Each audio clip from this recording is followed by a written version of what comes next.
1 2 1 2 1 2 1 2 1 2 1 2 1 2. We are back at it. I am currently popping up on Instagram at the same time. Let's get it cracking. Let me make sure everything is sounding good. Everything is sounding good with the audios.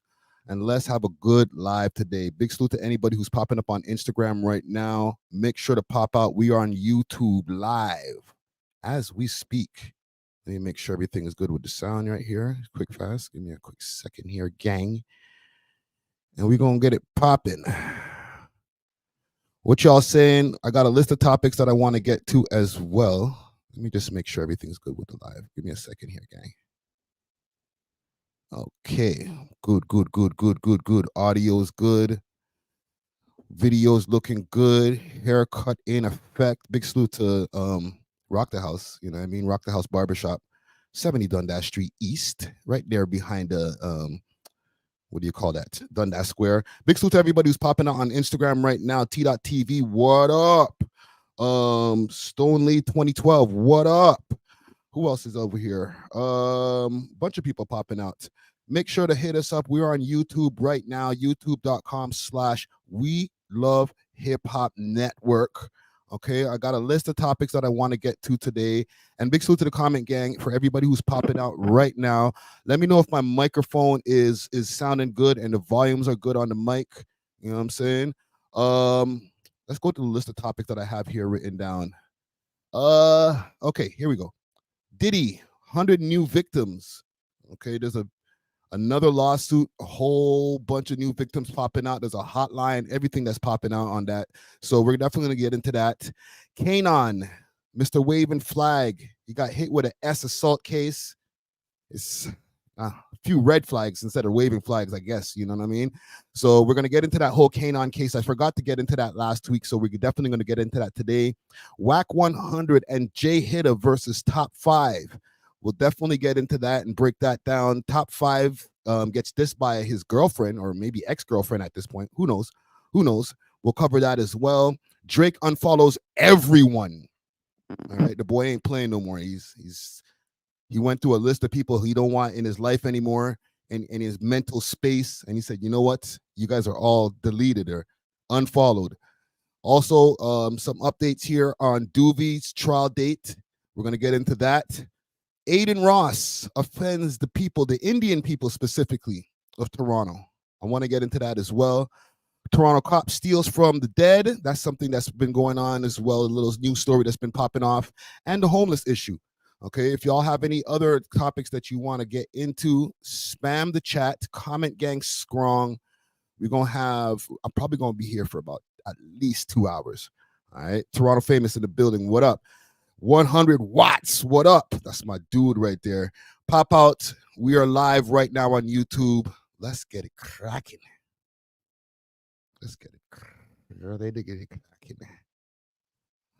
Okay, let's get through a couple of things. Oh, y'all want to know who that whose poster this is and behind me over here?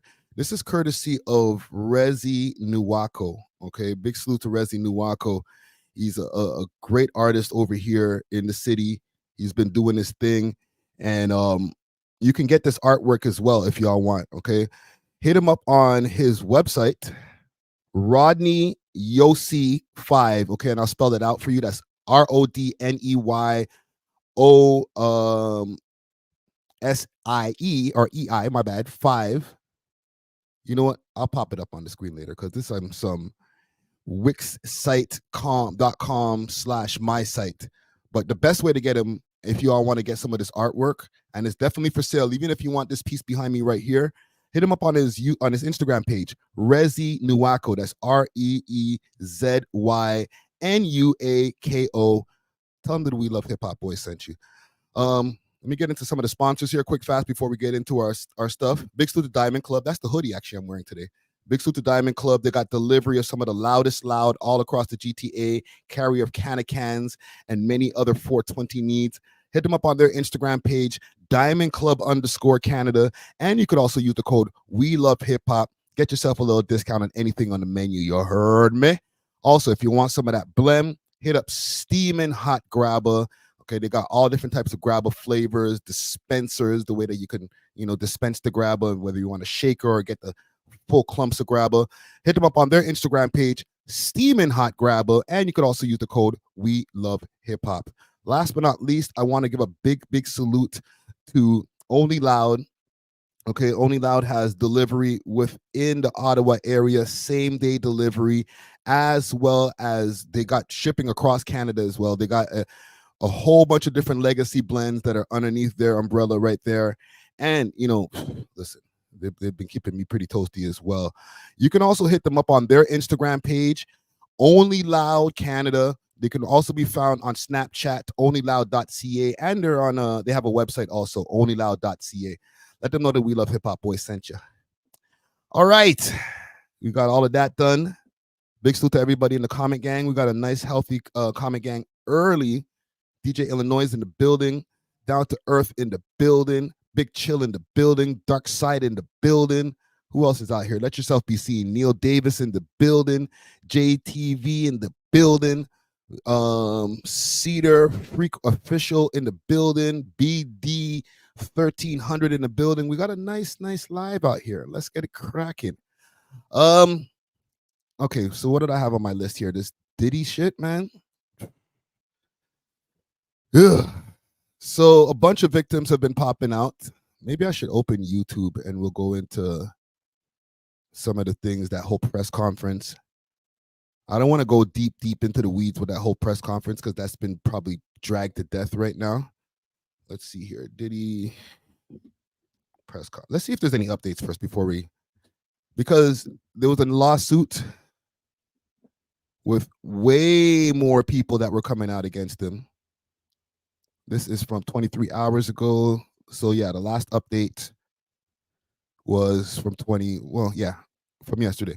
So I'll play some of this.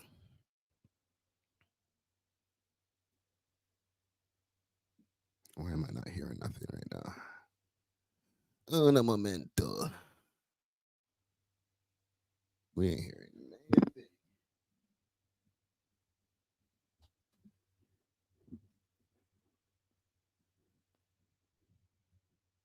Nothing? Okay, there we go. As I said, our law firms have been retained by 120 individuals at this point to pursue cases in civil court against Sean Diddy Combs. You should know, in this group, it is evenly divided between males and females. Yikes. There are 60 males and 60 females So my bad, not 100, 120 have joined us to pursue these claims as plaintiffs. In this group, 62% identify as African American, 30% are white, and the remainder are Hispanic or Asian. The victims are from more than 25 states. The majority are from California, New York, Georgia, and Florida. And I want to focus on the ages of these victims.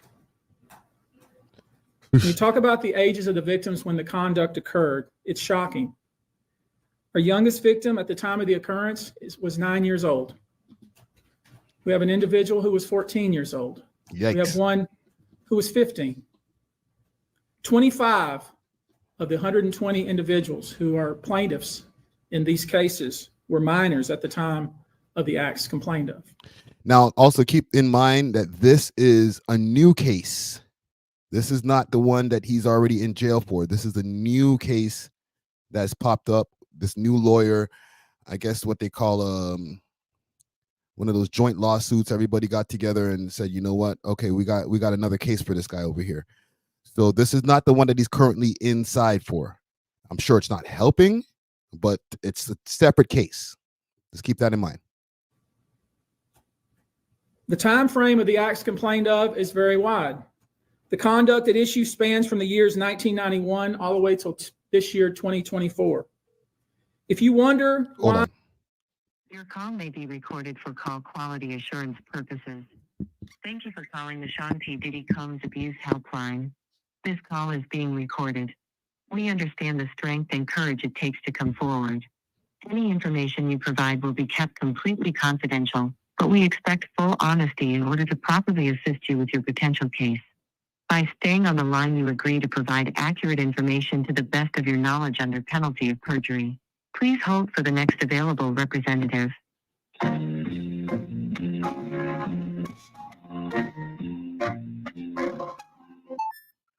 Thank you for calling. This is Rob speaking on a recorded line. How may I assist you? Hi, Rob. How could I go about filing a case? Okay, and would you be trying to file a case under the Sean Combs abuse lawsuit? Yes. Well, I just need a little bit more information before I even file the case. Like, is this like a joint case that I'm going to be doing with a bunch of other people? How does this work? No, it falls under either class action or mass tort litigation. Okay. What do I have? What has to have been done to me for me to be able to file? And like, am I able to file anonymously? Well, not anonymously, because I mean, we could go ahead and file a preferred name for you, but anonymously, no, because if you qualify, let's say you qualify, right? Your legal name would have to be on documents, would have to be on legal documents, especially when it goes to the court. If your legal name have to be on documents when your case is presented, if you qualify. Okay, and because just to understand, it's a little bit hard for me to get this out, right? What would I have to? What would entail me qualifying? Mainly, were you sexually abused by Sean Combs and or his employees and or business entities or other associates? Okay. Can I think about it for a moment? Are you guys like, are you 24/7 or 24 hours? Yes, sir. Yes, my office is 24 hours a day. You can reach out to us at any time whenever you feel comfortable enough to talk about it. Then yes, and a legal intake representative will always be available to assist you in filing your claim and possibly getting qualified and signed up for it. Okay. Okay. Thank you very much. You're welcome. Have Have a good great day. rest of your day. Thank you. Thank you. I was a little traumatized. So there you got it. I know Ack was trying to get through the line yesterday, and it was, I think when the line first popped off, it was just way too busy. But if y'all feel that you've been touched by Diddy in any type of way, he gave you a little bit of that take that too many times. What's the number again? 1-800-200-7474. There are so many alleged victims. That's your answer. We're talking about more than 25 years of this type of conduct. Now, although most of the victims who have stepped forward were victimized after 2015, this has been going on for a very long time. Now, when you think about the fact that some of this conduct occurred 25 years ago, and you wonder why would it take somebody so long to step forward? Down to earth. Thank you. Thank you. I was waiting for that. That shows if Friday Ricky's dumbass dread could call these guys willy-nilly and be like, yo, I feel like I've been touched. Where are the limitations here? How many people have already gotten through that line? Yesterday when I was watching Axe Live, he couldn't get through the line after the first time that he tried because it was clogged up. There was so many people that were calling in real time when the phone number first went up. To me right there, that's proof that bare people are calling, trolling. He touched me. He said, take that. And take that again. Right? I feel like my call was on the tame end of trying to find some information. I could have went stupid crazy and got on some Jerky Boys type shit.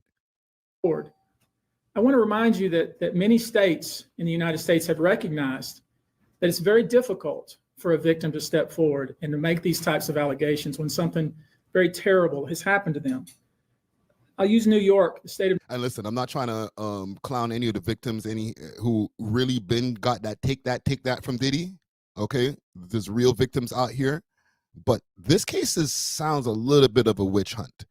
They went through some things, and I'm not going to go through the whole video, obviously. We ain't got time for all of that. But they're saying that the ages range from 9 years old all the way to people in adults, obviously. But 9? Oof. I'm not trying to be a Diddy defender or anything. And I feel like it's deja vu because I've said this before, but bruh, it's too much. There's another interesting thing about this that I just wanted to bring up quick fast. I'll pull up my Instagram. Because Dr. Umar was making some great points when it came to this whole Diddy thing. Y'all remember Vince McMahon? Obviously, y'all know who he is. But y'all remember he had a case or an expose, let's say, not the case, because he was never actually arrested for all of the stuff that he was doing with that woman. Defecating on her, all type of wild shit. Man never got arrested. And let me reemphasize, I am not a Diddy defender. We're not doing that today. Okay, Diddy has been proven to be a nasty man and an abuser. But I'm saying, look at Vince McMahon of the WWE. Vince McMahon was accused of in sex trafficking, okay, multiple times, allegedly. This woman says that Vince McMahon forced her to have sex with different men, different women. He defecated on her head. He defecated on her head, and while she was covered in human feces, Yo, the Undertaker music is crazy. Hold on, I need to go to a bigger view of this. We gotta let Dr. Umar cook proper. Like this from 3 days ago. It should be somewhere around here. Look at Vince McMahon of the WWE. Vince McMahon was accused of in sex trafficking, okay, multiple times, allegedly. This woman says that Vince McMahon forced her to have sex with different men, different women. He defecated on her head. He defecated on her head, and while she was covered in human feces. You see the woman that's on the bottom over here? That's Vince's victim. Looks kind of like Elizabeth. Remember Elizabeth, Randy Macho Man's wife? Salute to Randy Macho Man Savage. That's who I named my cat after. He forced her to continue to engage in sexual trafficking. This went on for a period of time. He was never arrested. The federal government claims to be investigating Vince McMahon, but his home. Down to Earth said NDA. Nah, well, didn't Diddy have NDAs? And listen, I'm not trying to be a Diddy defender. I always got to put that out there. Disclaimer, not a Diddy defender. Diddy's a nasty man. But I'm just saying, there's others who are out there who are doing some Do y'all remember what happened with the Vince McMahon case? Have never been rated. Look at how Vince McMahon has been treated, and look at Sean Puffy Combs. Look at Vince McMahon of the. Let's pull up some old Vince shit, because I feel, and again, not a Diddy defender. However, this nigga Vince was wilding. Vince McMahon. Oh, is there a documentary? Ooh.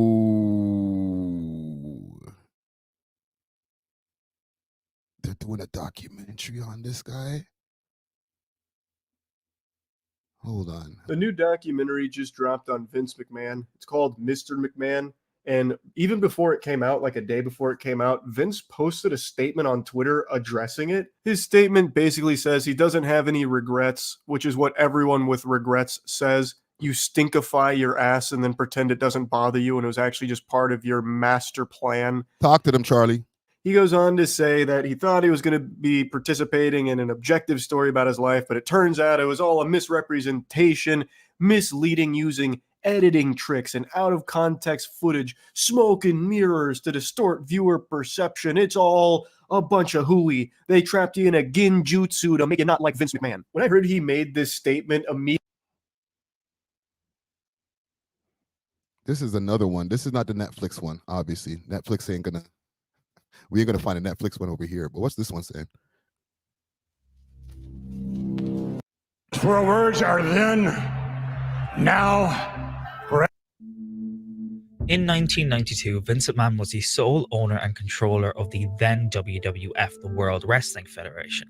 And alongside his stat, 2021, a USA Today article stated that her cause of death was indeed hanging. In the sickbay, an IV was placed in her arm almost immediately. Jimmy Hart checked on Ashley, and Ashley informed him that she was waiting for a doctor to arrive, so Jimmy and others left the camp to get lunch.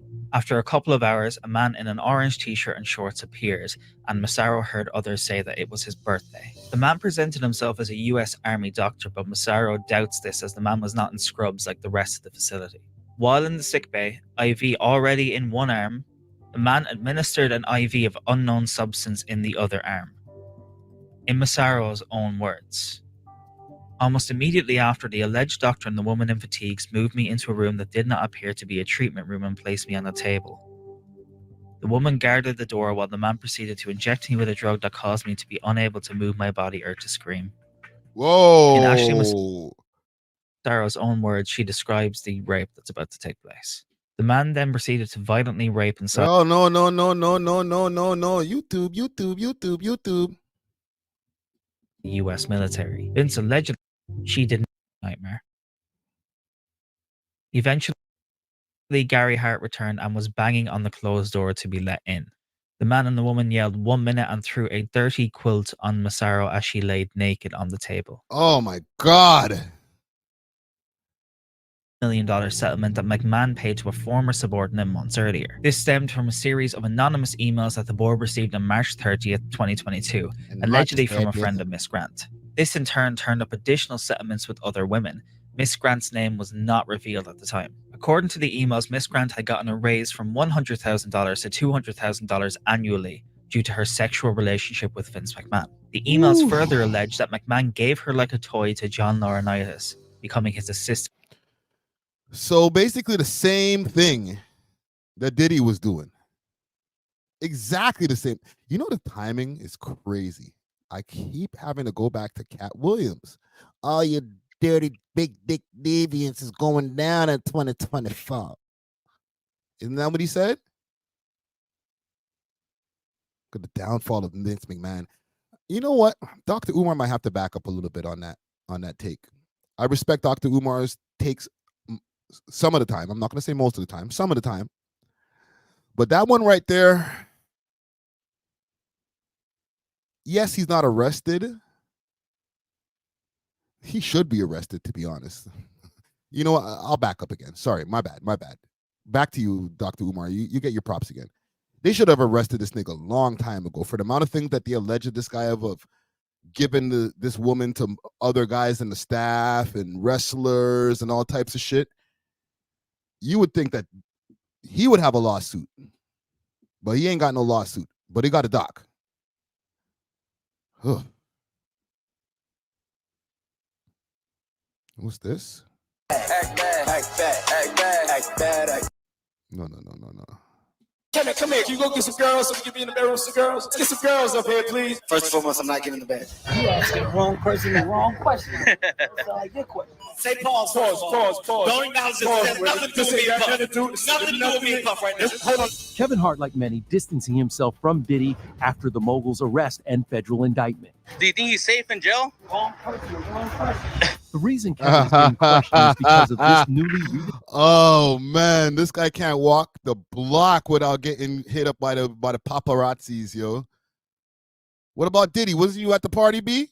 discovered footage. What about them videotapes with you and Diddy? Of him hosting a Diddy hotel party back in 2010. I'm not jumping the tub myself. Once everybody moves out, just me and the lady. What I do best? Yeah. What is he seeing when the cameras are off? Shorty's hair went on fire? Watch this.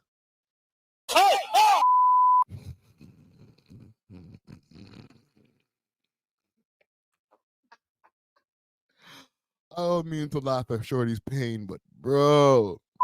Did the camera catch that?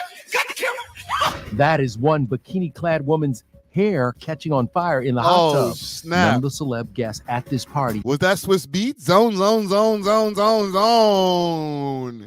None of the celeb guests at this party have been accused of any wrongdoing. That's my brother right here from day one. The names that we're going to name are names that will shock you.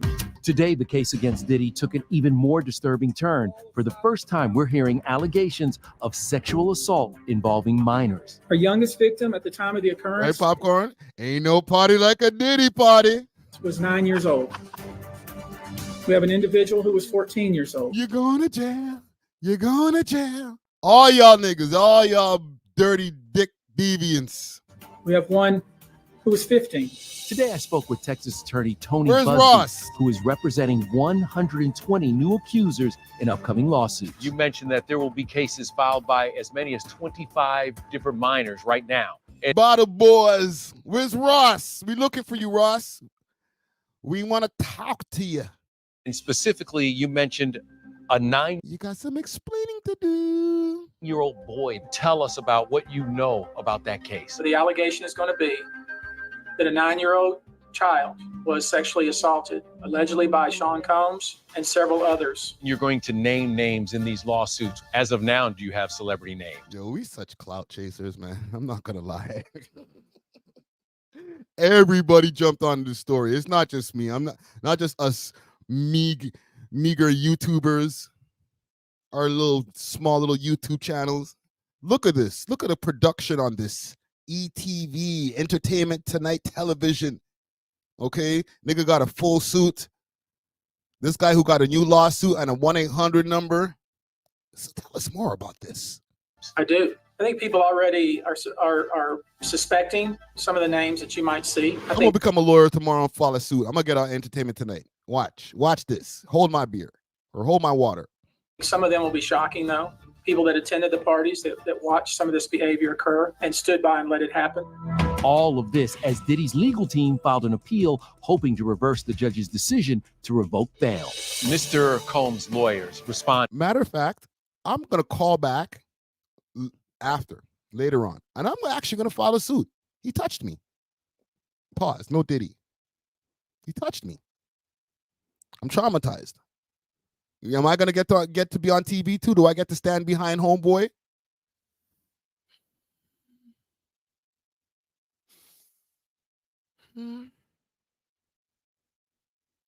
I feel violated. And listen, I'm not trying to make fun of any of the real victims. Okay? I'm just saying, do I get to be on TV if I file something on this 1-800 number? Because right now it's a free-for-all. Right? Young Money say, hey, yo, I know, right? I'm sorry. I'm just trying to make a point, man. Responded to the allegations, and they said they can't answer every baseless lawsuit. What is your response to that? I think that's right. But the good news for them is that when we file the lawsuit, we're going to make sure they know who the plaintiff is. We'll address it in due course. The music is hella dramatic. That's crazy. And this is not the suit. This is not the one he's in jail for. This is not the one he can't get bail for. This is a whole separate suit. Let me see what the poll's saying right here. We got 75 votes in here. Is Diddy cooked? 92% says yes, 8% says no. What if he ain't, though? What if they throw this case out? He got 120 victims or alleged victims in this new case. If anything, if they have to throw out, let's say, 30 of these cases, and then he just has to pay off the rest of the cases and get them out of the way. If anything, if that anything close to not being a slam dunk, I'm not being a Diddy defender, but the boy Diddy might have a leg to stand on. I'm just trying to tackle this case from all angles. For if we really want to take Diddy down, or we don't want to take Diddy down, I mean, if we want him to face justice, all right, because there's obviously a takedown that's been happening now at the same time, because other people are guilty of the same shit, but they're taking Diddy down for it. And I'm not excusing what Diddy said or did, I mean, but I'm saying Vince McMahon, They're stringing this guy all over the place. They have locked up some other people. For people from Canada, they locked up that nigga from Headley. We're going to get into somebody else in a quick minute as far as people that they got their eye on for being too touchy-feely. So I feel justice is being served right now as far as Diddy being in jail for the accusations that they have him on. But this dude that I got up here on the screen, I think he might be overreaching. He might have a few victims in his list that are actual victims. Right? Tracy's Stefanik says R. Kelly too, for sure. They got Kels. But with this whole Diddy thing right now, I feel half of this shit is true, and then half of the shit is just frivolous lawsuits at this point. The Lil Rod lawsuit, trash. And now you got this guy with a 1-800 number that I can call and just say whatever. Come on, B. If we really, really want to get Diddy, if they really want to bring him to justice, they need to only address the most substantial shit. Because having this guy on Entertainment Tonight, as well as I'm sure a bunch of other media outlets, is just making this case seem more and more frivolous, and everybody seems to be a clout chaser, including Diddy's own lawyers. Like, you can't be getting on these TVs talking about the case like this, B. About how much baby oil and, you know, Costco and all type of shit. And, hey, yo, Costco, y'all ain't right, man. You trying to tell me Costco don't sell no goddamn baby oil? Stop lying, B. I could swear I was in Costco the other day and I seen baby oil. I wasn't looking for looking for it, but I passed the aisle where the baby oil is. You're telling me of all things that you could have, that you could not have in your huge establishments that sells bulk of everything. Top Myself says Costco doesn't sell baby oil. Are we sure? I know they made a statement, so I'm not gonna call them liars for that, but come on, B. So then you're gonna go into Costco, and of all the things that you can't get in there is the baby oil. I would have never thought about that until Diddy. No Diddy. To be honest. Because you would just assume that they have baby oil. That's a strange thing to not have on their inventory. So you're telling me we got to go buy all this shit. I'm buying, you know, big tubs of peanut butter like this. I got to get 4 ketchups at a time. I can't get the one ketchup. It has to be a package of 4 all together with the mustard and the relish and all that shit. Right? I can't get, you know, a dozen eggs. I got to get like 5 dozen eggs. I can go get myself a Tommy Hilfiger tracksuit, but I can't get no goddamn baby oil? Make that make sense. I got to go to a whole other store after I bought almost everything in the world in this one store? How does that make sense? Don't they even have their own brand of shit? Don't they got Kirkland brand baby oil? That don't even make sense.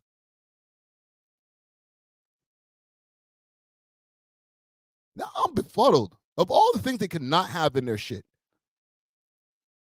I know that's not the point, but like, goddamn. And they came out the woodworks quick. Like, nah, B, we don't got no baby oil over here. Oh, he's lying. Got you there. That's the one thing we don't have. Okay, you can go buy tires for your car over there in bulk. But baby oil? Nah, we ain't got none. I could buy quail eggs over there. Not even just regular eggs, like specific type shit. And you're telling me you ain't got no baby oil? Oh, shit. That's fine. Anyhow, he's fried regardless. I'm going to leave that there because no matter how much frivolous lawsuits they got on him, they got the nigga in jail for a reason. And they're not going to let go of him until they get at least some time out of this nigga. What's this? Dame Dash exposes billionaires who turned out to not be Clive. Yeah, Clive Davis, he's been silent, but we went over that already. I'm not going to go into the piece of tell video, but salute to her. Okay. I'm getting off of this Diddy shit. No Diddy. To other sexual assaulters. Kanon, Mr. Waving Flag. Y'all remember Kanon? Let's see if we could pull up some Kanon footage here. Kanon. I'm not going to play the song because obviously copyright. Coca-Cola celebration. Waving Flag featuring Will.i.am and David Guetta. Waving Flag original song. This nigga milked it. When I get older, I will be strong. This nigga milked the shit out of that song. When I get older, I will be stronger. Right? That way. That Waving Flag.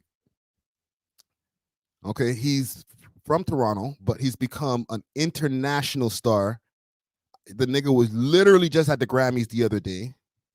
Let's see what we can find here. Assault. Let's see what we could find here. Ooh, 5 days ago. So it's not that old of a story. The past is also caught up with Somali-Canadian rapper Kanan, who today was charged with sexual assault in connection with an alleged attack that happened 14 years ago in Quebec City. The Yikes. victim was 29 at the time. CTV's Andrew Johnson now on the allegation. Is a part of me saying few a bad thing because she was 29 because of all this like kid shit that's been coming out? It don't make it no better, but like, damn, bro. Against one of Canada's most successful rappers. Andrew. Sandy, the 4-time Juno Award winner, was arrested in Quebec City on Monday. The day before, he received an award in Toronto for his biggest hit. Wavin' Flag went #1 in more than a dozen countries and was used as the official song for the 2010 FIFA World Cup. That same year, police claim Kanon, whose given name is Kanon Abdi Warsami, sexually assaulted someone between July 16th and 17th in Quebec City. After his arrest Monday, the 47-year-old rapper received the SOCAN Cultural Impact Award in Toronto Tuesday for the Whoa, so he got the case Monday and then got an award on Tuesday? That's a mod thing. Global residents of Wavin' Flag. Kanon has been a champion for refugees, drawing on his own experience escaping war in Somalia at the age of 13. CTV's W5 followed him to Africa in 2011, when millions of people faced starvation, fleeing the war-torn country.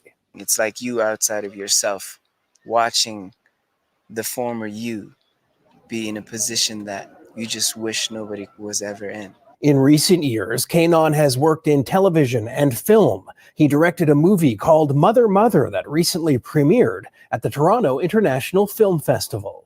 After leaving Somalia, Kanon grew up in Toronto. He now lives in New York City. A preliminary inquiry into the sexual assault charge he's facing is scheduled for next April. Sandy. Okay, CTV's Andrew Johnson. So he's out on bail. Damn.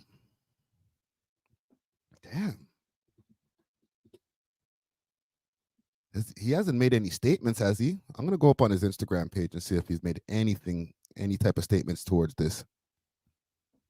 Because it's been a while. Alden says, I'm not buying it.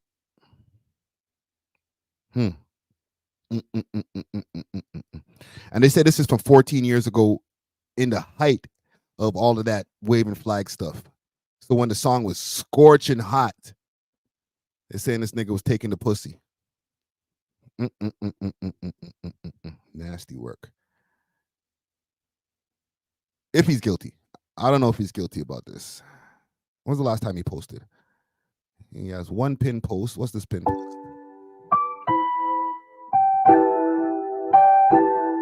Oh, new tune. Okay, not gonna get a copyright. We did have like moments of total uncertainty where we're like, can we do this? Can we shoot here? And it's like everyone's always concerned about security, and insurance people are worried, and so they don't, nobody wants to insure the movie if you're going to shoot in Somalia. Bonding, forget it.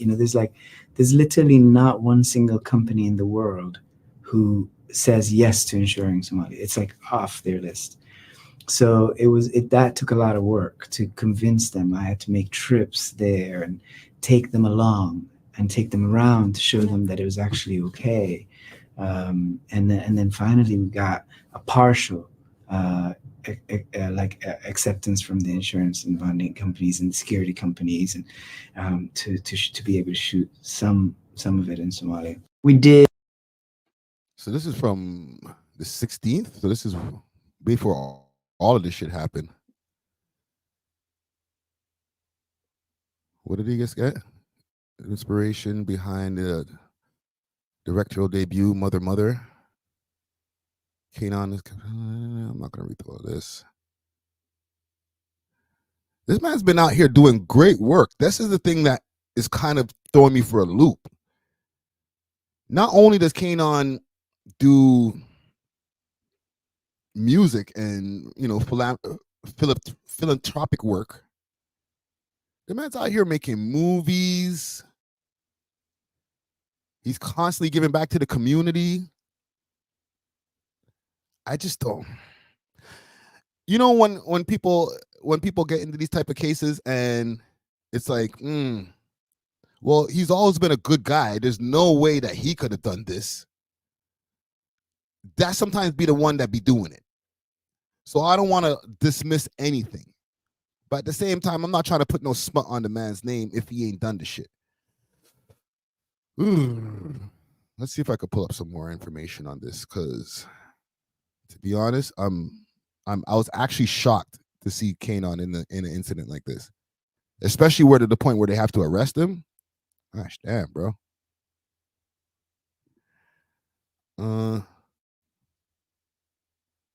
The Canadian rapper who shot to international fame when his song became the anthem for the 2010 World Cup has been charged with sexual assault. Kanan, who has won Junos, Grammys, and MTV Video Music Awards, is perhaps best known for his mega hit, Waving Flag. The alleged assault took place in Quebec City in July 2010.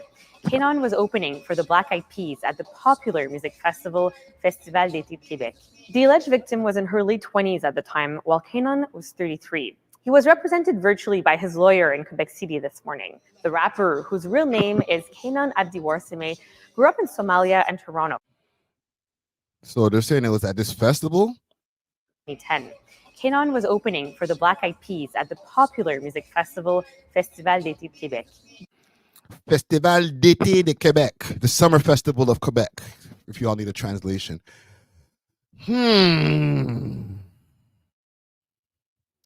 So the man was at a festival there, I guess they're saying, and what he took the cooch from one of the groupies. That's wild. Because no matter how much a girl might be a groupie backstage, and listen, this is innocent until proven guilty. No matter how much a girl might be like, I love you, I want to suck your dick. You got to make sure that when you get to the threshold of when this action is actually happening, that is full consent. To be honest, a lot of the times it's just a bad idea, because these days lawsuits will pop up. This is 14 years ago. The man got arrested the other day. So it's obviously not past the stat when it comes to certain things. You got to be mad careful. I wonder who he pissed off. Because I swear I seen this nigga at the Grammys the other day, and he was chilling. I was like, Kanan's still out there making music and collecting a Grammy? The nigga won a songwriting award. See, Grammys 2024 speech from 7 months ago. Kanan makes history with Grammy win for best song for social change with Refugee. Okay, he has a new song called Refugee that I guess got him another award.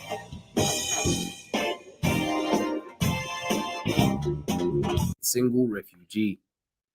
Many Grammy viewers were plenty in community. In 2023, there were 110 million forcibly displaced people across the globe. Refugee. Many Grammy viewers were pleasantly surprised when Kanan received the award during the event held on the 3rd of February. The song, released That was literally just the other day. Well, not the other day, but you get what I mean. As a tribute to refugees worldwide, has garnered praise for its powerful lyrics and uplifting message. Kanan, who has always addressed his personal experiences as a refugee in his music, takes pride in the term refugee and emphasizes collectivity and community in the song. The music video has garnered widespread acclaim for its juxtaposition of scenes from refugee camps and boats, with footage of Kanan taking the train and singing in the street. As of mid-2023, there were 110 million forcibly displaced people across the globe, including over 670,000 Somali refugees. Kanan's win is a significant recognition of the struggles faced. Say, man, K was taking a nan by refugees worldwide. Born in Somalia, Kanan has always stayed true to crisis and the need for empathy with his mother and his siblings, and briefly lived in Kenya. You don't got the actual speech, my nigga. Come on, don't do that. Where's the act? Okay, there's the song Refugees. I'm not playing that.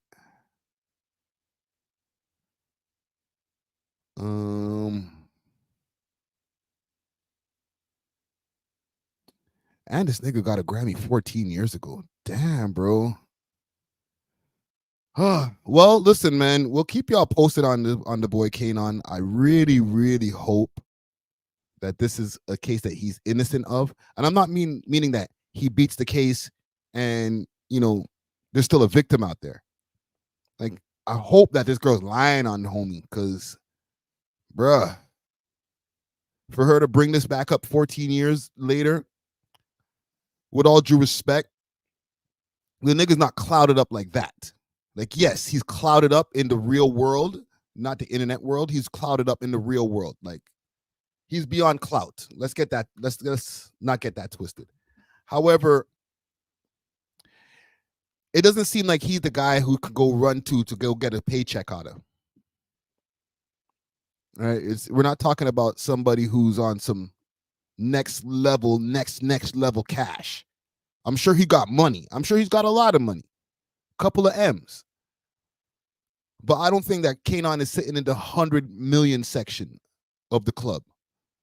So it's like any and everybody could just jump and get a bag out of him for an accusation. AH said, man just had a movie premiere. He's clouded enough. Yes. Okay, let me reiterate. He's super clouded in real life. But as far as like his bank account, I don't know. I've never thought about Kanan this much, to be honest. I respect what he's doing, and obviously his song is a banger. I've listened to it a multitude of times. But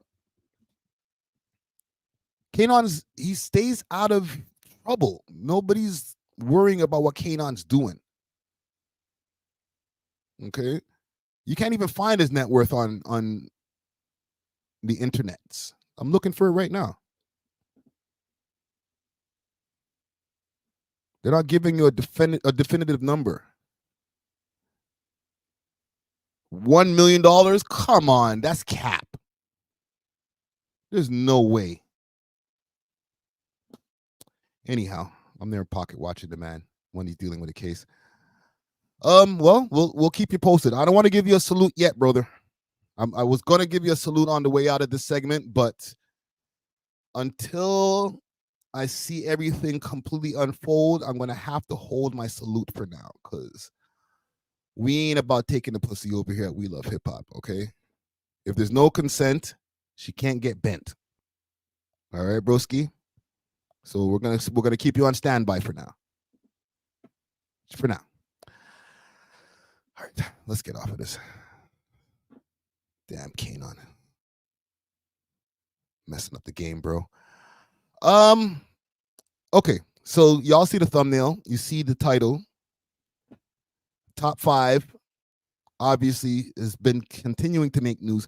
To be honest, He can keeping it kind of quiet, you know, over the last few days. He hasn't been saying much. I'm not gonna lie. In the title, it says Top 5 versus Wack100. I'll pull up some information here as far as the whole Wack100 and Top 5 lore and what happened with these guys. This is obviously based off of his rant that he had on the Adin Ross stream not too long ago. Let me go to Keep Six Solid's page and get a better view of this. This is basically off of the rant that happened off of the Adin Ross stream. And Wack100 and a few other people in the West Coast were just not feeling it. Yo, Yardy, I'm gonna have to hit you back after. I'm gonna hit you back after. I'm gonna hit you back after. Okay. Just let me cook for a minute here. Let me cook for a little minute here. So let me see what's going on here. Wack100 responds to Top 5 after Toronto rapper called him a snitch. You keep it up, and I'll expose the convo when Jay hit a 3, or hit a J3, my bad. Had you blowing it down. What the hell does that mean? All right, let's get to it here. Oh my God. This nigga wrote a bunch. Okay, this man at Top 5 is around one of the biggest artists today at Champagne Poppy. I don't know this man to have no issues with this man. He's been begging me, hashtag wishing and waiting to do a live for 3 days. And now this is probably like 5 days now.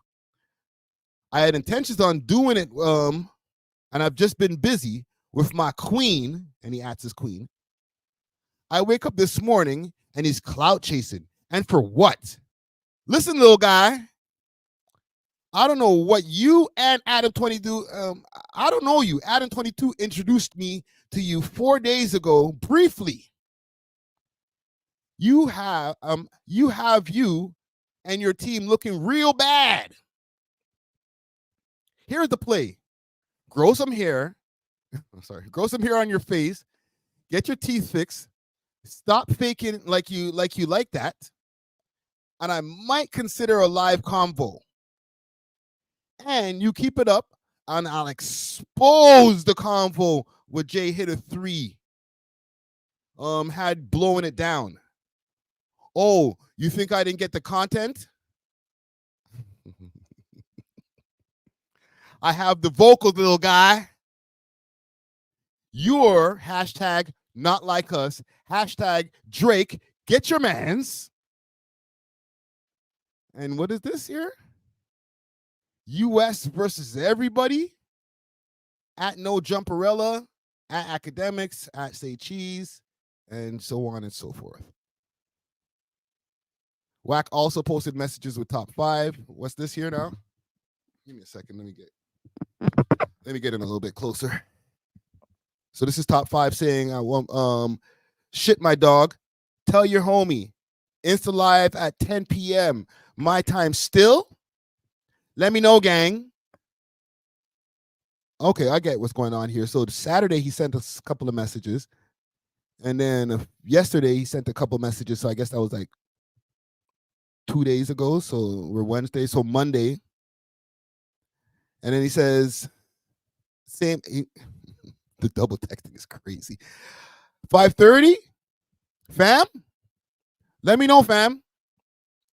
I'm wishing, gang. Waiting, gang.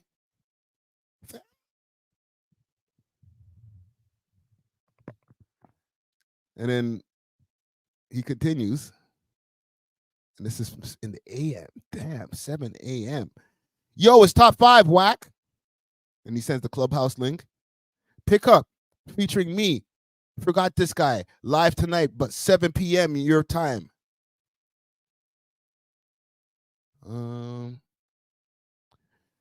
Make sure, brother. We men. We talk like men. No recording on some hoe shit, my dog. There we go. Whew, this is work, man. And Wack100 didn't stop neither. If you go on Wack100's page, And this is part of the reason why it started, right? Yo, Wack100, you a bitch ass nigga, my nigga. Where's that fat fucking rat? Where's Wack100? Glazed donut. That glazed donut. You niggas can't come to Toronto. We're with Drake, my nigga. Come on, you bitch ass niggas. 100 shots, my nigga. We run Toronto, my nigga. I beat a body, nigga. So don't get body, nigga. And he got here, and this is courtesy of Keeps It Solid. Bundog, YG, and Top 5 video out soon. This is from Top 5's. This is from a podcast he was supposed to be doing with his girlfriend or ex-girlfriend. I'm not sure. Okay, I don't keep up with man's love life, right? But we will dive into that for a second. So Wack100, he didn't stop. Where can we start from here?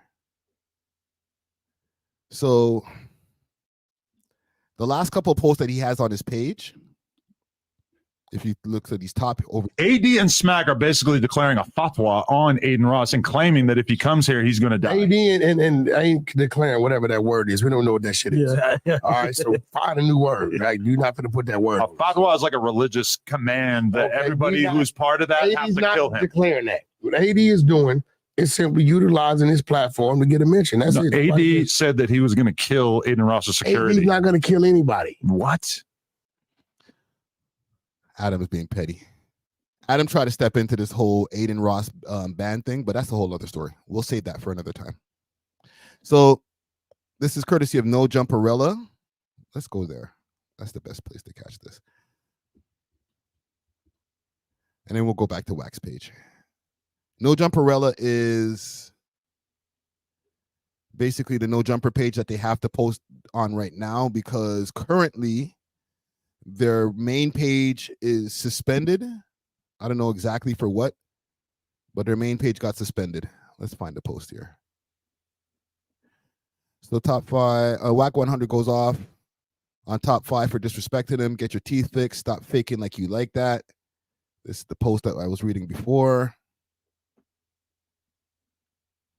And there's going to be another one, if I'm not mistaken, not too far from here. We'll find it, gang. Here it is.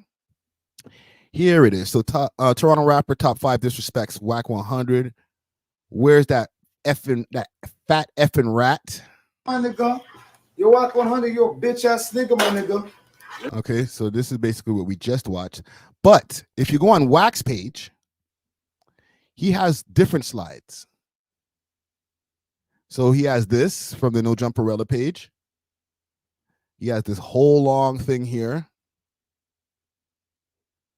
And then he has this.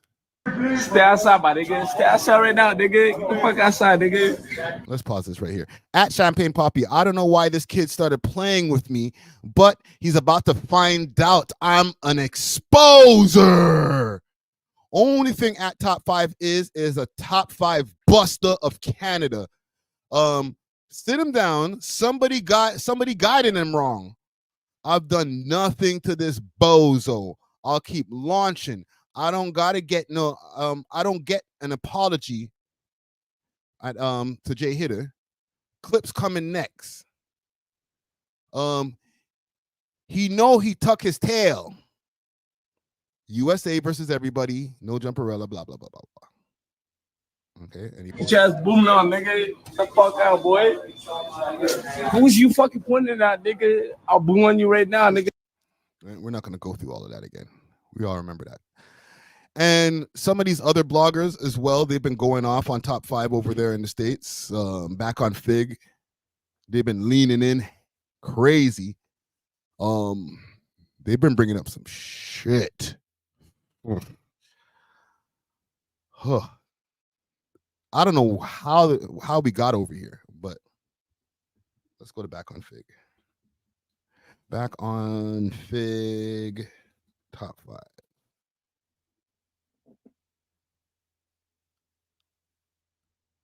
Let's see.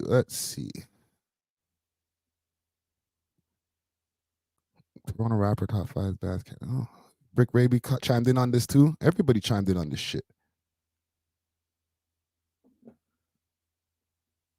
Why are you talking about all this gay shit? I want to talk about the fact that Adin Ross is going.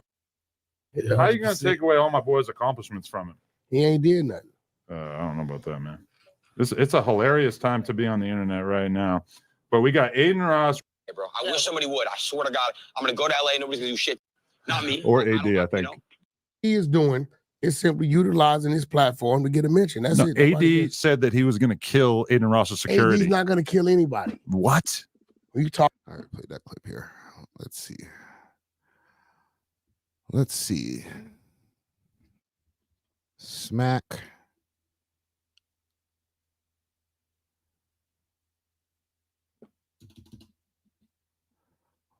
Let's do a quick search here. Is it all the way inside of that clip? Bro, I'm not doing all of that.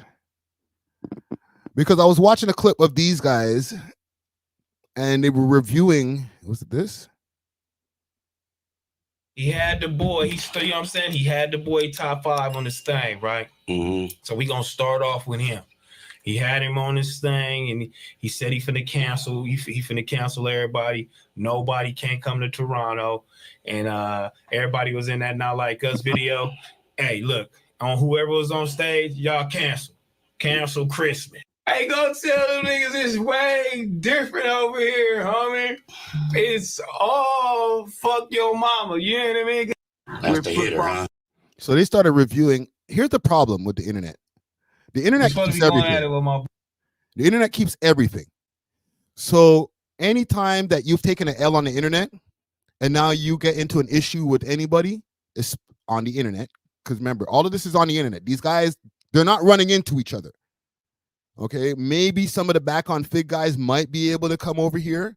I doubt Smack is in a position to be able to come to Canada. Okay, because of the fact that I'm sure he has some kind of criminal charges where when he gets to the Canadian customs, they're going to say, no, sir, take your ass back to Los Angeles. And vice versa.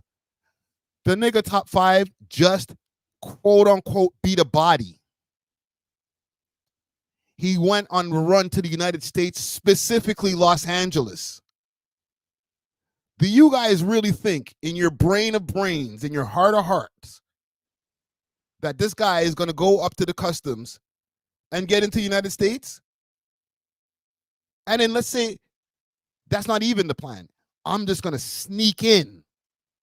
Do you think Top 5 is going to sneak into the United States after he already got convicted for all of that type of shit and then make content over there? Come on, B. That would mean that like you all really think this nigga is super stupid. He's not going there. These niggas are having a mute argument. They're having internet fights. But like I said, when it comes to this internet shit, then people start pulling up old files. Boy, man. That's the hitter, huh? That's the hitter. Stuff you ain't now, nigga. Yo, go get the burner, bro. Yeah, you too, man.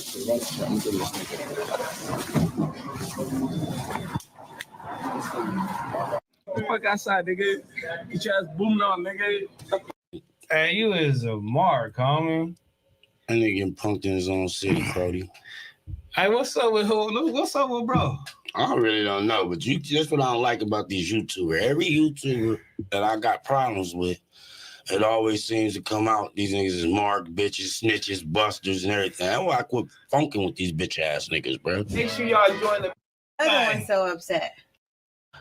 Why my brother lost out on But I don't get it. I don't think it's him. Look how much of a mark he is. Nigga ain't got no pull to cancel no shows. He just was talking. Yeah, for sure. I'm gonna get Drake. So why is the other one so upset? Hold on, before we get to him, we still on my boy. Oh, we ain't doing that. We ain't doing that. You see what I mean? They start running through the files. So, and Wack100 doing the same shit. I'm not saying don't go up against these LA niggas, okay? Anybody can get it. But you gotta be ready. These niggas will start digging into the internet, especially when we internet beefing. They'll start digging into the internet and be like, what about this? What about that? It don't mean that niggas is any less gangster now or whatever, okay? The past is the past. Niggas can change and be like, you know what? Okay, that was then. Now niggas will clap you. However, it doesn't take away from the fact that anything that happens on the internet, even if you take it down, somebody's going to keep it up. Pause. And then when you're beefing, they're going to come for it. They're going to say, yo, that right there, let's pull that up. Oh, what about this? I'm sure these niggas didn't even find that shit themselves.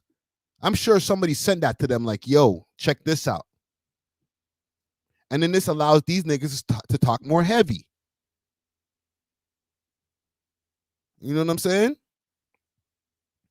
Now, if I was in this issue, if I was directly in this issue, what I would do is start looking through the internet and try to find some falls for smack.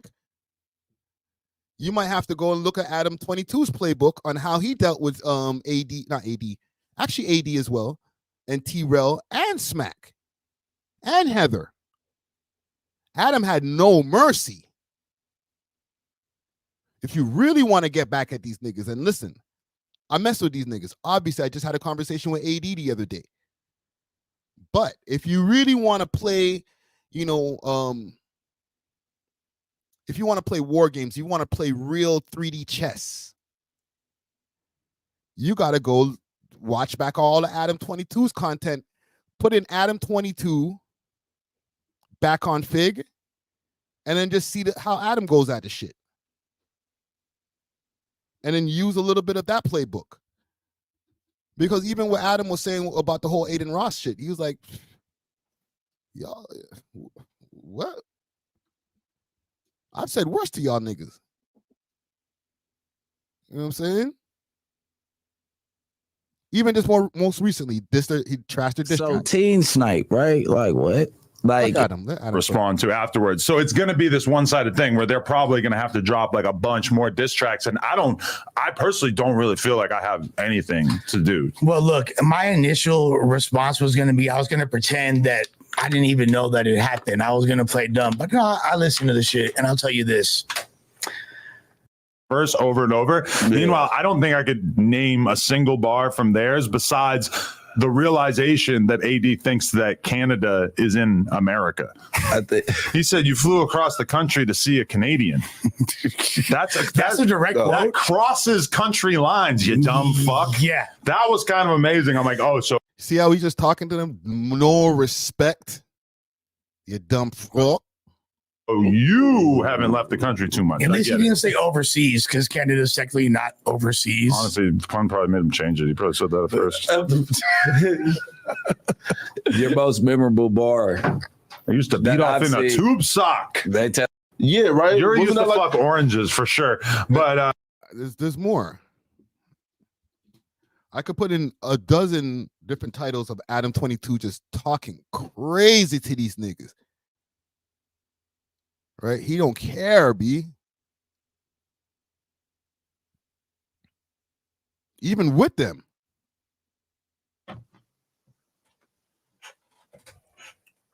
You on there? Can you hear the conversation? I found out that the one thing that I had said to Lush about the fact that I was considering making this decision had already been leaked to you by somebody that we don't even know, people we don't even know in real life, who he was fucking talking about my personal business to. And bro, at the end of the day, like I said, you should have just came to me. And my thing is too, because I'm gonna keep it real with you. I wasn't gonna say nothing. I was just gonna quit. That's the root. All right. I could put in Adam goes off on, let's go back on Fig or Fig Community World.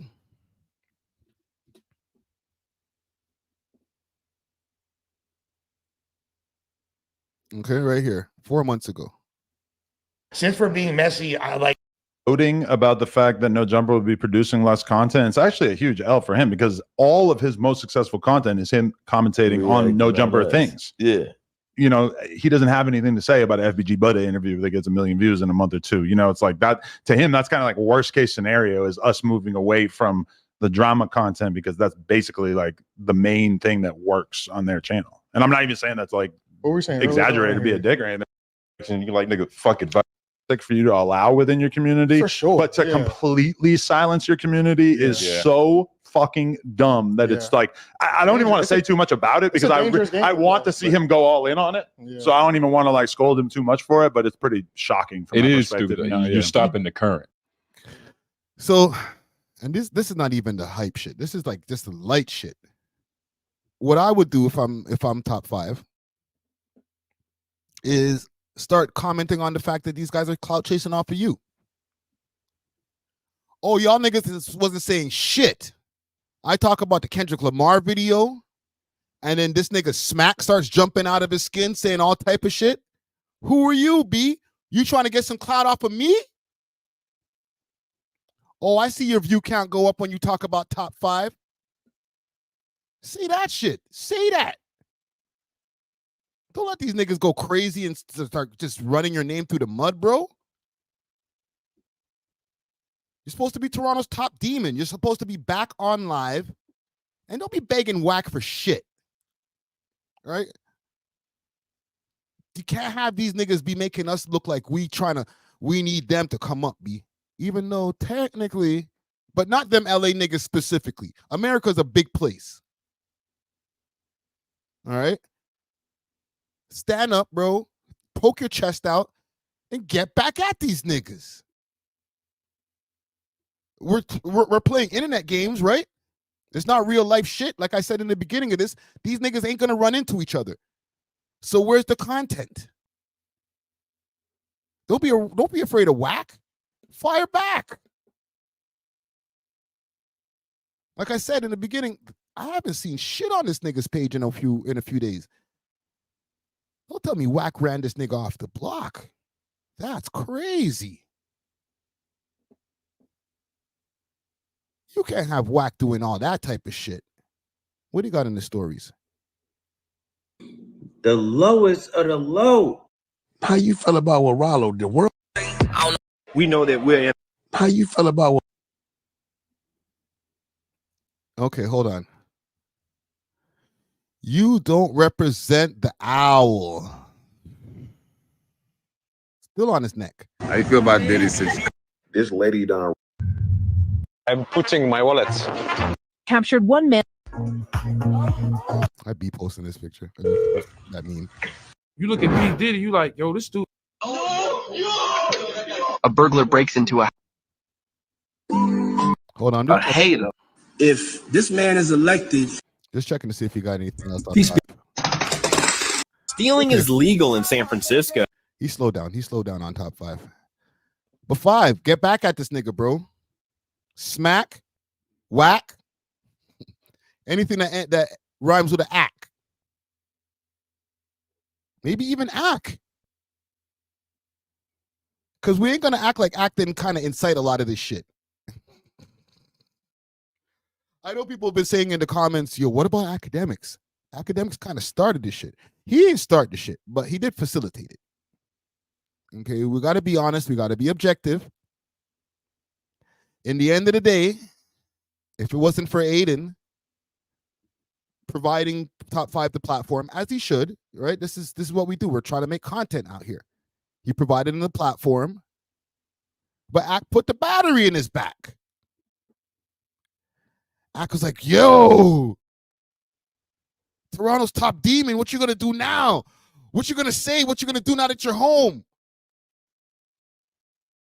Oh, you're gonna almost like you're gonna let them niggas talk so crazy about the boy like that? He didn't say that, but like the battery was definitely injected. You know what I'm saying? Watch.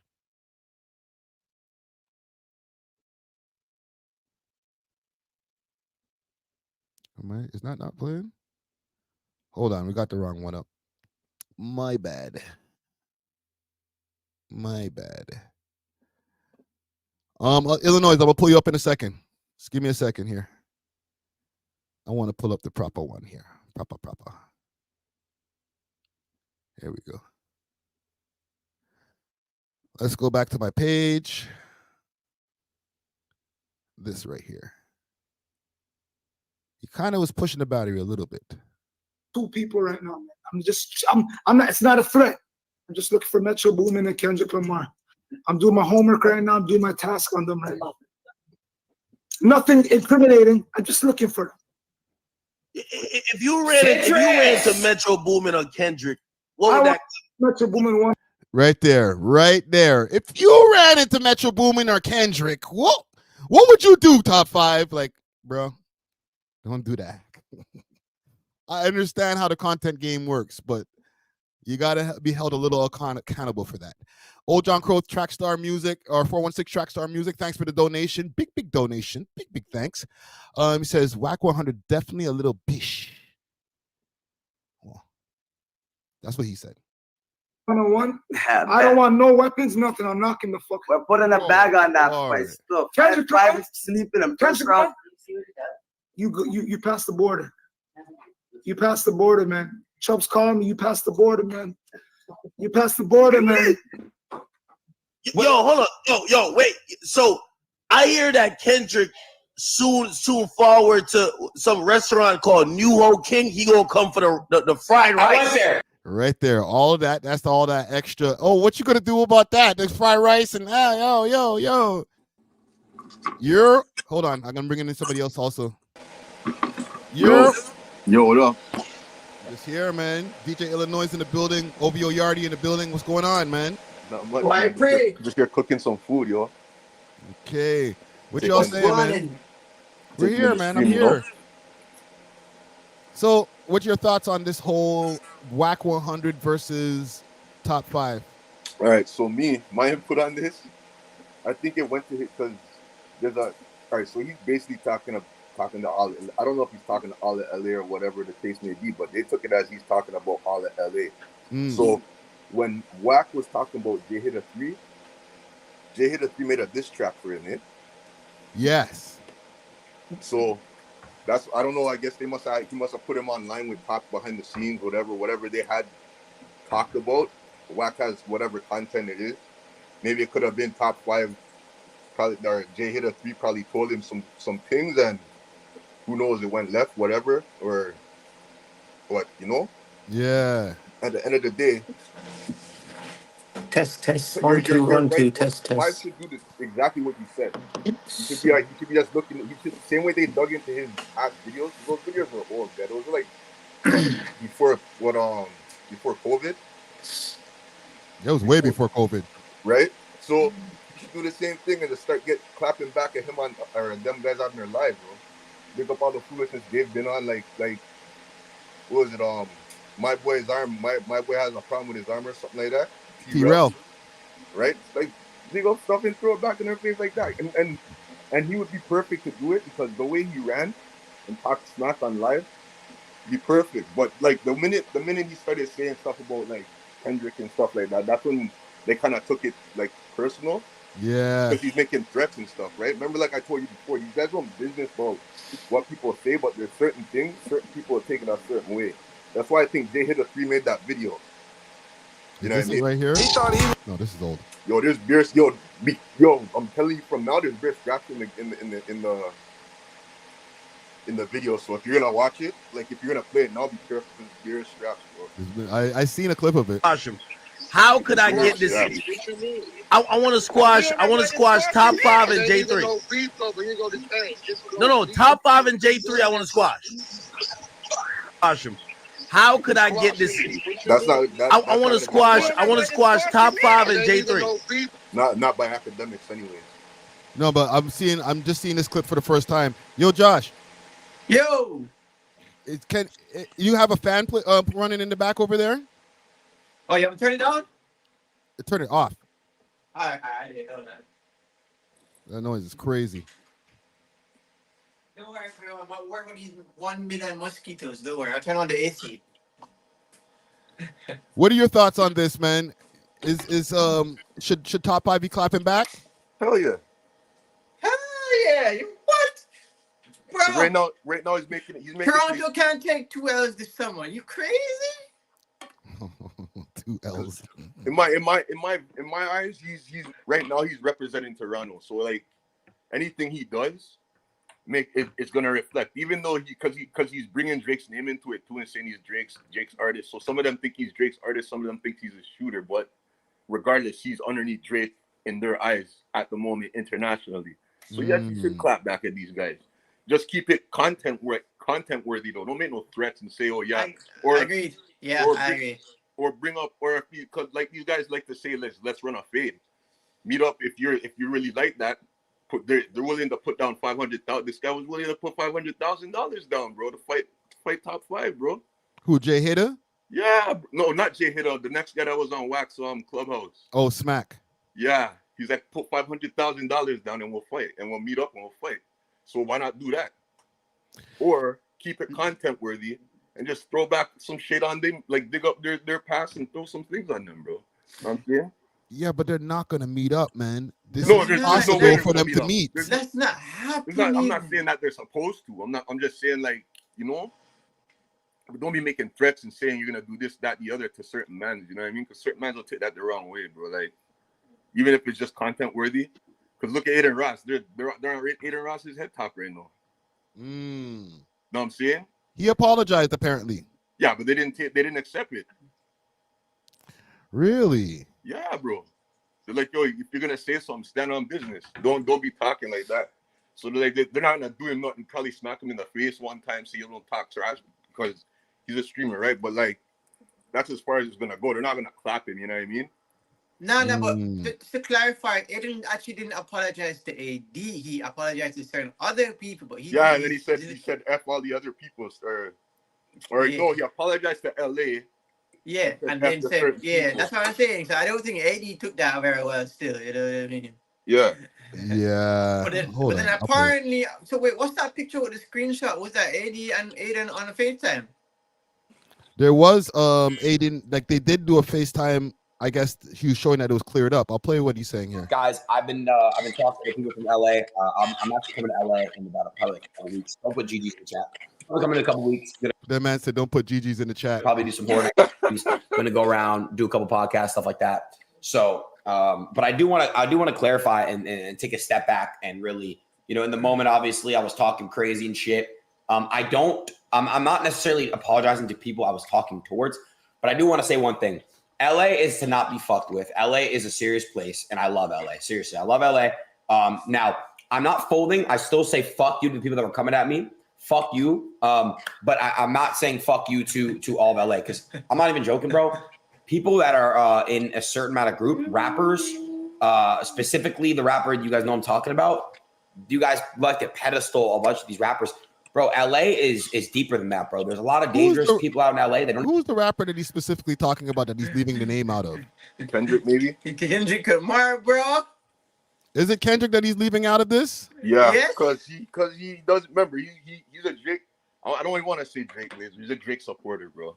He's a Glazer, bro. Well, I'm a Drake supporter. He's a Drake Glazer. I'm trying to be nice. But yeah, he's. That's why he does want to bring it up, because even Act 2, Act doesn't like to bring him up either. Right? So but like in Adin's case, he doesn't want to bring up his name because he doesn't want to get involved in problems, you know what I mean? So they probably told him they probably squashed it, said, yo, the only way we will allow you is if you leave his name out your mouth. So that's probably why he didn't say nothing. And they're like, oh, that's all we want from you. It's a respect thing. Because remember, the guy, I think, they say it's a respect thing, right? So if you can respect their wish, they'll respect yours, whatever the case may be. And then things will be mended in that sense. That's the mindset of Americans. But if you keep but it's still disrespect, because he's like, F the people who I was specifically talking to. Right? And they represent Kendrick. So now he still has problems with those specific people. On the low, but which means he still has problems. Which means he still has problems with Kendrick's people. Yeah, basically. So he can't go to LA. That's what I'm saying. These guys, there's certain people that still have beef with him, and certain people that don't want him up there because if they see him, they're gonna slap him in the face and punk him, bro. So, like I was saying before, it's all about how you interact with these American people, how they're gonna take to you, you know. So if you would have said, and it's not to act like a bitch or be a bitch or seem like you're a bitch, just talk to the man. Say, yo, look, I just said it on the content, bygones be bygones. Everything's done, bro. This guy keeps digging a deeper hole for himself by saying all these things, bro. Like, He don't care, bro. And he can only do so much. So who's to say this guy doesn't get knocked out while if he goes back up there, he doesn't get knocked out now. And somebody puts footage of it on there, and then he tries to sue. So now he's putting people in problems because you have people that'll crash out for him same way, right? Those people. Yeah. Right. So. Well, he has security. I don't know how much security is willing to crash out for him when they see a bunch of gangbangers with guns running at them. You know what I'm saying? That's what AD said. Security guards get shot every day, bro. So yeah, it's nothing for them to do. Yeah. Right. I don't know, man. It's wild with Adin because that stream from him and Top 5 is what brought us to where he is right now. Right now, exactly. Bro, that's like an earthquake. That shook the waves up there, bro. I swear. No, and I rate Top 5 for it because it brought his notoriety back up, right? His buzz back up, and he also put a buzz for Toronto on the thing because now there's a lot of, I don't know if you've noticed, there's a lot of content creators down here right now. What? Yes, but they were already a lot of them are coming down here just to see what it's like. Yes, but they were already on the way here. But he definitely helped when he came home. It was perfect. It was perfect timing. He expedited the whole thing. Yeah, because Adin was already here. I'm sure Agent 00 or Agent 00 was already on the way. And you know, he's from. I told you before. He's from Mississauga, I think, originally. Yeah, he's from here. I actually did a little bit more research and found out he's from here. But like, all those guys were gonna be here anyway, and then he just came out in the perfect time. What? Or Adin brought down Fuzi, Sneakyo, and there's a couple other guys too, right? Yeah. Fuzi tubed over here. Fuzi has a whole expose video on them right now, so it's a wild thing. Yeah. But listen, go. One thing is that like I said, I don't remember when I told you, when I spoke to you the other day, Friday, I said we just have to keep this on the internet, keep our heads as stable and as wise as possible. You understand what I'm saying? Because shit can go left anytime, guys. We gotta stay steady. You know what I mean? But you know, it's what it is, isn't it? Like you talk, you gotta stand on what you talk. You know what I mean? Yeah. Where I come from here in Jamaica, we don't take certain things. We don't let it slide around here. So people say things. Oh well. You know That's what what I'm saying. You could, and that's what I was thinking the other day too. Sorry to cut you, Yadi. Like you couldn't tell a man go S his mother and then go to Jamaica and expect not to get punched. He gets killed. You know what I'm saying? What? So it's the same anywhere you go, bro. Bye. Certain people will forgive and forget. Certain people won't even. They'll be like, yo, they see him, yo, you're not the same youth, and they'll run up on a man. So them brother, man. Yeah. Right. Don't know what at the airport, man. Don't know by the time he comes out the airport, somebody gonna call. He's in his car service. The car service is going to this place. I talked to the car service man. He said he's gonna be bringing him here. It's a wrap. Right. It's a rap ski out here, bro. Man, don't do that out here, bro. That's the SYM, bro. Yeah. That's the code to the end. You know what I mean? That's the last thing you want to say. That's the last thing you want to say out here. You must be find out to your mind. Yeah, and in the West Coast, that word bitch don't go over well neither. You can't be calling man bitches over there anywhere. You know what I'm saying? But in the West Coast, that's like a trigger word. Like that makes a nigga. That means you have to swing. Yeah, 100%. 100%. That's my red act. Like that's the reason. Well, you cut out.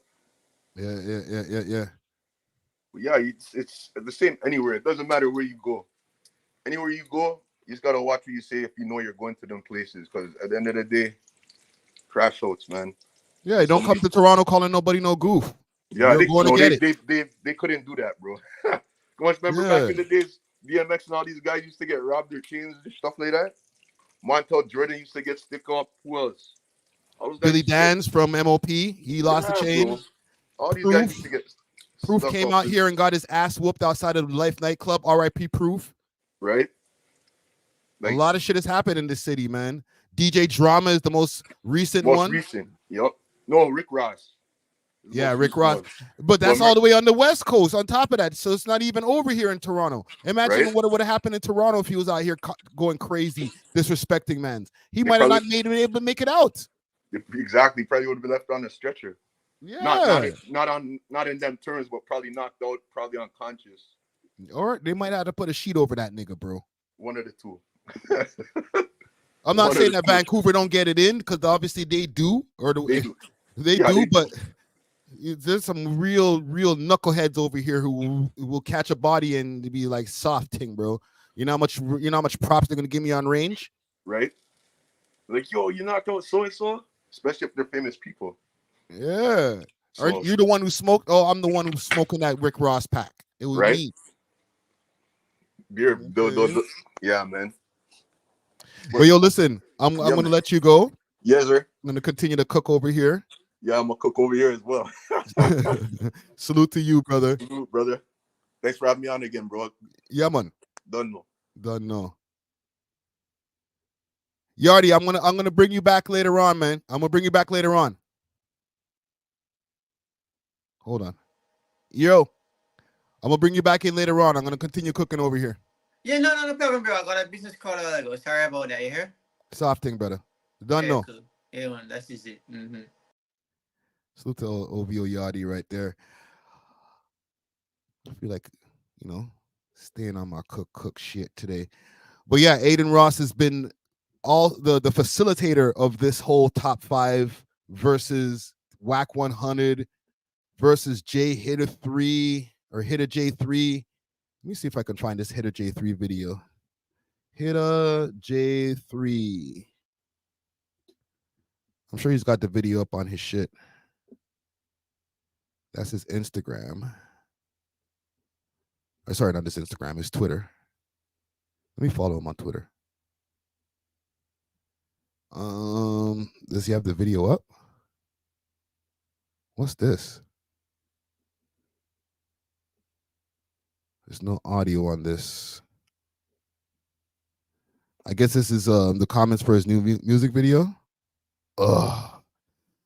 Man said there's bare guns in the video. I don't want to just pull it up.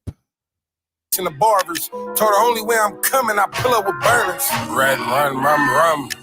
Hey, red rum, while I'm seeing this murder. Jesus Christ. Thanks for demonetizing me, bro. Oh, man. That's a little bit more than internet shit. I'm not going to lie. I know I was saying this is all internet shit. This is all internet shit. But, bro, them is a lot of guns. Y'all might need to keep it on the internet. Yeah. Keep it on the internet, guys. Because I know on the other side over here, mans are probably on the same shit. You know what I'm saying? Niggas ain't trying to get no smalls in from the American niggas and vice versa.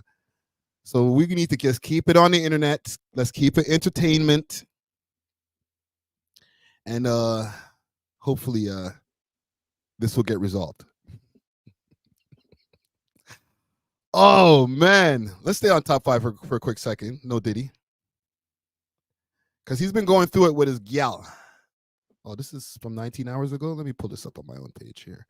Big salute to Straight Out the 6. I don't know if y'all been seeing that little thing that's been going on here. That little rant that he had against Wack100.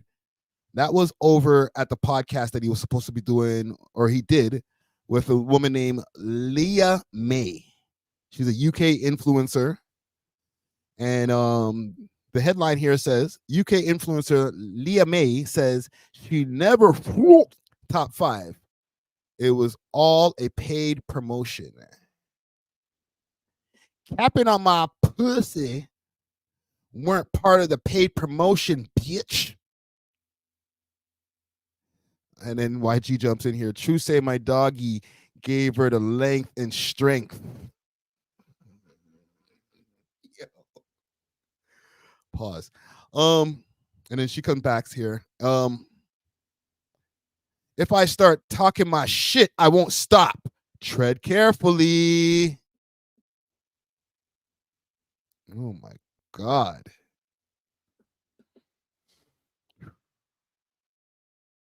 Well, goddamn. Hold on. Let me pull up the page that I was looking at. I got too many damn pages open. There was something I seen on Keep Six Solid about this as well.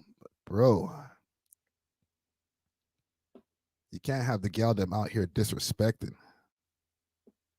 Leah May posts top 5 in her story. This is from 18 hours ago. All right. So I don't know. Keepsake says that was quick.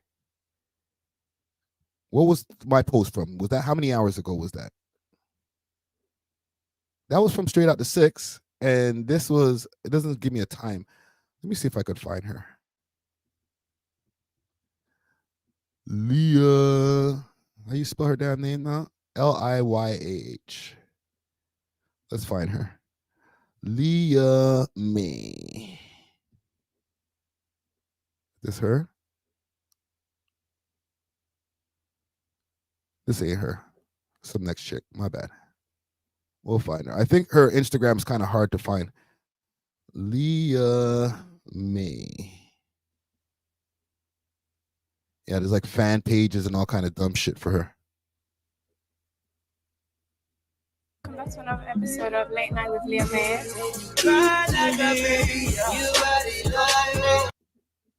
All right.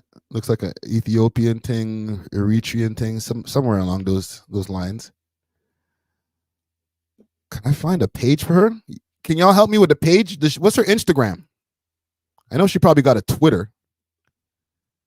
Let's see if I can go into I'm going to go look on Twitter first before I actually. Yeah, found her. Oh. 1 second. Let me pull up some shit quick fast.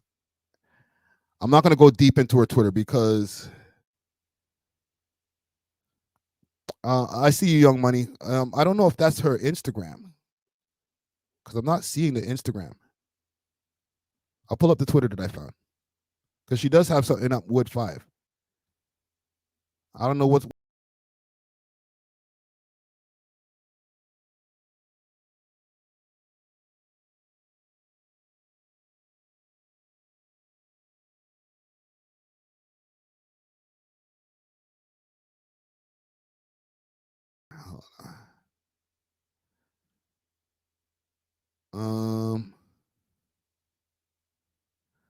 You know what? Let me stop scrolling down her page before I go get myself into some trouble.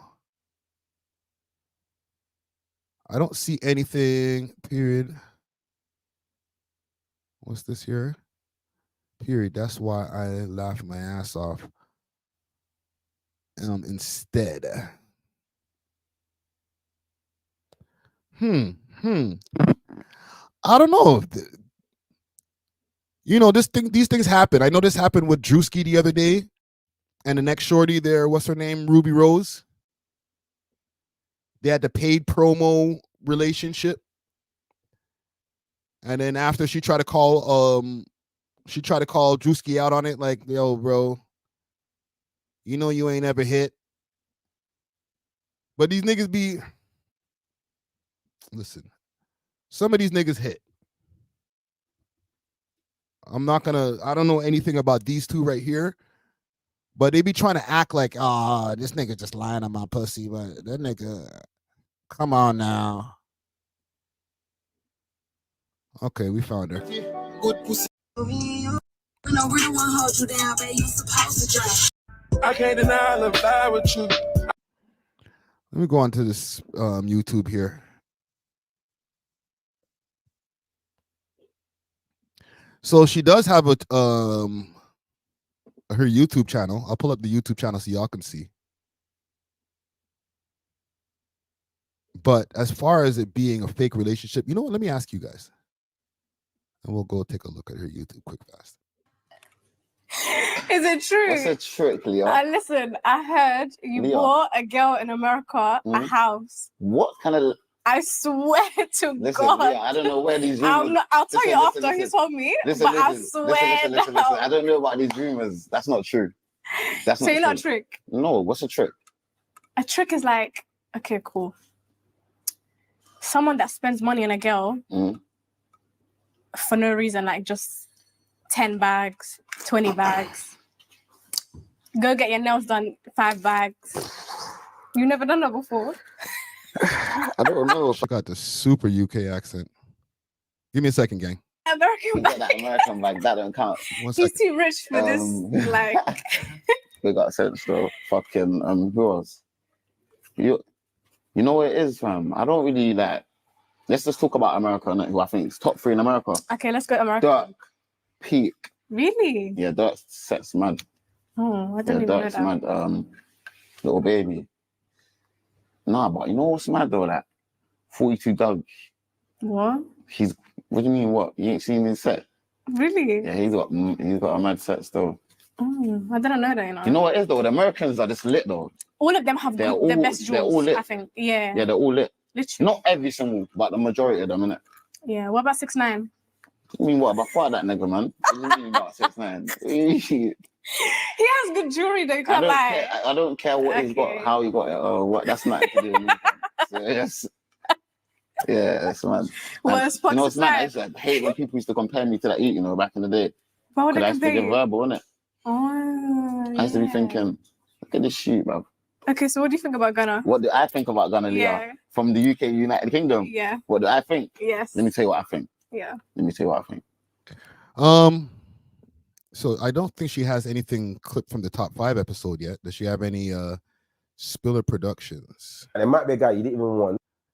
So is this not even her own channel? She's on somebody else's channel. Here's the thing, and we're not going to spend super long on this. Here's the thing. Some of these girls you'll be paying for the promotional package. And I know she's saying that, you know, her getting smashed is not part of the promotional package. But it depends on how much you're paying for the promotional package. I think that 5 smashed it. I'm just going by what I think. I don't know. I think he smashed. And whatever the promo package was, he got extras. Okay. Oh, you want, you know, give me 10 racks to do some content with me. Let's just put a number, a round number, 10 racks. Okay, let's say. And we'll do some content. That includes fucking.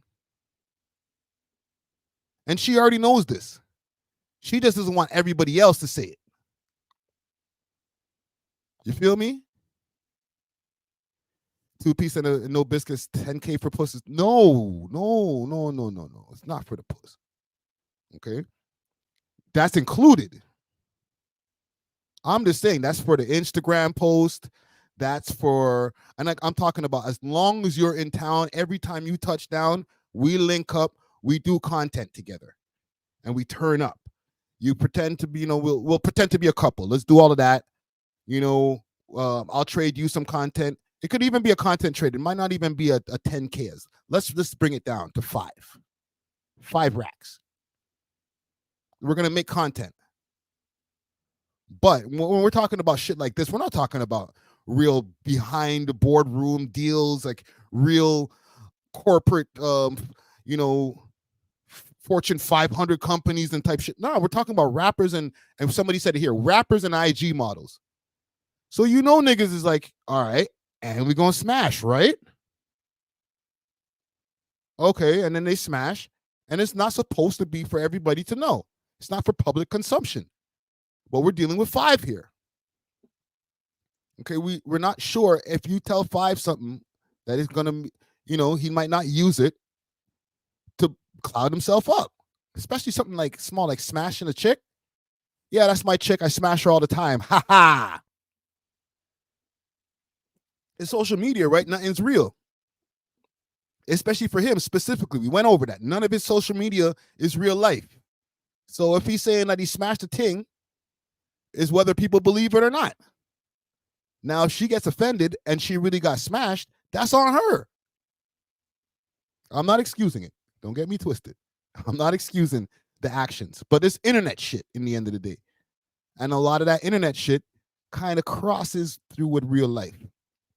So in the end of the day, I sum it all up to internet shit. Whether it's real or not, it don't really matter. As long as there's something to react to. There would be we wouldn't know about any of this shit if they didn't bring us into the whole group chat. You feel me? So salute to Top 5 and salute to Leah.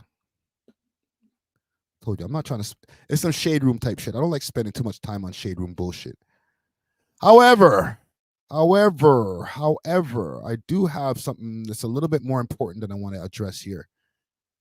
The boy Drizzy Drake, he's fed up. He's upset, or I don't even say he's upset. He's fed up. Right now, currently, if you go look at what Drake is up to, he's in Turks and Caicos. He ain't worrying about you niggas.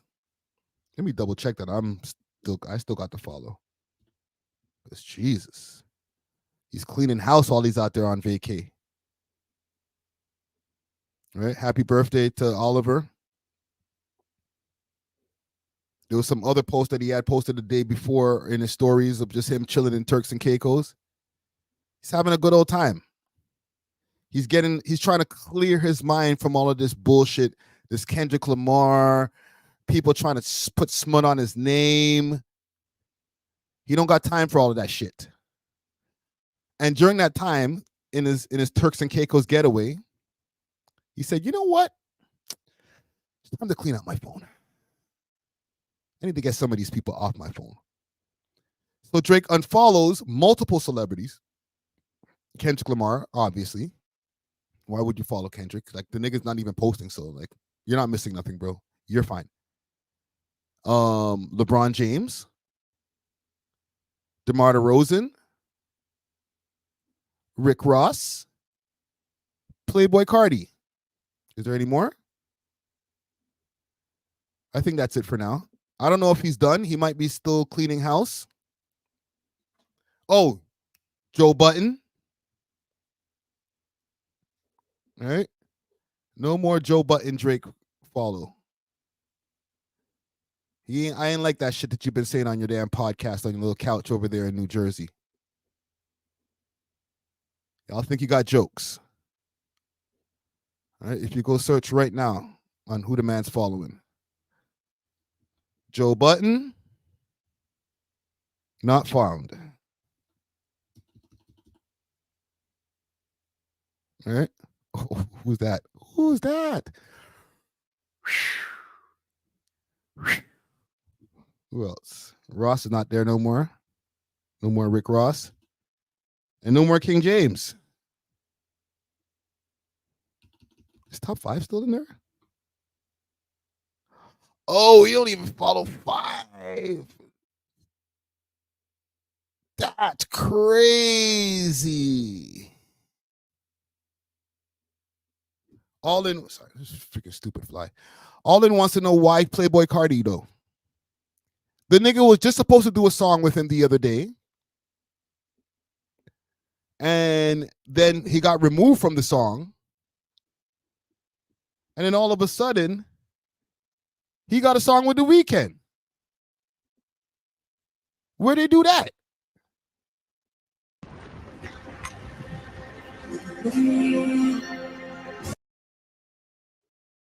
Where's this Weeknd Playboy Cardi shit? It's probably on YouTube already.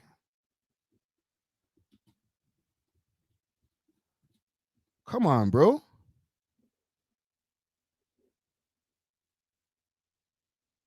Oh, this I think I already have it up on the page. It's this shit. This song here. Timeless, Tomorrow Night. Okay, I'll pull it up on, so we'll take a little quick look. Bro Sounds wants to know if I talked about Top 5 yet. Yo, big salute to man like DJ Czar. Pull up, fam. We did talk about Top 5 already and his gal, but if you have any more to add, I would love to hear. Let's see here.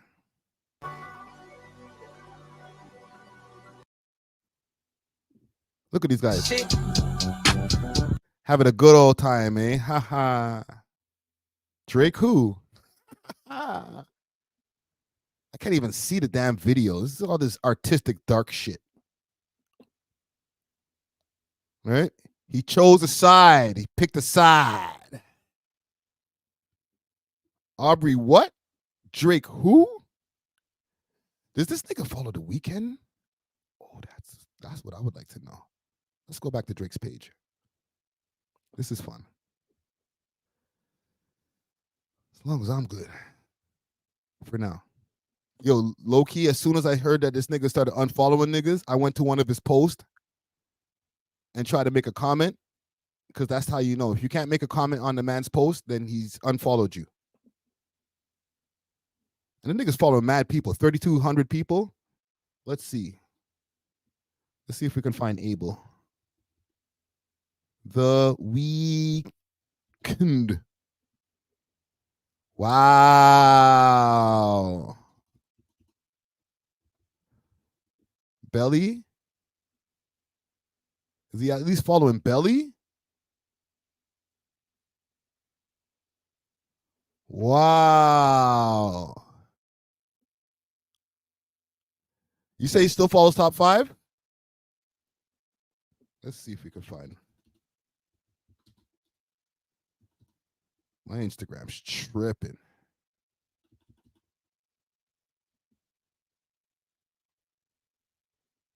I should be able to find top 5 immediately.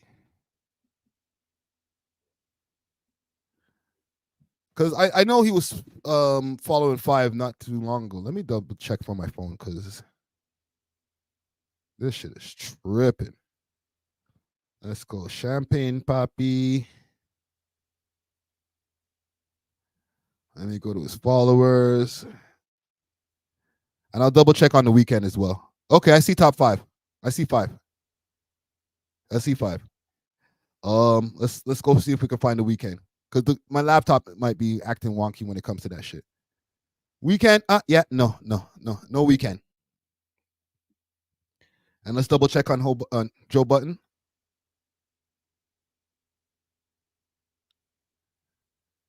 I see Joe Biden.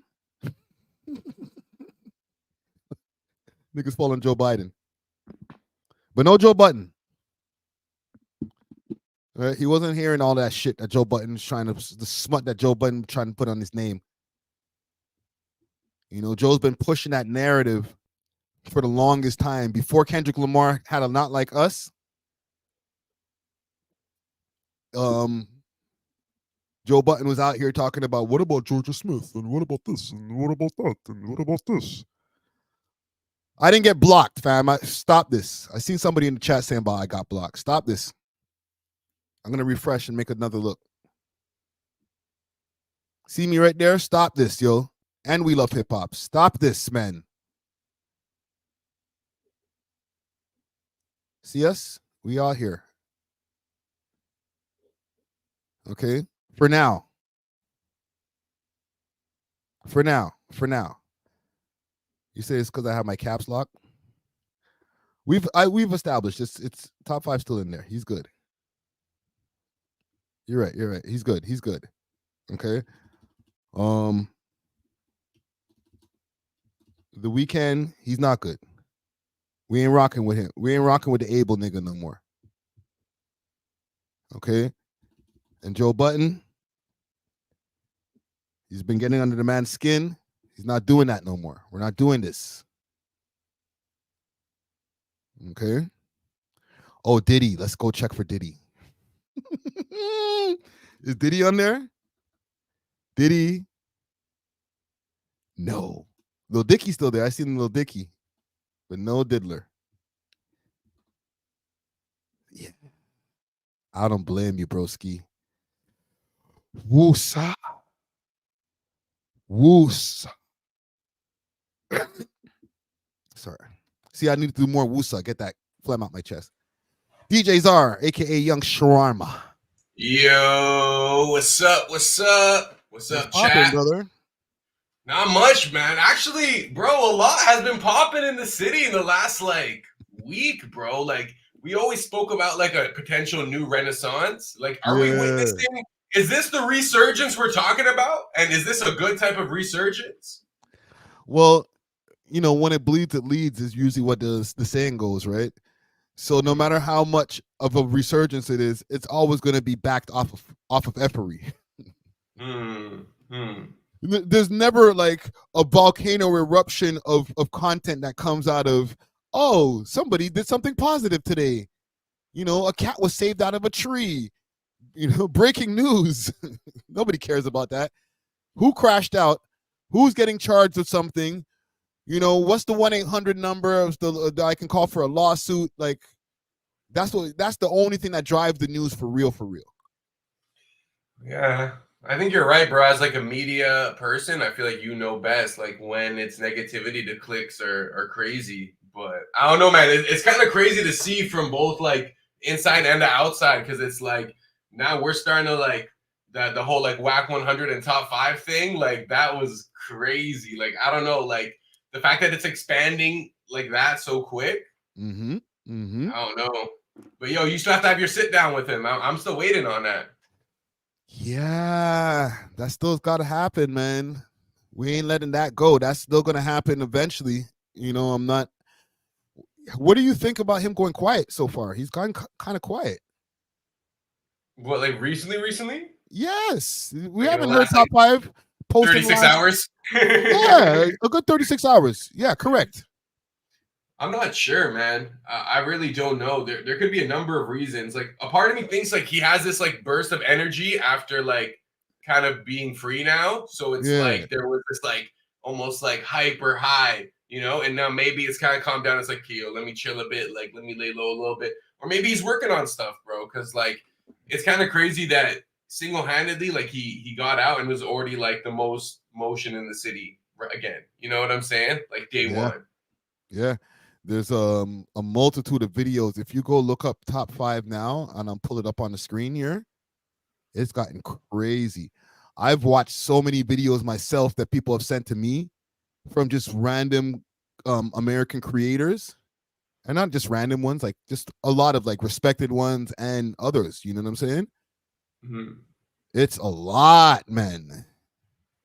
Yo, anything with his name on it is getting clicks right now, bro. Even with you, bro. Even I see the videos going crazy. Anytime top 5 is in the SEO, fam, boom, 4 or 5 bands right away. You know what I'm saying? Like, I'm noticing it. Like, yeah, it's getting he's kind an of algorithm hack in a sense. Like, you're not lying. I know you're loving it. I know Friday is loving it, bro. I know you're loving it. You're like top 5 question mark, like, and it just boom right away, like. No, but look at all these stories. Look at this guy. 4 days ago, 19,000 views. Who the hell is this guy? Moxie approved. Friday, I heard you copped a new pair of Air Forces since top 5 came out because of all Stop that this. Man's been eating nice these days, bro's been doing the Uber Eats, like, yo, easy. Went to the roti spot a few more times. Oh my god. Gotta be jugging and moving and jugging out here, man. Look at this. Look at this guy. Who is this guy? Moxie approved. Crazy, let me tell you something. He's according to my friends, that's from Toronto. He's like a mouthpiece for some of the, but them dudes be really putting in the work. But whatever the case, he's been talking about he's Drake's shooter for years. This guy has piano music playing in the back, like a school special. Like, you're right, Yo, bro. hey, He is a hack. Wow. He's a hack, bro. Yo, Kobe Bryant says Friday Giddy 5 is home. I know you're loving the content side of it. Don't lie. This kind of like you're in heaven right now a little bit. I'm not gonna act like I don't enjoy getting more traction. Like it's not I'm a content creator. I'm not gonna disapprove traction, but you know we got to put out some fires at the same time. You know what I'm saying? And I'm more than glad to put out the fires. Do you feel like the string of like violence that's been happening recently? Do you feel like top 5's presence amplified that at all? Where like these youths are like kind of reinvigorated after seeing him come out and they're like inspired to like hit licks?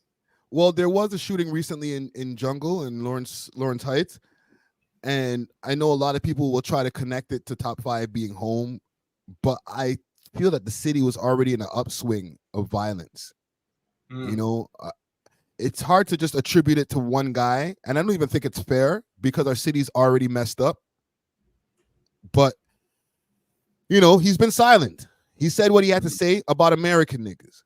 Okay, you know, we watched the stream, the Adin Ross stream. He talked about a few different people from out here that he was still talking about from before.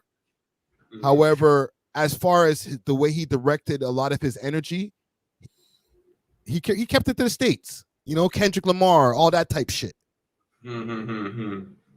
You know what I'm saying? Rather than, oh, look at all these Toronto mans, you're gonna get smoked, and all my ops who were there before. And listen, I'm not copping no pleas for 5, okay? But I'm saying like he could have kept it really Toronto and pissed off more people in more hoods over here, and he didn't. That's fair. That's fair. I know what you mean.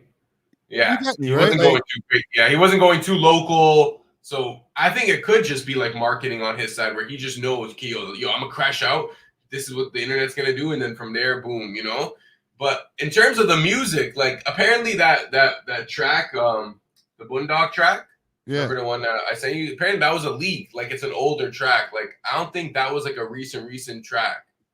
Yeah, it was a leak because I think they advertised that they're going to be dropping that song soon, or dropping a collabo soon. They said a collabo with YG, Boondog, and Top 5, like at the bottom of one of his posts. Yo, chat, is this an old song or a new song, yo? Well, if anyone fam, from they're the wearing chat winter knows. jackets, bro. Yeah, and the COVID mask, even though man still wear COVID masks now, like I feel like this was more like during COVID. Yeah, like everybody was wearing a COVID mask in this video. This is clearly some old shit. Look at this.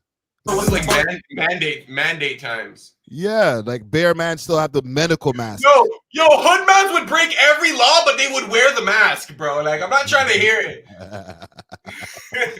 It's a perfect excuse, man. Now everybody can keep their face covered. But like I didn't even need to see the mask. I just need to see a Bear winter track. jackets. It's an old. They're saying 2021. Wow. Right. So I don't even think this is the one they're gonna release. They'll probably have a new one. So 5 has yet to release a track since being out. Not even a first day out. You know, everybody does a first day out track. Right? And then title it First Day Out, just like everybody else's track. Right? He didn't even do that. And that's rare because like almost every rapper does that, dog. That's like the best time to release a track, especially if there's anticipation around your release, the day of, and you do a video of you like walking out, and bro, like, dog, that's legendary.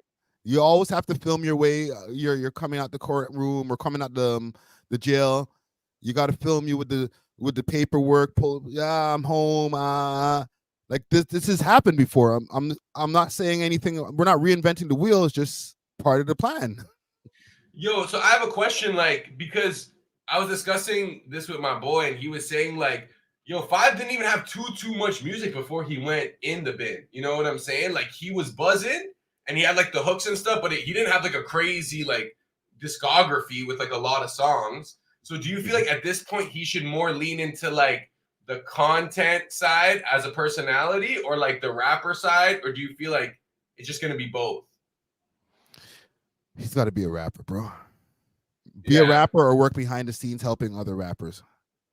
Because the content game, it's not the easiest game to be in. It seems easy. What we're doing here, we're talking, we're reacting to stuff. All this seems super easy. And I'm monetizing this. You know what I'm saying? Mm-hmm. But to continuously monetize content is not easy if you don't know how to follow rules. Like these guys, when they were talking about even just having a live stream, one, you and Drake doing a podcast, just watching the Not Like Us video. Yes, Drake is in. Let's flush this out, and Drake was in. That'd go viral though. That would go viral for sure. It would go viral just because Drake and you were watching a music video. But to be honest, that's not engaging content. You guys just staring, watching a music video, doing this. Who's that? Who's that? You know what I'm saying? Or these guys, their default is, I'm going to get a bunch of strippers and they're going to be posed in the back and it's going to be crazy. Yeah, okay, where are you going to keep that on OnlyFans? Because you're not putting that on YouTube. And also, you can't be saying mother effer every second word. You can do that in my interview and I'll take it all out in the edit. But you can't do that in your live stream. But in terms of music, do you feel like he's trying to do more of the streaming stuff because he realized like maybe from a music standpoint he could be limited due to his like mobility, where it's like if he could stream, he could just be here and stream. But like I think he knows that if he wants to like capitalize on his music career, he's gonna have to go to the States, and like will they allow him in the States? Is he like fully acquitted where it's like he can just go to the States? Bro, if I can't go to the States from a 14-year-old burner charge, let's be real, bro. But what if Drake paid for your lawyer? It still doesn't matter. I still have the charge. You know what I mean? Yes, I wasn't convicted. They stayed the charge, but that doesn't mean that the charges were dropped. The charges were just stayed. And the kind of charge that he has is a M. And he went on the run. In the States. In the States. Oh, he's never allowed. You came to our country on the run. We don't know if we can trust you. And listen, I don't want to try, like, all the more power to him. If he wants to, if he can get into the States, great. But if I'm the border guard and I'm thinking to myself, you ran and you came to our country to run, what's the guarantee that you're ever going to come back to Canada? Mine is the fugitive shit. Like mine is ever having a charge. Just like people, they don't want just to come to the United States and try to stay there. Like, what's this one-way ticket shit? What's going on here? You can't come. Yeah, but if he goes the streaming route where it's like he does Kick or Twitch or Rumble or whatever, and then he also still makes music and just makes money off the streams, those two income sources, like, that could suffice for him, you know? And especially for sure. How much numbers he'll bring. Like, I know he's probably looking for a Kick deal, but even if he just goes on Kick, like, eventually he'll just make money off it. Twitch, I don't know. He could be able to do Twitch. I don't know if they'll accept, like, the type of content he'll be streaming. Depends on what he streams. But, like, Kick for sure. Kick for sure. And somebody said this homeboy got his own YouTube channel. Yeah, he can stream live on his YouTube channel right now. Oh, and on YouTube, Burrow Sounds, right? That's what we're talking about, right? I don't know. I think he was talking about 5, but maybe. I think so too. But Right? Burrow But Sound like, TV is mine. yeah. Go check out Burrow Sound TV. Go subscribe. But you see right here, he could be live right now. You know how many people will be tuned into a top 5 live on his YouTube? Thousands. And he can actually monetize. He'll get gifts. He'd be the type of dude that, like, people would just send friggin', like, you know, just off the string. They're super chats. You know what I'm saying? However, can he monetize it? Because you have to, bro. When people say the F word too many times on my stream, I kick them off more times. Like, real shit. I seen it with Dusty a couple of times. Like, bro, please, bro. That's like, I'm sorry. Right? I just kicked AGB off the stream the other day. Not kick him off the stream, but I was like, okay, well, let's end the conversation here because I don't know if another F-bomb's gonna come out. Yeah, yo, I'm good with that. I'm good with censoring myself. Yeah. You don't get too many edits from me. Yeah, but like, imagine top 5. Like, those guys don't know how to speak without saying mother effer, bro. Bro, the stream that I did the other day didn't even monetize. The one I did with AD, it didn't get fully monetized. Because of that? Bro, we didn't curse. I wasn't even smoking. You know what I'm saying? And bruh, I was waiting for that yellow dollar sign to turn green, and it never turned green. And they're like, it'll get paid through people who use YouTube Premium, and it still made money, but it didn't make as much money as it was supposed to make. You feel me? So like, you have to be very cognizant of how you're dealing with like these live streams. That's why Adin Ross, he curses like crazy. I was about to say like a mother effer, right? He curses like crazy, but he's also on Kick. And he's like the face of Kick. It's like, yes, Cristiano Ronaldo can do whatever he wants. LeBron James he is that of Kick. You know what I'm saying? Yo, he's been making noise. Did you see the Fousey Adin Ross extravaganza that happened in Toronto? Yeah, they've been kind of seen the man them, the City Boy JJ dudes and them. Like, these guys, some of them are boxers. And yo, they boxed one of your boys who's a rapper. You know that white dude with the neck tat? He performed at the Bishop Brigante show. Prezi. Oh, okay, yeah. So he fought one of the City Boy JJ homies on Adin's stream with Fousey and everything. I don't know. Everyone should check that out still. But yeah, bro, there's a lot of like streaming that's happening. So I feel like this might be the resurgence that we've been looking for this whole time. It's like, and it's not going to be hood music. It's going to be streaming. It's gonna be the streamers, but apparently he's gonna be exposing these guys on Kick. I don't know. This guy's a consistent crash out, but I still respect him from like, because when I was younger and I was a kid, he used to make these like things Arab moms say, like them type of videos, and I'm Arab too, you know. So like he was an icon in that community. But bro, I don't know, bro. This guy, he's gone through it, you know. Yeah, he's got a lot of mental health issues. Let me ask you about something while we're here. Actually, before I move on to that, what's your thoughts on Drake unfollowing everybody? My thoughts on Drake unfollowing everybody. Why do you think he's unfollowed everybody? You know, it's like a new school year. You know what I'm saying? It's the beginning. It's fall. Time for change. You know what I'm saying? I don't know. Maybe he just had it with all the antics. Like, I don't know. I really don't know why he unfollowed people, but he's probably just like, yo, you guys are fake. You guys are two-faced. Like, that's probably the reason why he unfollowed them, you know? Yeah, including like, okay, for example, like Joe Budden. Joe Budden has said a lot on his podcast. Do you think that's why he unfollowed him? So Joe Budden's a part of the unfollow spree? Yeah. Joe's been I always unfollowed. thought there was a hidden respect between them. I thought so too, but I think that's kind of gone out the door after this Kendrick Lamar Drake shit. And before that, he was starting to really push that narrative that Drake is into the young things. And obviously the man keeps content. You know what I'm saying? So I can tell you old John Crow 4 said, don't care, Azar. Yeah, low key, like, I try not to care about that stuff these days because like it's endless, you know. Yeah. And like, who's keeping track of the follows and unfollows? Like, bro, like there's 3,298 people he's following. So every day does someone check to see like if a certain name's not there? Like, who's doing the checks? You know. I'm sure that these guys at this point let people know. You know so you're saying they're pushing? They're like, yo, they have an insider at a meme page or something. They're like, yo. Your PR team, somebody on their PR says, you know what? Go look up the account right now.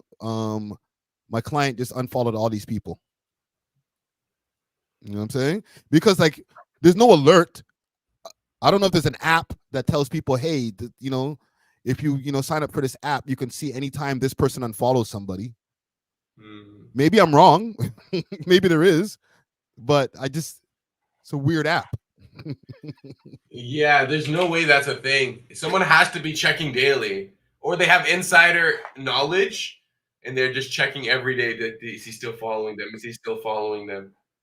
I don't know. Down to Earth says 50's told Drake to unfollow them. Maybe unfollow all them fools. They're cluttering space in your mind, bro. What about Braun? Why do you think he unfollowed Braun? That was his homie. I swear he has a LeBron James tattoo on him, which that's his own conversation.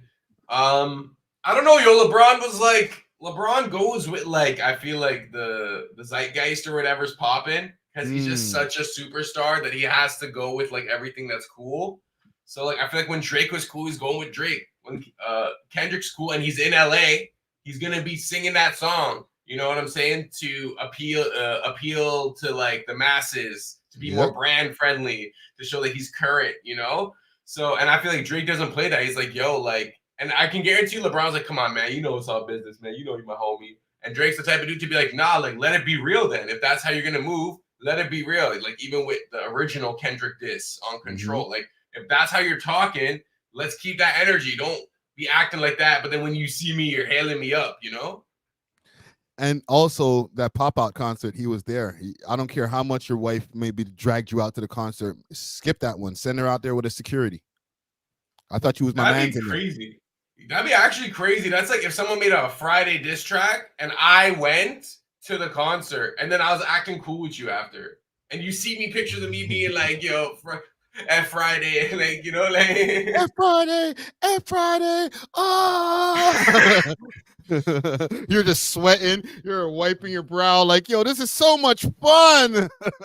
Then I link you the next day like, hey homie, you good? Yeah, I'd be like, bro, I saw the video. Sense. I was watching Amazon last night. I got eyes, bro. Right? That's bad. That's bad.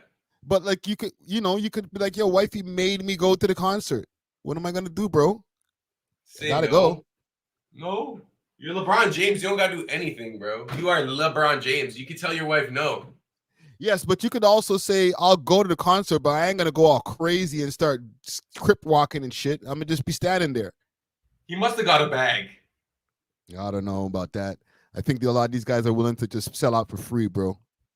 You think if LeBron James did it for free, then if you're Drake, you gotta get that tat covered up, bro. I don't care if he was sick in high school. I don't care if he's your homie. Get that tat covered up, bro. Get a friggin' Vince Carter going through the legs like one of these. You know what I'm saying? Like, bro, don't be keeping that LeBron James tattoo. Yeah, I think, you know what? I think he got let down by a lot of people from this battle. And he was being in Turks and Caicos. He said, you know what? This has showed me a lot. This has showed me who my real friends are. I just need to clean up this. I need to clean up my space. There's going to be more people he unfollows, bro. But everybody he's unfollowed are directly a part of the beef. Rick Ross, The Weeknd, everybody. All the part of the beef, bro. You know what I'm saying? Damn. So Elliot Wilson, Ben got one. It's safe to say that like the impacts of the war are still being felt. It's kind of like post-war where like you're rebuilding the city and you're like, hey, during the war, you guys were snitches, like exile. You know what I'm saying? Like, it's kind of like that. And it's a part of how to make a news story. Drake knows how to make news stories. Okay? If he unfollowed one person, we wouldn't be talking about this right now. So he had to do a sweep. You feel me? Yeah. He had to do a sweep for real. If it was just like he unfollowed Rick Ross, all right, who cares? That's not a news story. I'll unfollow Rick Ross, Joe Button, LeBron James. Like, I'm gonna unfollow like 8 people at once. Now we got a story. Now we cooking.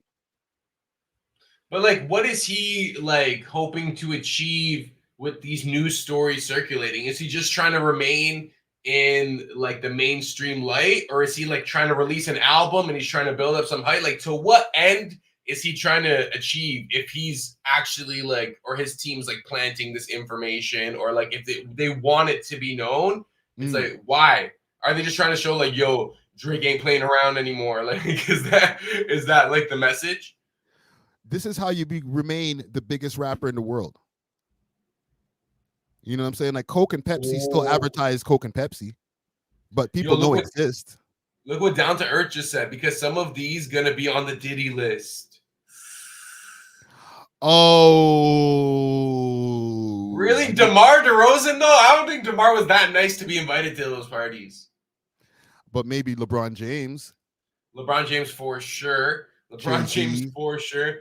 Is that who we unfollowed? Jay, I don't know if he's even ever followed Jay-Z, so I'll take that out.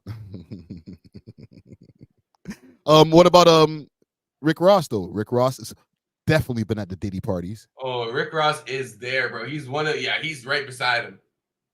Yeah. Who else did he unfollow? Hold on, let me go back to this list here.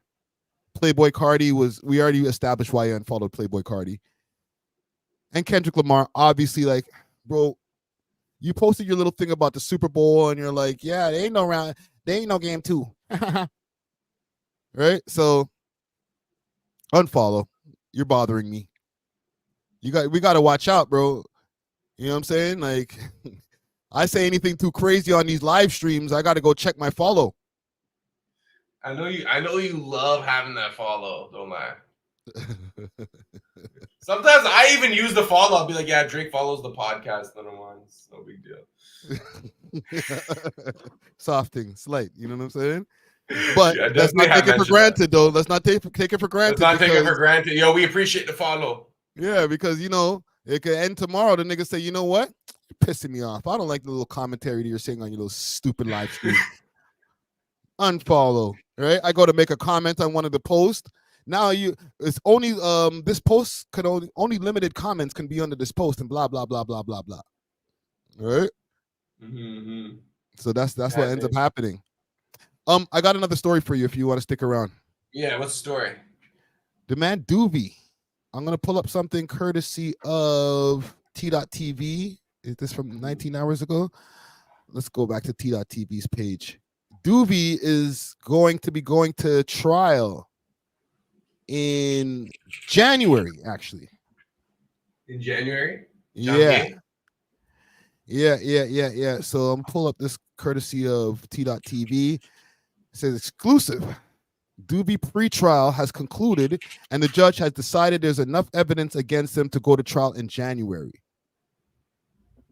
So basically, I guess from like how these things go, you know, you got your pretrial, the Crown brings in the evidence that they want to bring up against you, and then the judge decides, and we've seen this recently with the Top 5 case.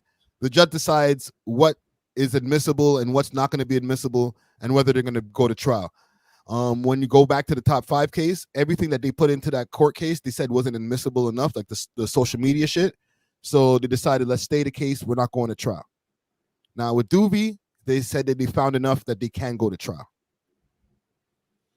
So that means that they're kind of confident. The Crown is confident, I guess, at this point, which is unfortunate. You know what I'm saying? Like R.I.P. to the victims who passed away in this incident, but like as far as from the fans of Duvy, there's a lot of people who've been.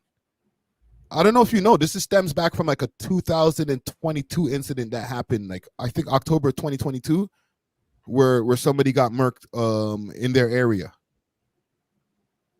And they got Gary Grill representing him. Do they?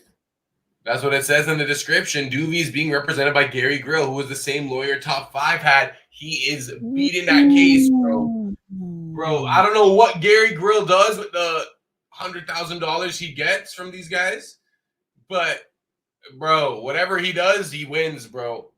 He's a good lawyer, bro. He's definitely That a good guy lawyer. is the guy, bro. That he is the lawyer, fam. So that changes things. That kind of changes things for me a little bit. Yeah, you know what? I should have read the description or the caption. You know, the thing is also with the Gary Gray guy, that Greg Grill, I mean, he did a smart thing with that Top 5 case, and I talked about it in one of the last streams. He went and got a lyric expert or drill music expert from all the way in South Carolina and brought him up here to get onto the trial to break down why they shouldn't be using any of the social media in court. So that's how savvy that lawyer was. Wow. Like, who just even think of that, bro? How did the fact that he has a drill expert in South Carolina is wild. Yeah, man. And that helped to push the judge to say, you know what? Yeah, a lot of this social media shit, we're not going to be able to use that. Yo, Friday. Okay, let me give you a situation. What if Gary Grill approaches you and he's like, yo, I need you to speak on behalf of like Toronto hip hop. I'll pay you like 8 bands to like pretty much like try to get this guy out of court type thing. Like you have to like, you're like the expert that debunks something. Would you do it? Sure. Hey. Yeah, I'll do it if there's a case that I feel that the person is being wrongfully accused, and you know my testimony can help them to get off of the case. Sure. Yeah, like it's crazy that like these guys have experts for these things, like, and they'll hire them, they'll bring them out, they'll fly them out. All this a part of the budget. It's pretty crazy. Yeah, you're not paying me to snitch. You're just paying for my expert testimony on Toronto hip hop, which obviously, yeah, we know a lot about it because we've covered it for like how many freaking years, obviously. You know what I'm saying? So I'll take the bag. Now, if it's to now put a nigga in jail, ugh. Yo, the guy's a rapper, not no drill expert, so they just brought a rapper. That is hilarious. He's a rapper, bro. He's part of a group called Kids in the Hall, but he's also a professor. He's a professor, right? Oh, he's like a PhD type, like. Yeah. So they brought him in, and that helped to push the case over for Top 5, where they're like, oh, you can't use any of this shit. Now, with the Duvy case, I don't know.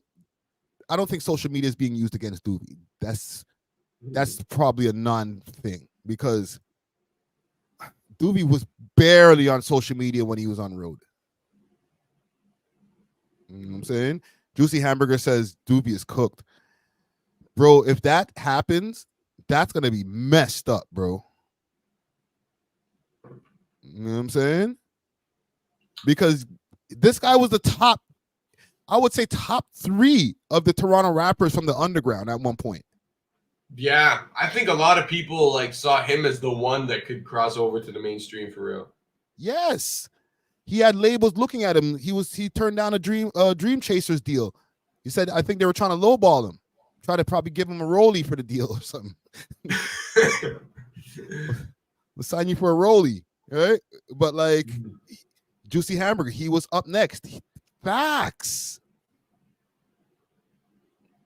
Like, damn, bro. Down to Earth said they think they got him on video. Or got a video on him. I don't know, bro. It's just sad to see these guys who are like they all have million+ views on all their music, like a multitude of their music videos. Like Duvy has at least 3-4 videos that have a few million views on it. You know what I'm saying? Like, and a lot of that probably comes from here. Where there's a Gary Grill, there's a way. Yeah. Yeah. Like where there's a will, there's a way. Where there's that defense lawyer Gary Grill, there is a way.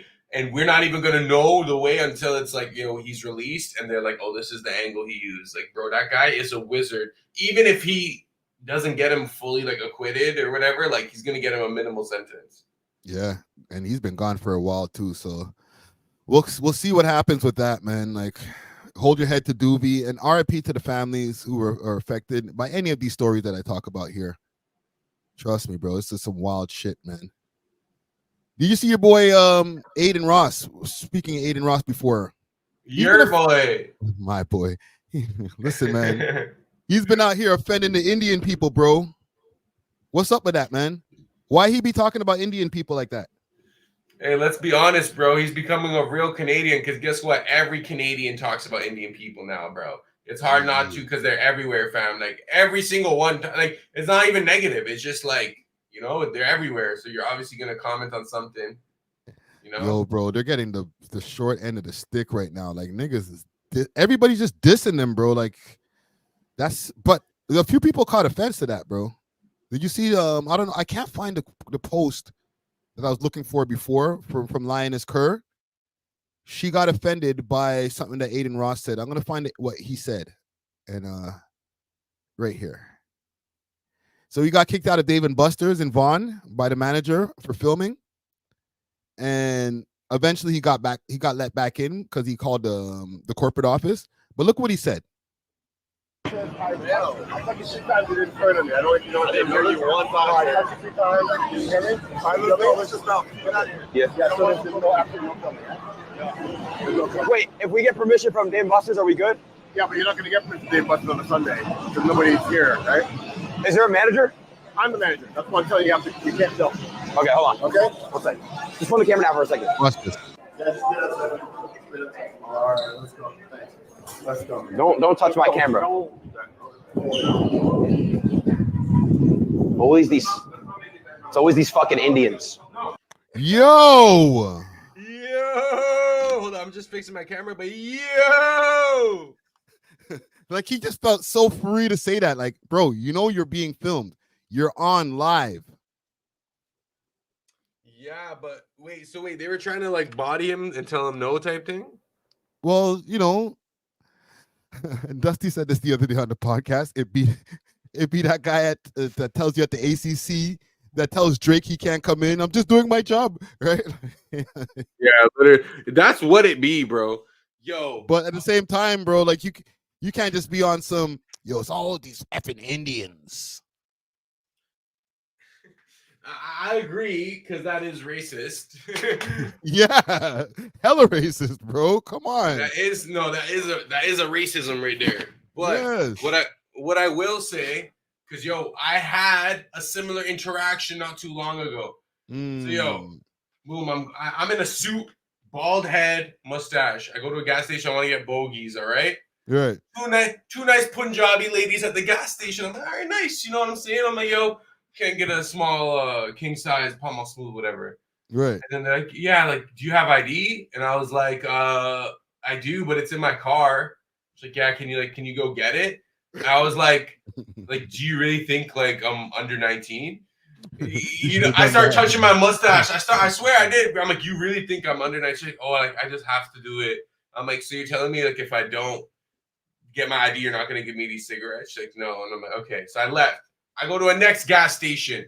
A nice Punjabi girl there, pretty, you know? I'm like, yo, like, can I get a Pall Mall Smooth, whatever? She's like, okay, for sure. She gets it out. She's like, do you have ID? And bro, like, I swear, fam, I was about to lose it. She was like, oh, it's the law. She's like, it's the law. I'm like, and when she said that, she's like, it's the law. You know what I said there? I'm like, yeah, but it's not the culture. She's like, what do you mean? I'm like, no one here actually IDs you for real unless like you look like a you, bro. You're not gonna ID every single person. Like, do you think I'm a call like I don't know. Like, I got pissed, but I ended up. Excuse me, sir. I'm just doing my job. I don't know, bro. That that pissed me off so much because, bro, no Canadian would have ID'd me, bro. I'm gonna be real. Not even a black Canadian, white Canadian, Asian Canadian. They would not have ID'd me, fam. These guys were trying to prove a point to me, bro. I swear they do it to mess with you, fam. Somebody said in the comments here, who was it? Faban says, if you were Indian, they would allow 100%, 100%, Fadan, 100%, fam. Oh man, you're not the complexion for protection, bro. you're too light, man. You gotta go get a tan, bro. Ever seen a bald 19-year-old? Hey, Gucci, you're not wrong, but allow me. No, it's facts. Just got the ID. But yo, like a Kobe Bryant. 16-year-old. Kobe Bryant. The reason why, like, the second time I brought my ID just in case, but the first time it's like, yo, you just exit your car real quick. You know what I'm saying? Like, I was just using my phone. I haven't got ID'd in years, bro. And all of a sudden, I got ID'd twice in like 15 minutes by 19-year-old Punjabi girls, bro. Excuse me, sir. Excuse me, sir. I'm just doing my job. Broski. Nah, bro. I was cheesed, bro. And shout out to the Punjabis because I do rock with Punjabis. I like some Punjabi music, but there is a cultural clash that's happening, bro. And like, you guys don't want to assimilate, and like we're not trying to accept your like the different ways that like contradict with ours. So it's like there's so much tension that it's just gonna either separate or it's just gonna be more beef. Like, try to learn how to be Canadian, bro. Don't ID people who are bald with stashes for a start. You sound like a MAGA. Try to learn how to be Canadian. Try to learn how to be an American. Hold on, I'm gonna play this right here. This is courtesy of Spitty95. Spitty95 is not hearing this no more. Okay. Actually, I'll go to his page. Let's give him some props. Let's go to see the post. Somebody needs to explain why. Why are there so many Indians in Canada? Too many Indians. My tribe grown when they hear my drum in the jungle. Go gotta go for it all when you came from none. Let's take these colonizers an adventure. Some of my people enslaved by intention. Because you see that rant that Adin had about Indian people in Toronto? I did, I did, yeah. But like, I don't know. Shout out Spitty95, I guess. He's doing his thing. And Lioness Curse said something about it too. I can't find the post. I was trying to find it before I went live, and it was hard to find the post. But he was going crazy, bro. I was like, bro, like, you're live right now. We can hear you. I don't think he cares, bro. I don't want to put no smut on the man's jacket, but I think Adin Ross might be openly racist. To Indians? Yeah. I don't know if it's because they're not used to seeing it over in there where he's from. Like, he's from Florida originally, and I think he's been living in California for a long time. But like, bro, just because you haven't seen a certain amount of a race in your area doesn't mean you could just be. You know what I'm saying? In Canada. Watch this. Is Drake no here? I'm not even joking. This is the crazy shit about Drake. He knew as soon as I landed, I didn't say. Oh, this is about Drake. I'm trying to find a rant about him and Indian people because he was going crazy, bro. He's like, yo, I don't understand why there's so much Indian people here. Why are there so many Indians in Canada? What am I missing here? Can somebody please explain why the fuck there's so many Indians here? Please. I gotta understand why. Please tell me. Like, he's not saying anything racist right here. He's just asking the question. But like his energy just seems like why is there so many, like, get them out of here? You know what I'm saying? Yeah, it's almost like he's saying like there's too many Indians. Yeah. Which, like you said before, he's not the first, like, people over here have been saying some shit like that. But we've gone over this before, and you weren't there for that episode, but I don't know if you've seen about the scam that these guys have been going through. Like, yes, they've been trying to encourage as much people to immigrate here as possible so that they can take their money and then dip them anyway. Yeah, there are some scams. A lot of them are trying to be refugees now because some of them are getting sent back. Like, it's just a messy situation caused by mass immigration, and it was poorly executed by the government. And the Punjabis that are coming here are like, they assemble with one another and they kind of like stay separate from Canadian society. And then now you have like a split in society where like we don't understand each other. You know what I'm saying? Like the other day, bro, I was DJing and I knew this Punjabi dude was talking trash to these two things he was with. I knew he was talking trash about me. I don't know. I don't speak Punjabi, but like, bro, I heard the diss. You know what I'm saying? I'm like, say what you just said in English. You can feel the energy. I did. And then he started getting shook. The girl laughed. He just started like, you know what I'm saying? So it's like, these guys are not like, they don't look at us positively. You know what I'm saying? And that's what's causing us, like, we kind of welcome them with open arms and then they kind of close themselves off, fam. Not all of them. I'm talking like the second generation ones, the ones that just like us, that came as parents of immigrants, whatever. Like, I'm not talking about them. I'm talking about the just recent wave, fam. They stick together and they don't want to embrace Canadian culture like that. And like, I don't know. I don't think it's like a healthy recipe for any society. But I don't think they're the only ones who move that way. Okay. And I don't want any people who are of any of these races to take offense. But I feel like a lot of Chinese people have been moving like that for years, bro. They even move that way within other Asians. They're like, yo, if you're Korean, we don't mess with you. If you're Japanese, we don't mess with you. Chinese only. You know what I'm saying? And farthest more than the blacks and whites, maybe a white guy might get through with a Chinese girl. You'll see that, right? But also that white guy, he might have some kind of status or some kind of money. You know what I'm saying? But the brothers, good luck. And even if you do get through, and I'm not talking about the ones that are fresh, the ones that just came here. You know what I'm saying? The ones who might be here for a long space of time, they might let a brother get in, right? A Canadianized Chinese girl. But let's see if he gets brought home to mom. Yeah. Well, yeah, for mixing and stuff, yeah, Chinese people are like that. Even they have their own businesses. Some of them have been here for years. They don't speak English, quote unquote. Even though they probably do. There's Chinatowns that they don't have to leave Chinatown. So why would they need to learn how to speak English? Yeah. No, I agree. And I don't think that's an issue. I mean, I don't think that's not an issue either. You know what I'm saying? I just think because the Chinese people, they stay more to themselves, where it's like the Punjabis, they're out here, but at the same time, they're like exclusive. I don't know how to explain. Like they're out at the clubs with us. You know what I'm saying? Like they are. Yeah. The Chinese people, they just go clubbing with other Chinese people back in the day. You know what I'm saying? They wouldn't even interact with other people. But like the Punjabis, they're out here in the same venues, same things. They're requesting music at the same venues that we're at. You know what I'm saying? Yeah. Now you're here in the Sidhu Moosewala. You know what I'm saying? So like now you're actually changing the cultural landscape of like the city. And it's like, I'm not against that because like cultures evolve, but it's also like we have to understand what made us before. You know what I'm saying? Before mass immigration.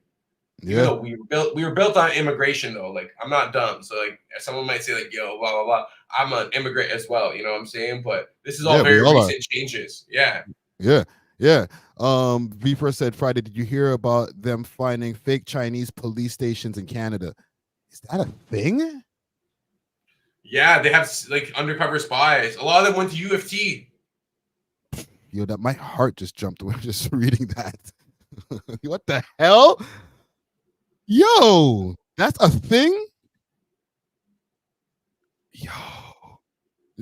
Remember, and like, and I don't want to put them under the radar like that, even though like maybe they deserve it. But like we rag on the Indian people, and not us, but people rag on the Indian people. But like these guys been getting away with pretty much like social murder for a long time, bro. Who, the Chinese? Yes.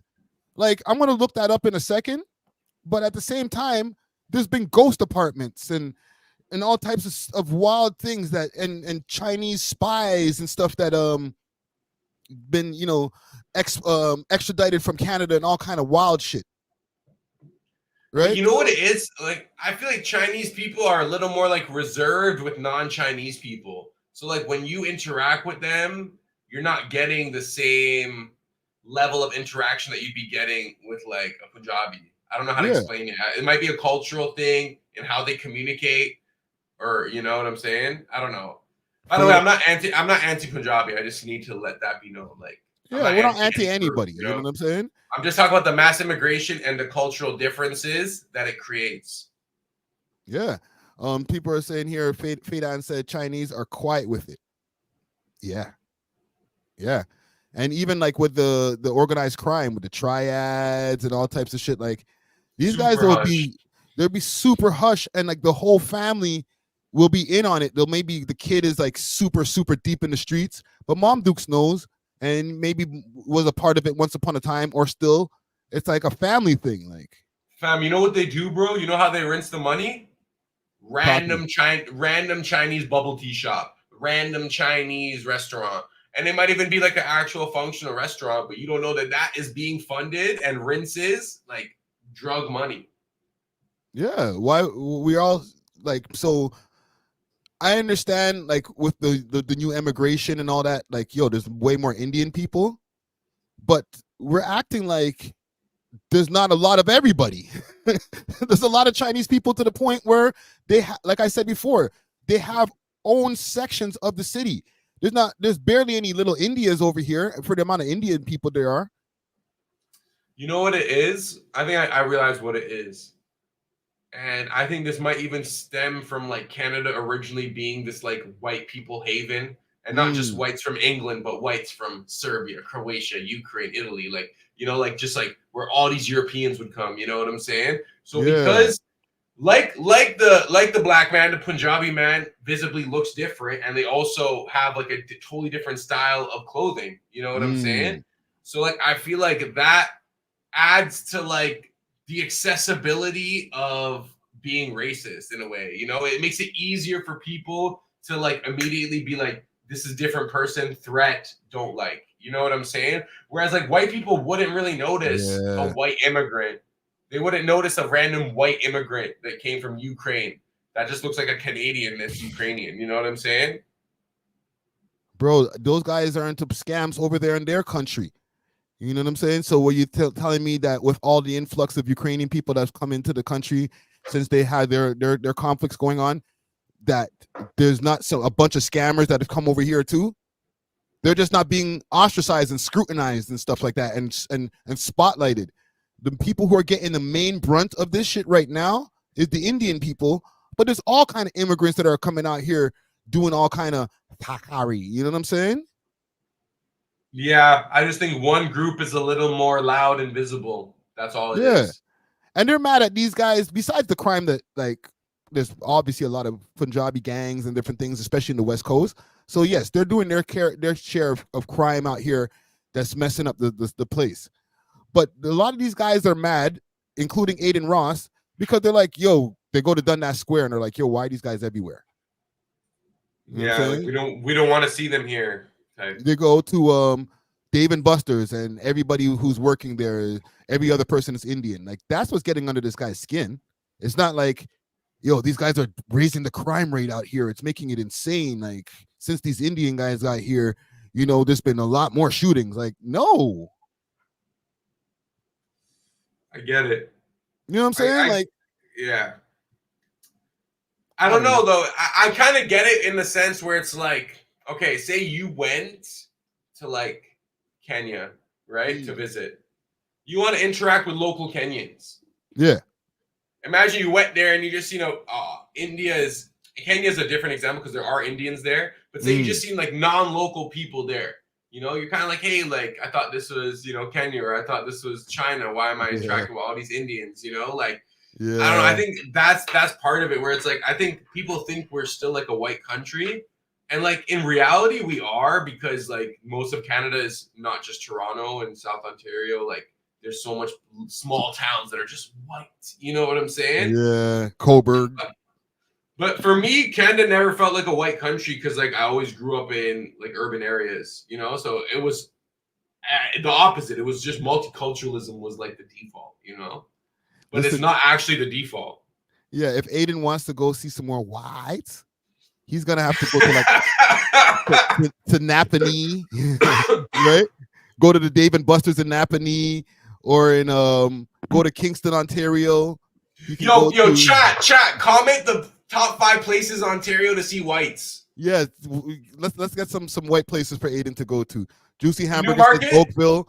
I don't know about Oakville. Oakville got a few black people, a few people who moved from Rexdale, and a few people trying to get a better life. Kleinberg, yeah. Go to the Timmy's in Kleinberg. You know what I'm saying? They'll get your order right over there. Windsor, Waterloo. Halliburton is crazy. Halton Hills. Yo, these places sound white. Acton, Ontario. Yo, the chat is going crazy right now. Yo, Adin, see, you can rewatch this later. A lot of these places are not even 45 minutes out of town, bro. You can go drive to some of these places, go walk the streets. Whiteness. It smells white today. You know what I'm saying? Got a nice blue and white sky, like my eyes. Right? So he'll be fine, man. Oh man, that was funny. Salute to Adin Ross. Do I have any more stories here? I think I might have. Yo, Shaq Lobo saying Waterloo's not as white as we think. Well, that's the like thing. A university town kind of, no? Yeah, and that's right next to Kingston, to Kitchener. Yeah, Kitchener's pretty mixed, no? Well, a lot of people have migrated to Kitchener over the years. There's a lot of black people. I've interviewed artists from Kitchener. There's Filipinos, a lot of people who've moved to Kitchener. The kitsch. That's what they call it, right? The kitsch? Yeah. You got to go. He has to go at least 45 minutes out of town, right? So like Hamilton, you're going to bump into a few black people in Hamilton too. A lot of the man them go over there and just live over there and end up not coming back to Toronto. No, Hamilton is mixed. Hamilton's mad mixed. Like, and there's actually bare buckets there too. I wouldn't even recommend. Yeah. He has to go further out. Illinois said Bramford, right? Not Brampton. Not Brampton. Okay, Adin, just be clear. Not Brampton, because then you're gonna be right in the mix. You're gonna go crazy if you go to Brampton, bro. Do you think if he went to Brampton, he'd get checked? Oh yes. After all the things he's already said, bro, like people have taken offense to it already. And like I said, I wish I could find the Lioness Kerr post, because she was not having this shit, bro. Like she was representing for the Punjabi community. And she's a nice girl, she's quiet and nice. You know what I'm saying? Demure, as they be saying these days. But she wasn't having this Adin Ross Indian slander. Right? Adin Ross is banned from Brampton, eh? If they standing on business, yeah. I don't know about Brampton. I don't know how much Brampton is standing on business. If they're not, then then let the nigga do whatever he wants, say whatever he want. Right? But if they're standing on business, they might have to be like, yo, Adin, before you just cross that 410, think about it for a second. Okay? At the end of that 410, there's gonna be some niggas in turbans that are not having what you said, bro. And I think they got the knife in the turban, no? Yeah, sometimes, yeah. You're right. So you get somebody who's super traditional with it, who watches social media, Knife right out the turban, right in the jigger, bro. You know what I'm saying? Right in the. Come on, bro. I'm not trying to incite no violence or anything, but like Aiden, just calm down, bro. You're not. I feel like I feel like I'd rather get shot than get like sliced with the sword. Yeah. Alive? Come on, man. Which would you like? Easy. Wouldn't that be worse? A sword? A sword would be way worse. Yeah, but I don't know. It depends, man. That's a gory road I don't want to go down. You know what I'm saying? I've been watching too many Netflix and all types of movies and shit. I got one more thing for you here, bro. If you want to stick around. Yeah. Okay. Did you see this thing about the cop who he got sentenced to 7 years? I'm gonna pull it up on my screen here. Oh, the guy who was stealing rollies or something, or like jewelry. So cop gets 7 years for stealing from deceased. Okay. So I'm gonna look to see if I can find this in a news story here. Toronto cop sentenced to 7 years. Have fun in jail as a cop, bud. That would suck. Let's see. Yo, Friday, I want you to address what Abdi 2 a.m. said. You think Haji Basto scared of top 5 release? No, but I feel like he's kind of stayed out of the way as far as any of the mix-up, which is a smart thing to do. You know what I'm saying? Stay out of the way. I'm not able to find this this thing here. Yeah, stay out of the way of all that shit. You know what I'm saying? Because that's when it's gonna start causing a street thing and issues all over the place. And that's when the boy them are gonna start tuning in way more to what is going on his side of town. So he's smart to stay out the way right now.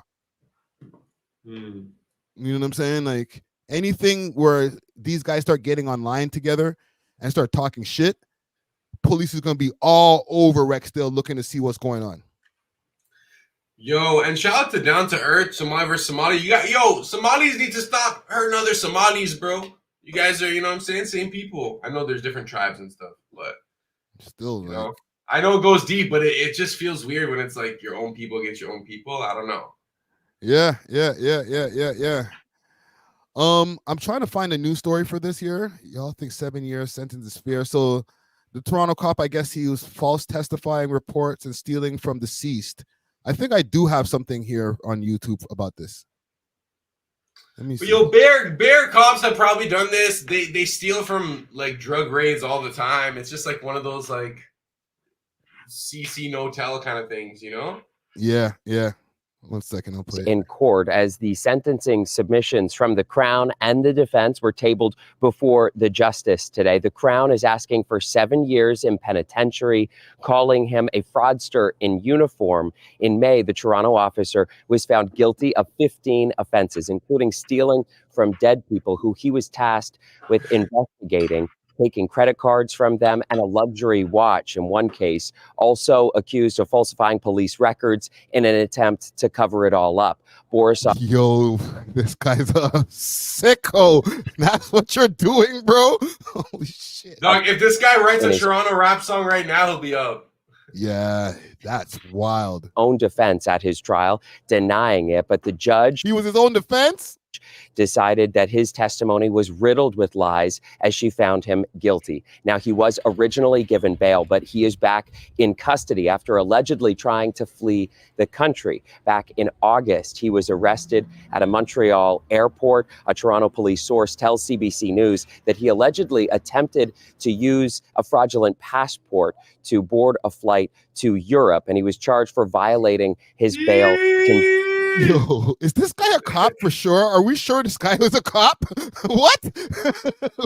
Bro, how long was this guy a cop for? I feel like this guy became a cop just to do this.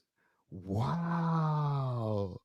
conditions for not leaving Ontario. He'll be tried separately for that charge, but the focus of these proceedings is really on those 15 offenses that he was found guilty of back in May. The defense asking the judge to take into account his volunteer work and his many years as a Toronto police officer dating back to 2005, arguing that a 7-year sentence is too harsh for a first-time offender. Borisov also submitted a letter in his own defense saying policing was his life's work. But yeah, right. Stealing from people, being a police is his life's work, bro. This guy is the worst kind of cop. This guy stole credit cards and a watch, and then falsified his records and tried to get out of Dodge, bro. And policing has been your life's work, bro. Yo, this is the type of shit I would do if I was a police. I'm not lying. Yeah, but I feel like he's probably not the only one doing it. He learned from someone for sure. This is probably like one of those like things they do, and he's just one of the guys that got caught. Oh, for sure. There's multiple police. He's not the only dirty cop. But like, the reason I say that is because I'm, an ex-criminal. You know what I'm saying? I have a criminal mind, I guess you would say.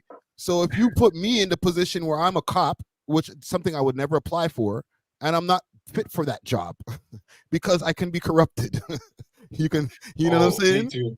Yeah, bro. I would take bribes if I was a cop, straight up. Especially for traffic violations. I'm racking it up. It's like, you give me $50 right now, and I'll pretend that it's never happened. Bro, if I see you as even close to driving with 4 chains on your neck in a nice 2024 luxury car, I'm pulling you over. I'm profiling everybody. Friday is the worst type of cop. What? What do you have in the trunk? If you got a burner, what else you got? Give me 10 racks and I'm leaving. You don't got 10 racks, you're going to jail. Gucci Ghost said $50. Yeah, maybe it was a little too low. But like per traffic violation, like I would just even speeding. Bro, you don't understand the amount of directions my brain can go in. If you have given me a badge and a gun and I already know how to be a criminal, this guy right here clearly fits that profile, bro. I feel like you'd probably end up linking with criminals and said, for sure. I'll let you niggas know if these guys are about to bring some heat on your neck. Monthly, weekly. You know what I'm saying? Yo, fam, I'd be entwined with at least 3 gangs if I was a cop. Are you sick? What? You gave me a badge and a burner and access to other burners? You're crazy. I'd be tied in with the triads, the shower posse, and the hells. Anybody that's coming on down the pipeline, any investigations, I'm hitting you on Telegram, whatever it takes. Well, let's link up and go eat lunch. You know what I'm saying? Send me my envelope, bro. Come on, bro. There's so many ways you can be corrupt if you're a cop, bro. Even COs, right? A lot of people become COs for the perks. Oh my God. It's actually making my brain tingle with the amount of dirty shit that I would do, or any of the man-dem. Like the street niggas, if we were just able to be a cop for a week and then just go back, none of the man-dem from the street knew you were a cop. You just got to be a cop for a week and just go around. By the time you come home back to the hood, you're about 500K up. Yo, Friday is Denzel on trading day, and I'm the white dude who's just trying to be a good guy. And Friday's Denzel Washington. No, bro, because like you don't understand. Like you're actually driving around, grabbing the criminals. So you know how many times they've popped up on a key in a trunk and turned the other way? Say, yo, let me take that. Give me that. Go talk to your plug. You figure it out with the plug. I'm going home and I'm taking your key with me, and you're not going to jail. Goodbye. Yes. Saying being a cop is more profitable if you're corrupt. What? Sure. What am I gonna what? I know cops don't get no little change. They get money, right? I think they get at least money. $60K a year. No, But they make imagine closer to like 6 figures. Okay, we can increase that. Okay, let's say like 90K, 100K, whatever. Bro, I would have already been fired. I would have been in his position. They would have caught me for some shit, bro. You know what I'm saying? Because like, bro, like this guy, he's stealing watches off the dead, and that's heinous. That's insane. Like gross. But Yeah, I feel like, yo, people have done worse. Yeah, like, okay, honestly, the luxury watches, that's kind of mess, but the credit card, like, I don't think that's too crazy. Because like when you die, like, yo, okay, this is another question in the chat. If anyone else, when you die, what happens to your credit card debt? Like, does it just go away? No, it gets friggin' transferred to the collections, and then whoever is your beneficiary has to handle that. Really? Trust me, I know. You still have to pay debts when you passed away, bro. Maybe you don't have to pay them, but your family do. What if, isn't there a way, like, if you get insurance or something, like when you die, it's like it'll just like it covers up to a certain amount or something? Yeah, you have your life insurance, and then when that life insurance comes out, your family might get 100 racks. Let's say they pay for your funeral, a few other things, cover some debt. Now let's say there's some things that you didn't handle, and they didn't handle that with the inheritance money or the life insurance money. They forgot to handle your credit card debt. Exactly. That's still gonna come into the mail and be like, yo, to the estate of such and such, so and so still owed a little bit of money on a credit card company. It's not in the credit card company anymore. Like MasterCard don't have this anymore. We are such and They such sold the collection. debt. They sold the debt, right? Oh my god. Right? But we still gonna need that. Right? Trust me, I know. Oh my goodness. So wait, how do you set yourself? You got to get life insurance then. You got to get life insurance, and hopefully the family makes sure to pay all of the shit that might be coming down the pipeline for you, as well as handle the funeral and everything else. Because you can't leave your family naked, bro. Because like if they got to cover the funeral, that's like 30 racks. 30 racks? The life insurance doesn't cover that? Well, if you got 100, then 30 of it's going to the funeral. You know what I'm saying? Lord, yeah. But if you don't get no life insurance and you don't leave your kids with shit, they're gonna have to eat that, bro. You know what I'm saying? What if they just don't pay it back? Then they'll just always be in collections with the government or something, bro, or with a collection agency. Their credit will get messed up because of their person, of their parent or whatever. You know what I'm saying? Holy. Yeah. Word. Yo, that's scary, bro. The government will never, ever, ever let go of a debt, even if you're dead. They still want their money, bro. Even if you give them less than what you owed, like they'll take like cents on the dollar. Yeah. You know? And it doesn't matter how many years ago that was. You know what I'm saying? They'll be like, yo, we still need that though. What about that though? You know what I'm saying? What about your moms? What about your pops? Like, yeah, we still need that though. You know what I'm saying? Trust me, the government is the biggest gangster out of all of these niggas, bro. But this guy here, he's cooked, bro. Somebody, the 6 Buzz post that I was looking at before was asking, is 7 years too much? What do you think? Is 7 years too much for stealing a watch off a dead guy and a credit card? I don't think it's too much, only because he was a police officer. So it's like you were given like a lot of power, and it's like you misuse that power. So it's like it's not like you're just a regular guy who stole a watch. Then 7 years would be ridiculous, you know. But the fact that you're a cop, it's like, yeah, you should have like added punishment for like you violating your code or whatever, you know. Yeah, that's what I think. Like I think it should be enhanced because he's a cop. Like it shouldn't be helped. Like it should be like a worse punishment. What do you think? I think 7 years is too late. 7 years is too late? How much do you think he should do? If that was Ray from Jane and Finch, he'd be looking at 10, at least. At 10? You think so? Yeah. They're taking it light on him because he's a cop. You're stealing from people, okay, that are dead. Okay, that's I don't know what kind of crime that. It's not necrophilia, but it's some kind of wild crime, right? But you're stealing from dead people, and you try to flee after that happened. So you got to get him on the trying to leave too, bro. Yeah. That you're right. You're right about that. That's worth. You think that probably adds like another maybe like 1 or 2 years though. But bro, like the crime itself, maybe I'm harsh. Maybe that's why I shouldn't be in the legal system. I would have hit him in the head with 10 to 15, bro. 10 to 15? Yeah. Go sit down, fam. Especially the fact, like you just mentioned, you're a cop. You're supposed to be doing the opposite thing, my G. Yeah, literally. We paid tax dollars for you. Yes.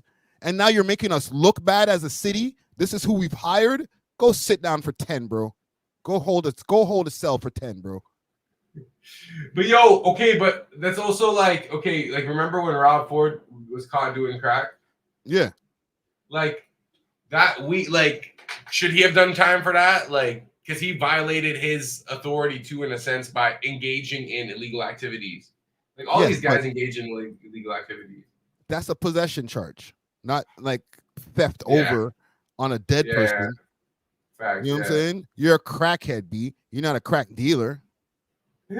See, you just got a little issue, that's all. Yeah, you need more mental health assistance more than actually jail, to be honest, the way, especially in 2024, the way that they're moving. If Rob Ford was caught smoking crack in 2024, they'd be taking him to say, you know what, he has a mental health issue, rather than clowning him. And Jimmy Fallon and all these guys making jokes. They'd be like, you can't do that. Maybe it's because of mental health, that's why he's smoking. But he was getting clowned. Oh, they were killing him. You know but they also loved him because it's like everyone loves the city of Toronto. So it's like obviously like, you know, he's not a bad mayor. Listen, if he was alive, he'd probably be the mayor right now. You think so? Yo, bro, Marion Barry smoked crack and they let him back in. Over there in DC. If I'm not mistaken, if that was the place. Right? They let him right back in, bro. But I don't know. Would you want your mayor being on that? I don't know. Yeah, but I don't vote enough. Like I've only started voting as of lately, right? So I wouldn't have no dog in the fight. I would just be watching it on the news, like, oh, Rob got back in. Don't that nigga smoke crack? Oh well, and I just go back to whatever I'm doing. You know what I'm saying? I'm not passionate about politics enough where I'll be like, oh my God, he smoked crack. We gotta vote for the other guy. What's the other guy doing? Not smoking crack like a pussy? No, I'm joking. No, but what else is he doing? You know what I'm saying? You like Dougie is the premier. He's not even the mayor. He got a bigger job than the mayor. And you know Dougie be skiing slopes, bro. You think so? Oh, come on, bro. Dougie got a coke face, bro. You think he does it to this day? What? Yo, chat, do you guys think Dougie's on the white girl? He is on the Britney Spears, bro. No way. This guy's not on the Britney. Look at his face, bro. That's just how white people age, bro.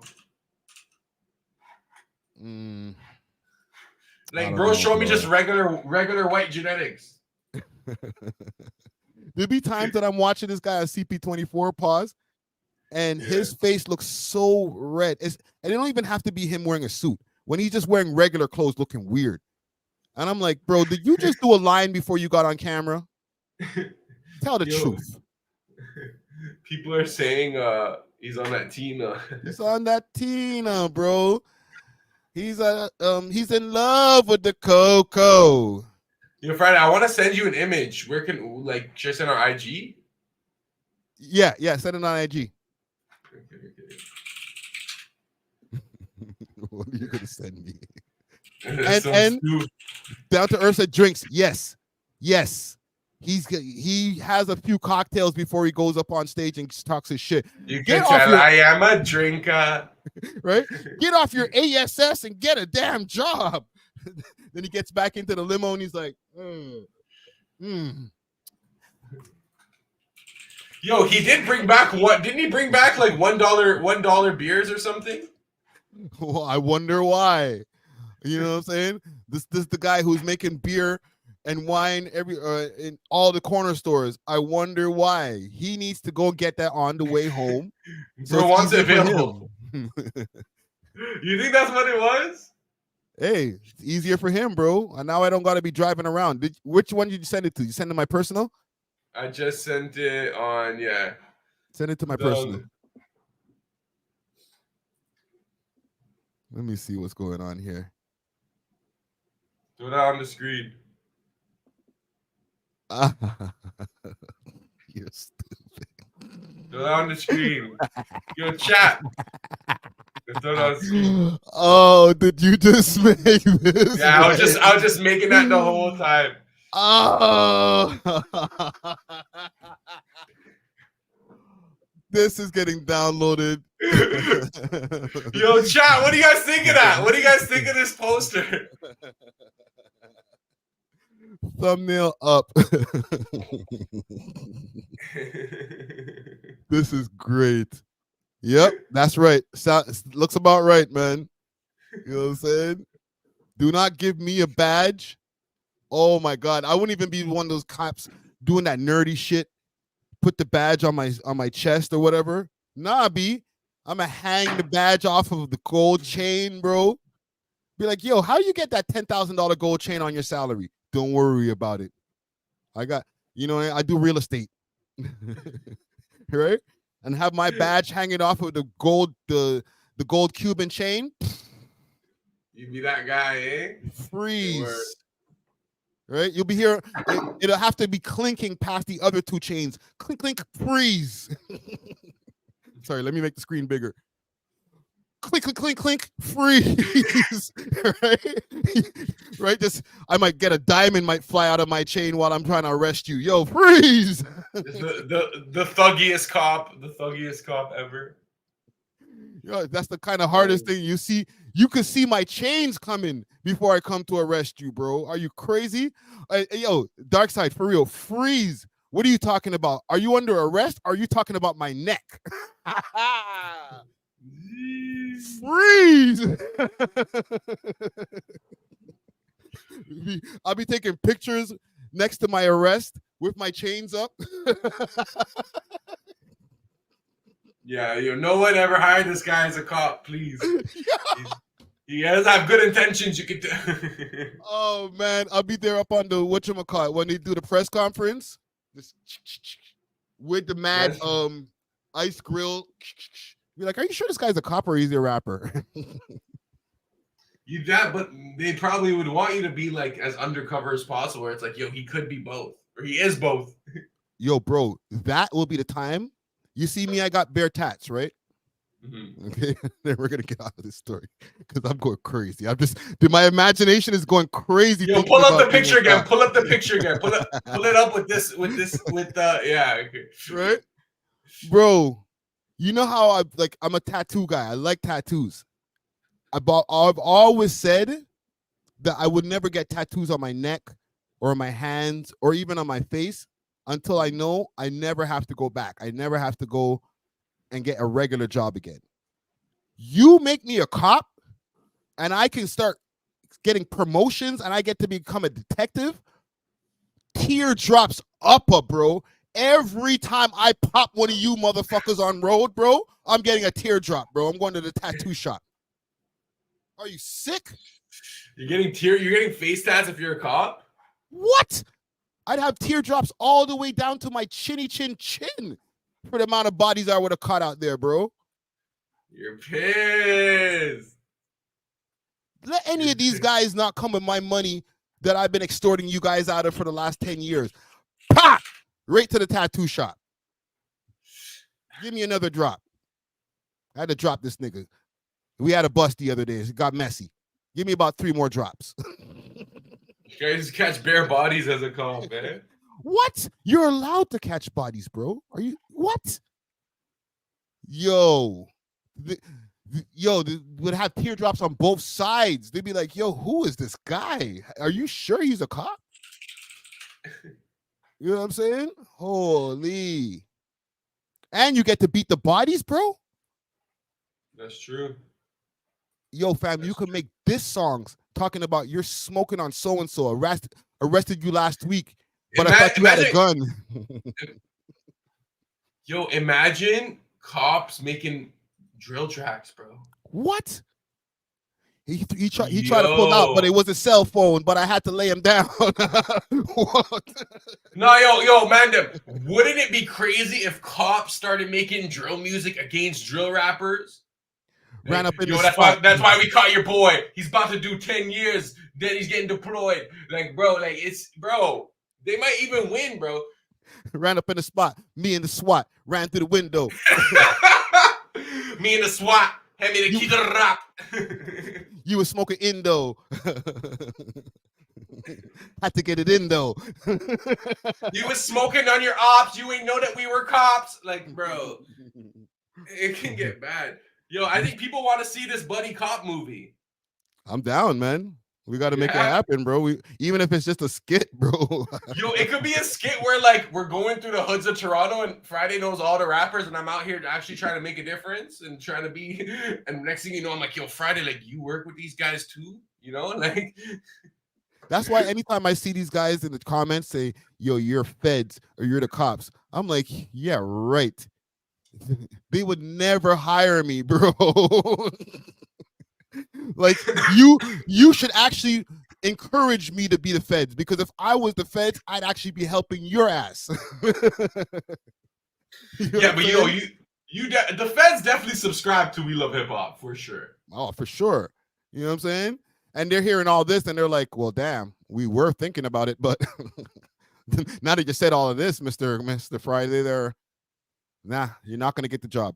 Not that I'm never applying to be a cop, gang.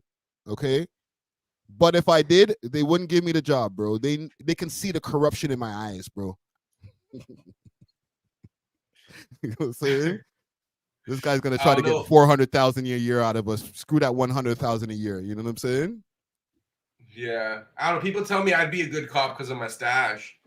But you do have the cop stash. Yeah, I got a cop stash for sure. Law abiding.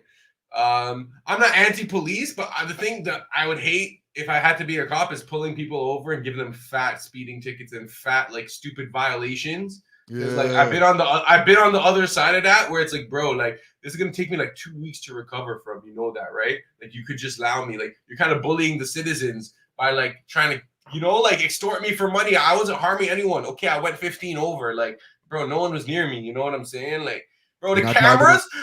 Bro, the cameras have been getting me, bro. I'm like, I owe like $300 in freaking speed cameras. Well, damn, bro. If you're driving a hotter whip, we can circumvent that. Okay, this is how Friday would handle your issue. If you're driving up in a Honda, and I know what you drive, I'm not gonna dox your car, right? But if you're driving up in a Honda, you're getting this ticket, B. You're worth nothing to me. But if you drive up in a Ferrari, we can circumvent this payment process. I was going to hit you with $100 speeding ticket. Send me 80 my Cash App. I don't think Toronto cops be doing that. I don't think Toronto cops be doing that. Bro, you got to get it where you can, bro. Or what's in your trunk? Or we can. What's in your trunk? Gucci goes to run me my 50 bones. Real talk, $50 that's light, bro. If you have a Ferrari, you should be able to give me $50 for real. Bro, in Mexico and places like that, they just take money directly from the person. You don't even have to go to the court. Known. It's like known. They'll tell you right away. Let's bring that to Canada, bro. Bro, if you got it on you, if your ticket is 80 and the man says, yo, just give me 50 cash right now, let's let you drive. Hold that, bro. Hold that. I might even give you 60 for helping me out. Bro, I might even give you the full 80. I don't get a demerit point or nothing neither. Yo, fat man, you let me drive off and you don't worry about the smell of marijuana in my car. Now, if there's a smell of marijuana in your car, I might need to hold an extra 100. I might need to hold a 500 still. But that's me. Or we could search the car. Yeah, because marijuana usually means gun. So what are we doing today? You got cash on you? Does it? It is in my world. Bro, do I need to pull up the picture again? Marijuana means gun.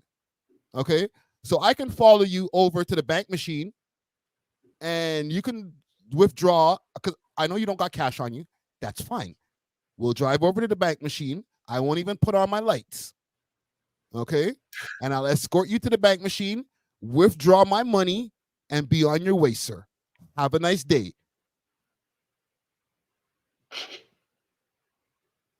Right? Or we can go see what's in the trunk. Up to you.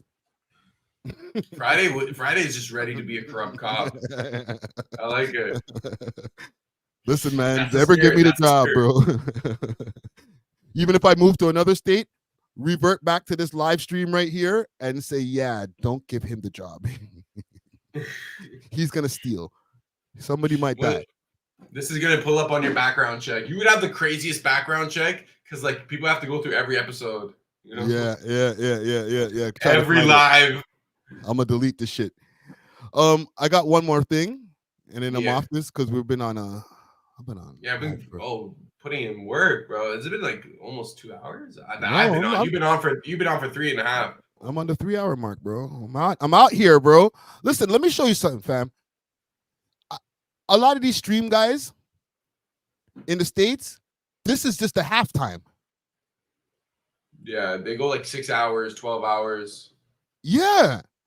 You know what I'm saying? They're like, okay, now I'm going to go run a video game for another hour, and then we can get back to covering some news. Oh, this just broke while I'm been live for the last 5 hours. You know what I'm saying? That's how they really get it in, and that's how these guys really catch stories. We don't really got that out here, except for the guys who end up moving to the States. I noticed the longer the lives are, the more views you get. That's another good thing too, right? Because live streams are supposed to be lengthy, man. Like you know what I'm saying? Like there's a lot to cover. What's the dirt? What's the dirt? What's the dirt in the building? Thanks for the donation. Glad to see you still out here, brother. Yeah, man. You got to start changing. You got to change the name to What's the Smoke? Yo, and he got a new thing coming soon. Oh, let me pull it up on the page first before we get to this. Salute to What's the Dirt. You just reminded me. Thank you, brother. J. Cole, J. Fold. Okay. Thank you. The J. Cole story is on the way.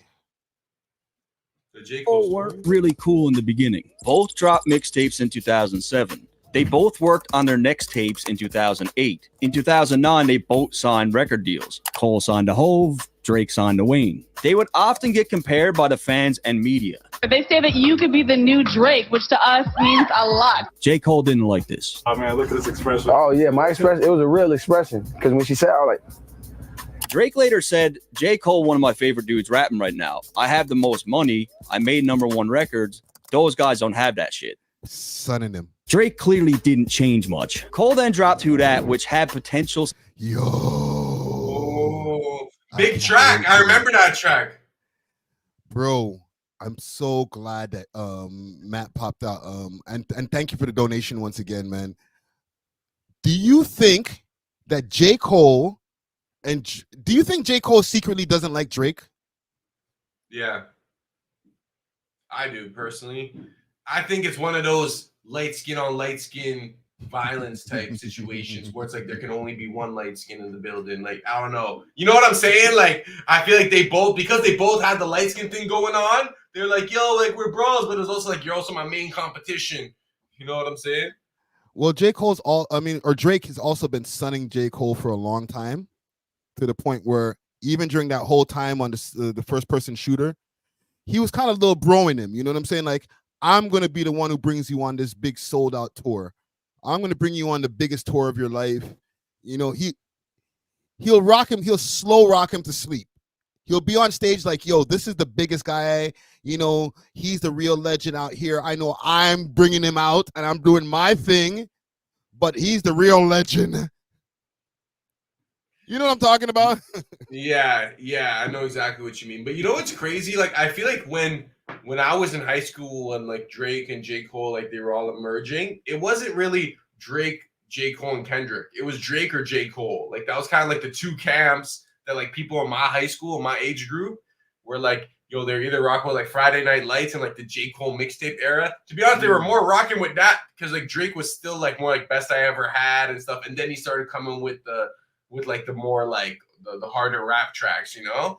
But I feel like J. Cole had that like underground respect more than Drake did, where Drake had more of that mainstream appeal. You know what I'm saying? And as time went on, that kind of maintained, and then eventually J. Cole lost whatever aura that he built over the years, and then Drake just has kept rising, you know?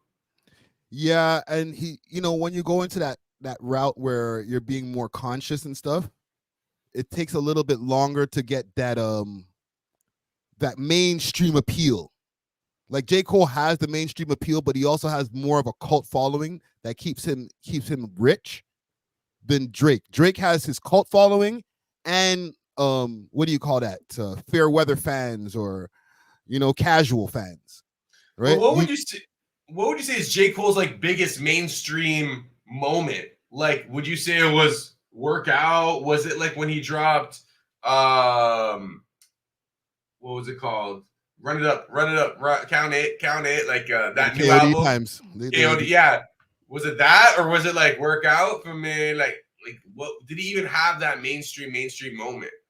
I think it was the Forest Drive time.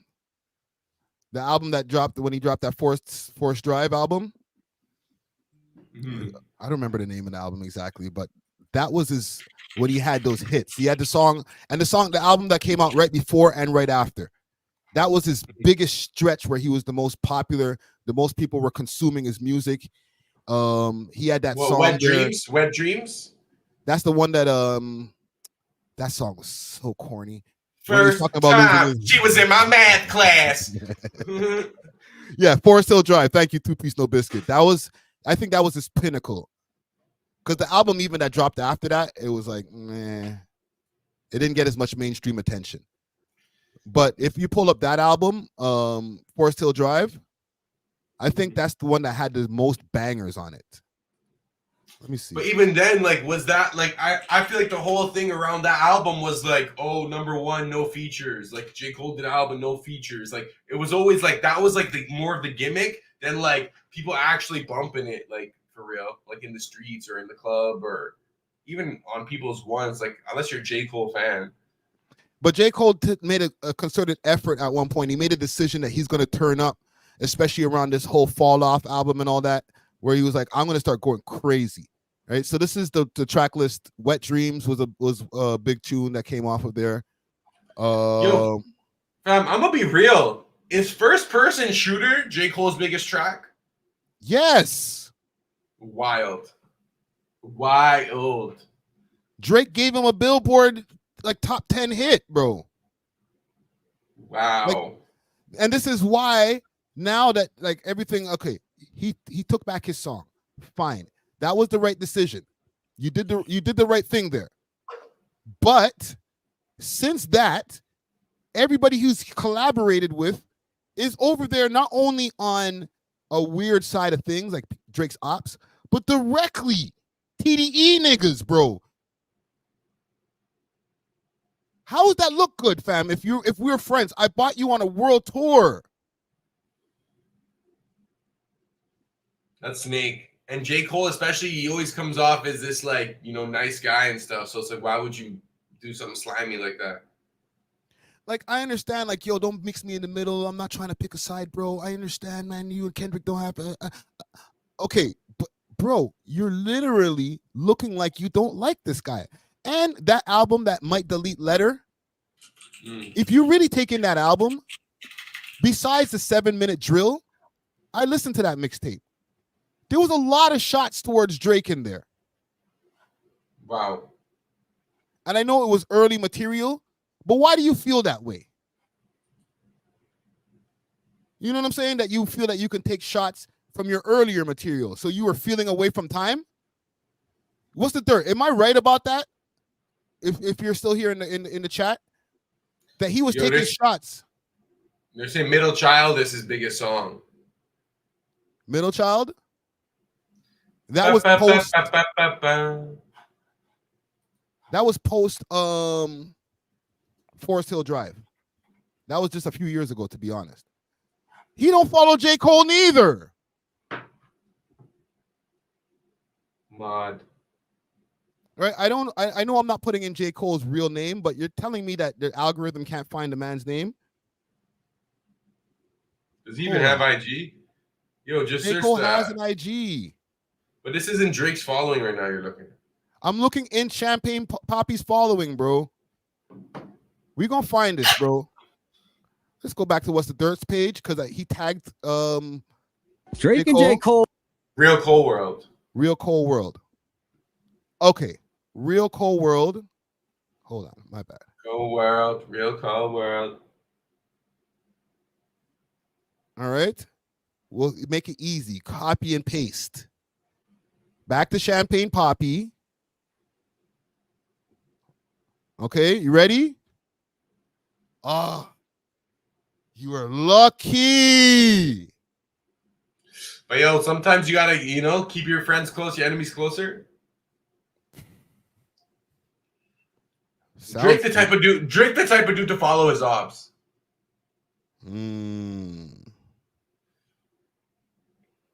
See, and What's the Dirt says, yeah, at first he wasn't a Drake fan, I feel. And again, he says, because you got to think, there was a bidding war for Drake. Every label wanted him. And What's the Dirt is this? He does the work that we're not willing to do, man. Like these deep dives that he does, like they're so in depth. No matter what people try to say about some of his Family Matter shit, y'all niggas ain't willing to do the amount of work that it takes to make a 2.5 hour documentary for the amount of comments y'all have about the man. You know what I'm saying? Y'all watched it, and I'm not talking about anybody who dissed him or whatever. I'm talking about just the comments in the comment section, right? They be like, yo, you did this, you did that. Bro, okay, so make your own doc. They don't understand. They don't understand how much work it takes. Every transition, every image this guy is putting up, all the text, back and forth, audio, video. Yeah. And then he has to, the way he adjusted it for the reels and the different orientation, like, bro, that takes a long time. So it's easy to like talk ish, but like, bro, you got to respect the work, Yes. And this is worth pointing out. This has been going around, salute to Rory and Maul. They said something about this as well. This has been a thing, bro. The man low-key doesn't like Drake, bro. I don't even think it's low-key anymore. I think it's high-key. You know what I'm saying? Like, how many collabos you going to do with the ops, bro? Like, let's be real. Hold on, let me see where Rory... I know Rory Maul said something about this as well. All right, but this J. Cole thing it's not... I don't know. I don't think it's a conspiracy. Right? Yo, What's the Dirt? What do you use for like templates? Do you subscribe to one of those like monthly plans? I'm on Motion Array, but like for like templates and stuff. Sorry, this is like a side question. Okay. He does. In Vado? Yes. In Vado, and salute to What's the Dirt because he put me on his account too. I've been using that for my last few docs as well. That's the homie. Right, yeah, bro. What's the Dirt's a good dude, man. When people were coming from him for the last few things, bro, I was like, yo, y'all don't understand how much of a good dude this guy is. Y'all are really tripping. Yo, we should do a road trip to the East Coast. He's in the West. Isn't he New Brunswick, Newfoundland? Like he's from New Brunswick originally, and he lives over there in the West Coast. Yeah, he lives in the West. Yeah. Envato Elements. Ricky is on my business plan. Yeah, bro. That's why you see those last few documentaries. They've been looking nice. Let me see. Rory, Maul, J. Cole. I'm gonna find what they were saying about Cole. They had one thing if J. Cole was out rapping anyone right now. Actually, I'll do this. J. Cole, Drake. I'll show you what I'm looking at here. Because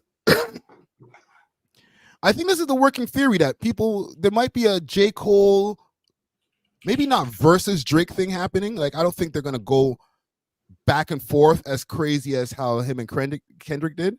Newfoundland originally, actually. My bad.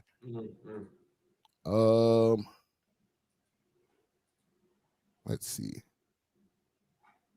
Right here. Someone that's part of TDE. I think he clearly put Cole chose a side, and no one's talking about it. We have seen Cole collaborate with two people that one could deem be ops of Drake specifically. We know he's been going back and forth with A$AP Rocky and do a song with someone that's part of TDE. I think he has a song with A$AP Rocky, bro. Come on.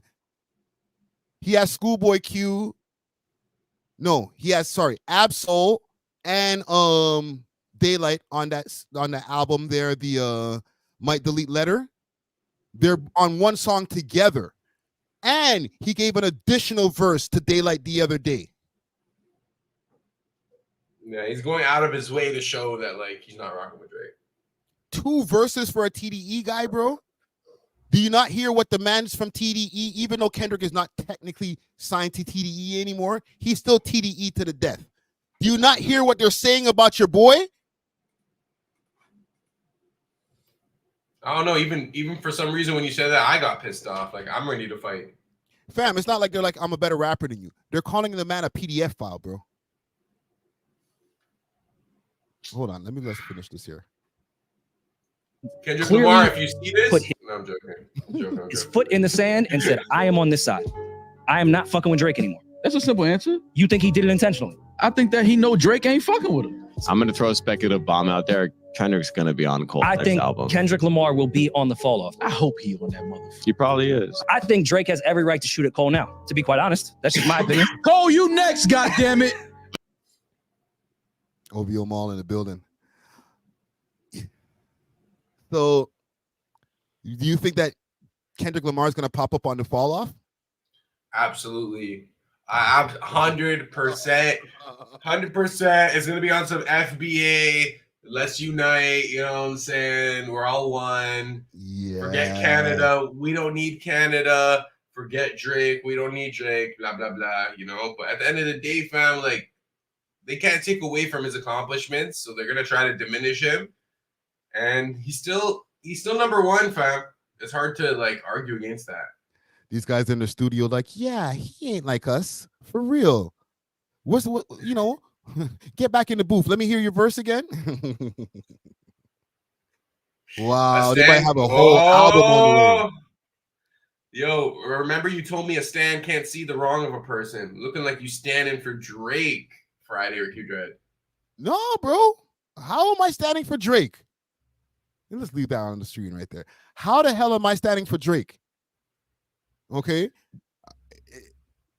Go watch it. Yo, we're pointing it out. Your boy is dissing you, fam. And I was thinking this. I never really vocalized it because we don't really talk about J. Cole too much on the podcast. But I'm like, why does this album have like 3 songs that one sounds kind of Drake-ish on, and then 2, he sounds like he's sending shots at the boy. And then you get on a whole collabo with the nigga. You go number 1 or whatever the song went. You diss Kendrick. And then you take it back. But then you get on songs with all of Kendrick's friends. Wouldn't you have a feel away, bro? Well, for sure. Like, I feel super disrespected. But, like, you also know that there's no friends in the industry. My brothers have been the kin to me effect. Well, you know what I'm saying? Yo, Drake is cleaning out all of the friends. Yachty got unfollowed the other day. Everybody's getting unfollowed, bro. The man's putting up his blue light right now and just looking at everything under the blue light. Okay, so right now, I guess I think he's like preparing for like a comeback. So he's like kind of like trying to clear out his social media.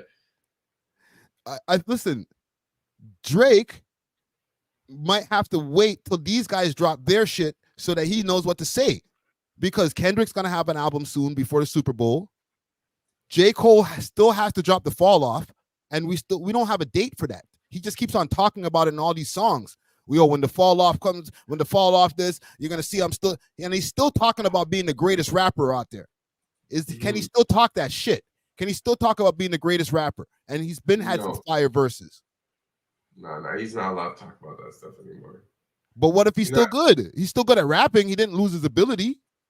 He lost the aura, bro. I'm telling you, he lost whatever like untouchable aura J. Cole used to have, where it's like, no, when it comes down to it, when it's for real, J. Cole, bro. We saw what happened when it came down to it.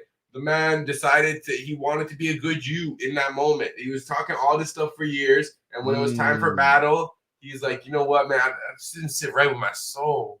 You know what I'm saying? But how about all those years where you talking about, like, how about your soul when you were dissing, like, I guess theoretical rappers, when you're like, I'll kill a rapper if I have to. I don't know, bro. Like, he lost his aura, bro. Cole fan, bro. You know so many Cole bars, bro. I don't even know if that's a Cole bar. To be honest, but it sounds like something. It sounds like a Cole bar for real. And Young Money says Drake still follows Yachty. Let me make sure to get all my facts straight. I don't want to leave this live with no facts, with any facts, non-facts on the table. You know what I'm saying? Yeah. But let me check the poll here before we get off of this story here, because Old Fold World. Old World is crazy. Does J. Cole hate Drake? I'm asking. Only 48% says yes. Actually, not only. 48% is a lot. But 52% says no. They don't see it. We're reaching. Or I'm reaching. I don't want to put it on you, bro. I'm reaching. I think. Oh, do you want to stay for this last story that I was going to go through? What is it? It's something about the homeless. All right, let's do it. Okay, so let me pull up this courtesy of Straight Out the Six. It was from a day ago. Okay, so let me go back to Instagram. There was this lady, and I had a conversation about homeless people last week when Doug Ford was like, get off your ASS and get a damn job. Oh, yeah. I did. So this woman says, an Indigenous woman wants to know why so many of her people are homeless, why Canada is their country on Nation's Truth and Reconciliation Day, right? Which was a day ago, right? Every child matters. Make sure y'all support, man, because you've been a bad country, bro. So let's let her cook here. This is our country, and yet we're homeless. So many of us are homeless. The people that come here from other countries get houses and are taken care of. They're accommodated. Why are so many of my people dying on the streets? This is our country, and yet we're homeless. You know what pisses me off about immigration? They're all here thriving while my people are homeless on the street. And we have an Indigenous premier. You know what? Facts or fiction? Is she talking facts? There's some facts, but there's some fiction that I disagree with what she's saying. Tell me. When she said this is our country, I don't think this is a native country. This was a country formed by colonizers. It wasn't formed by natives. And natives didn't really believe in like land ownership. They thought, you know, all the earth was like, you know, part of the sacred kind of spiritual thing. You can't really own land. Whereas white people were like, nah, we can own this land, this land. So this country was never like their country. You know what I'm saying? It was maybe on their land, you can argue. But culturally and the systems, the infrastructure, the history is not it's not like orchestrated by them. It was orchestrated by white people, which is why they were discriminated against. After they stole it, after they just took it. You know what I'm saying? Yeah. So, and even before that, before Canada came and colonized, like they had tribal warfare and stuff. But I understand her frustration. Because like there's a valid victimhood there because they've been systematically, you know, discriminated against. Yeah. But there's also like I wouldn't say cultural, but like behavioral things that we see in that community, which are patterns, you know, coming from trauma, coming from history, like alcoholism, drug abuse, low education, poverty. And you can blame both people. You can blame the natives themselves for it, or you could blame the government, or you could blame both. So I see your point, but this country was never founded for natives to thrive.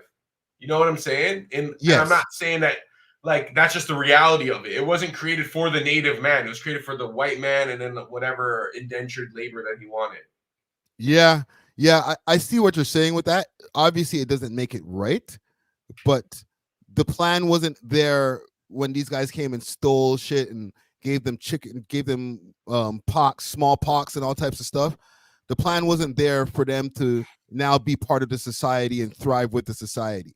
You know what I'm saying? So she is right in the sense where they've been oppressed for so long and pushed to the side, and now they're looking and they're like, okay, what about us? We've been here the whole time. Yo, you remember us, the guys that you stole the land from? What do you mean? You're gonna go give this guy a place who just got here before me? Yeah, that's frustrating. You know what I'm saying? Like, yeah, it's one thing to be like, okay, you know, you guys did us dirty, but can you bring us back up now that you did us dirty before you get to everybody else in the world? Like, there's people from Ukraine who are getting quicker services and getting better, getting into homes quicker than an indigenous person who's been like here the whole time, who their ancestors have been here the whole time. Mm-hmm.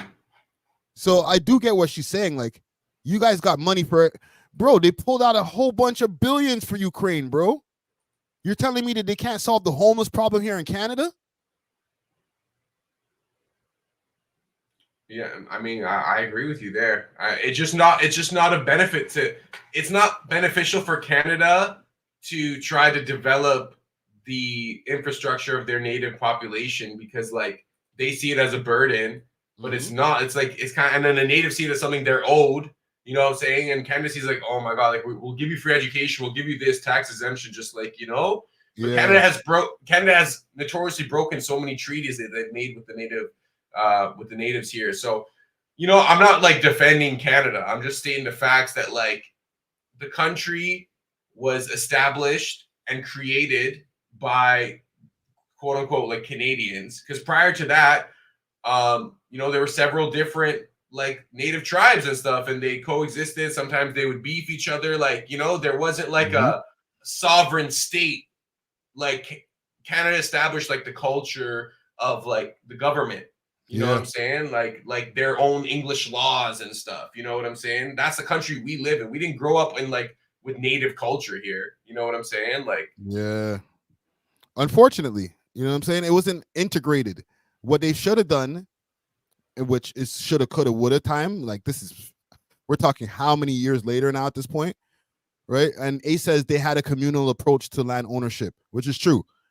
But what Canada, if they wanted to do the right thing while coming here and exploring new land, the Europeans, when they're exploring new land and taking over shit, and also, you know, we're not gonna, the slave trade is a whole other thing we can get into a wormhole of, but that's for, you know, that'll bring a whole nother podcast.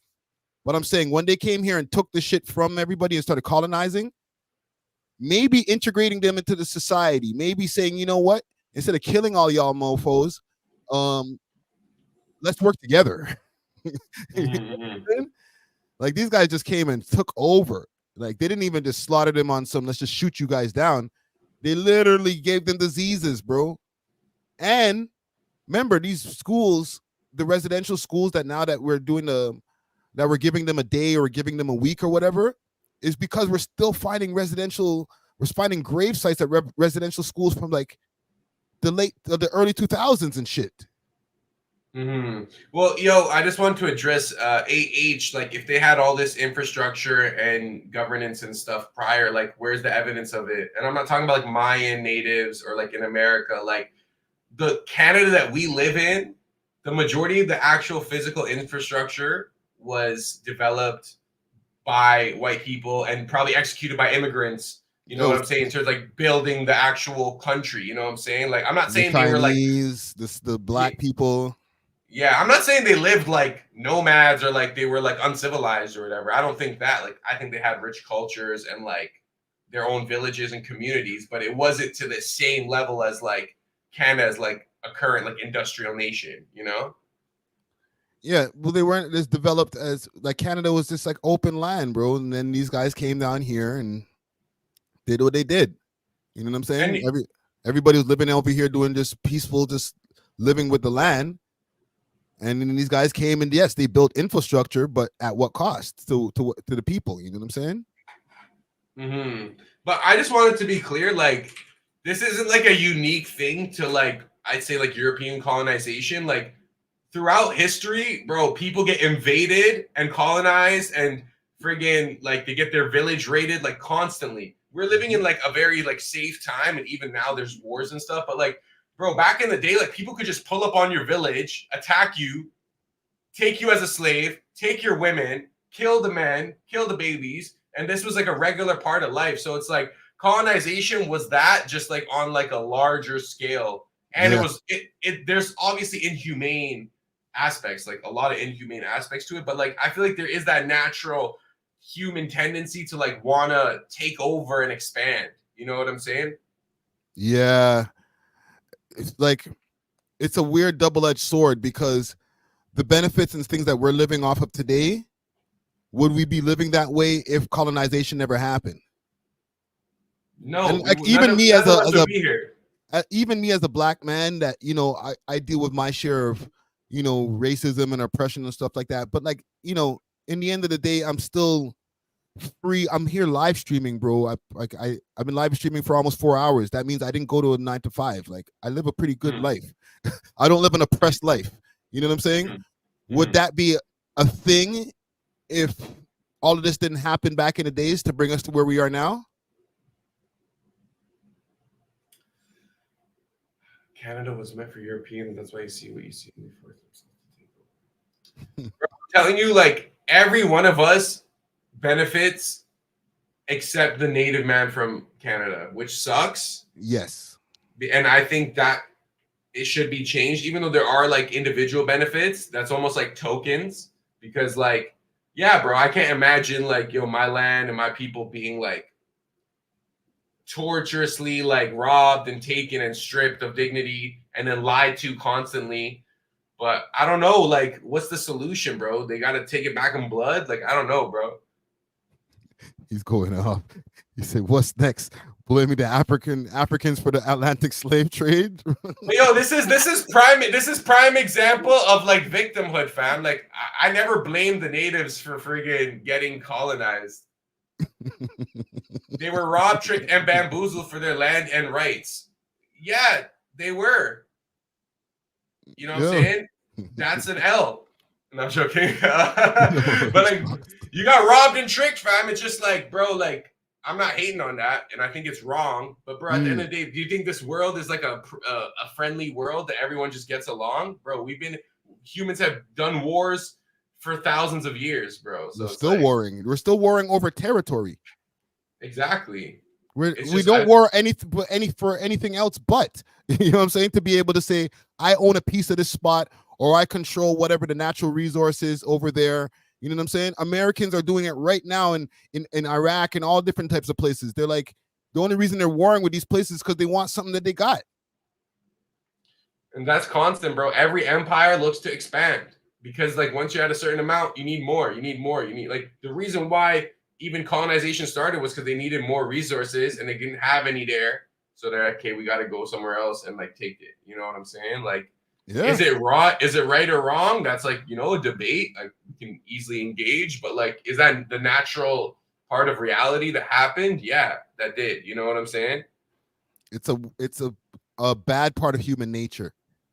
Exactly. You know what I'm saying? Not the will to want more, because, you know, I don't think the will to want more is the bad thing, but the will to want more and then just go take it from somebody. You know what I'm saying? By any means necessary. Yeah, we're in a more civilized time, like you were saying before, where we have diplomatic community, for lack of a better term, where, you know, we have treaties and all these different things with people, and G7 summits where all kind of countries come together and have conversations. And, you know, we're not just taking shit from each other anymore. You know what I'm saying? Yeah. But once upon a time, that used to be a thing, and that was just an accepted way of life. Like, you know, just keep your arms up, keep your army up, just in case a country comes and invades your shit and try to take your shit. Yeah, or it's like, yo, we gotta, if it's like kill or be killed, so it's like we either gotta be expansionist or you gotta be on the defense, and it's like, yo, only the strong will survive. You know what I'm saying? Like, it sucks to say that. It's because, like, I'm not trying to say like one people are stronger, one people are weaker. I think just at the time, bro, like the interaction between the Europeans and the natives was like a unique situation for both parties, and like, you know, the Europeans were lying. You know what I'm saying? Like, they were straight up lying to the native people's faces. The native people taught them how to do a lot of stuff, taught them how to survive on the land. You know what I'm saying? Like, taught them because like they didn't know what to hunt, blah blah blah, and then they turned their backs on them. So like that is evil. You know what I'm saying? So I'm not like condoning that. You know, who said it had to be that way though? Who said it had to be that way? I don't think anyone said it had to be that way. I think that's what naturally happened. Humans just did it. It's like no one said we had to like, you know, have these urges for like, for example, like sexual urges or like hunger or like, you know, natural tendencies of humans. These are just in us. You know what I'm saying? Yeah.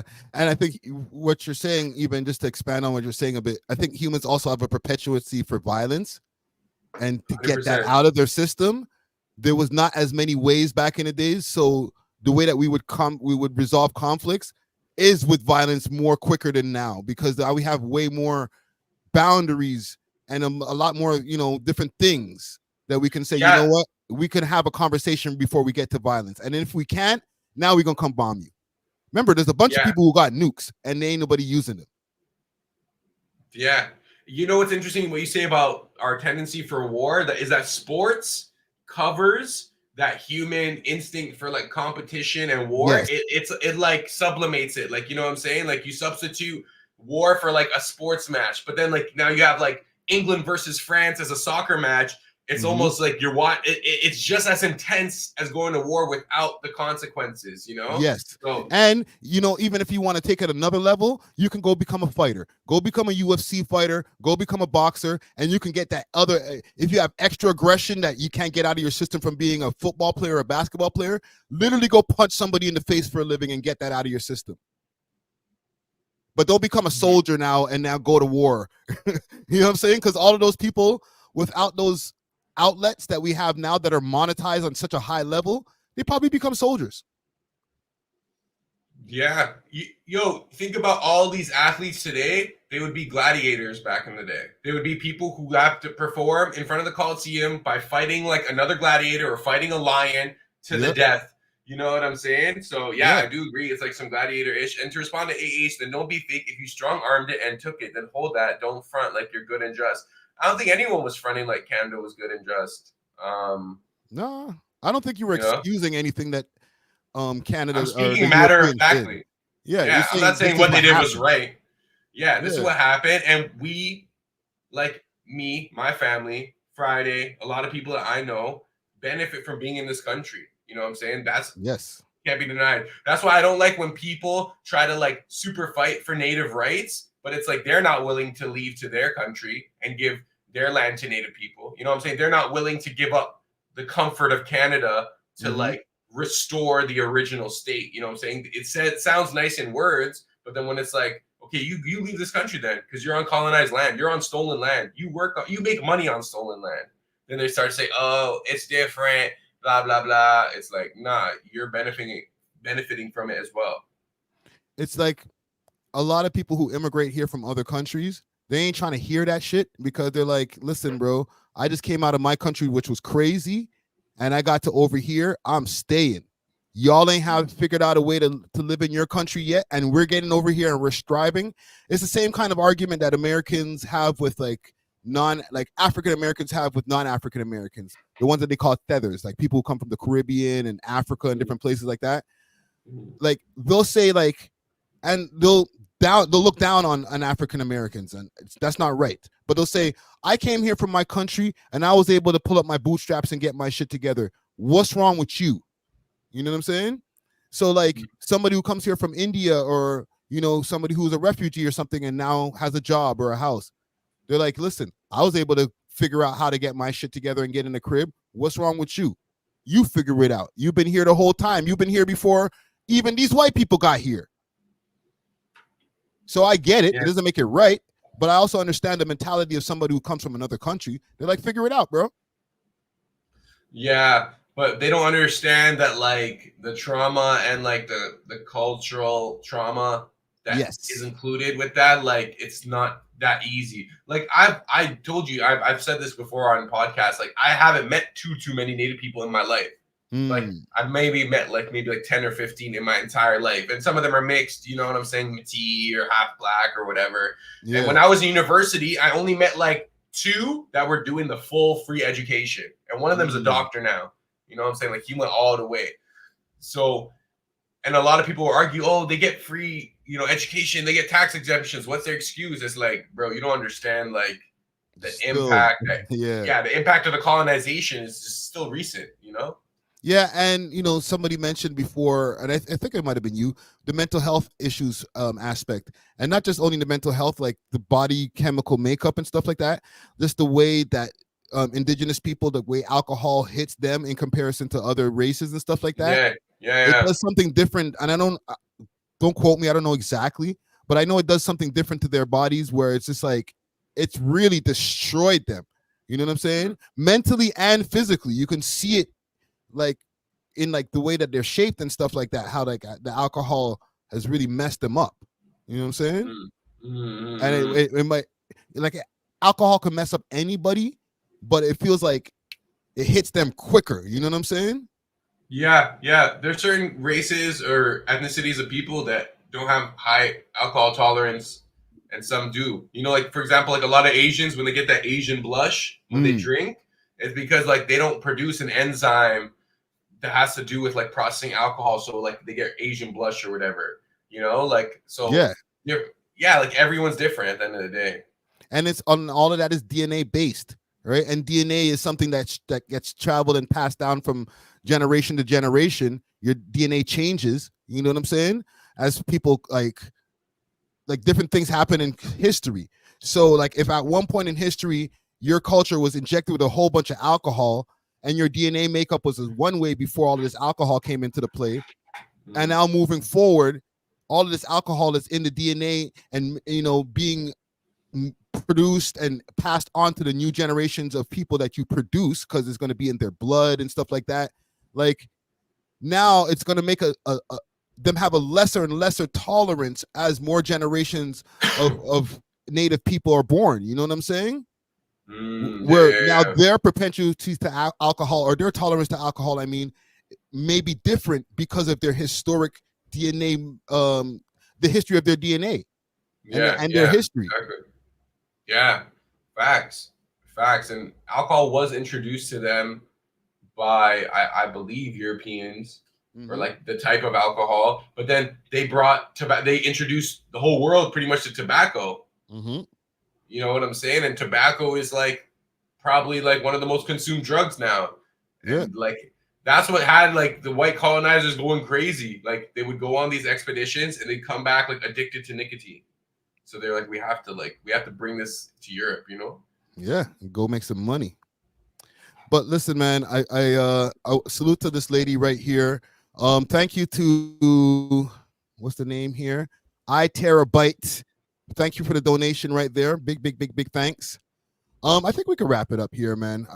4-hour live. I think this is my longest live in to date right now. Really? Yeah.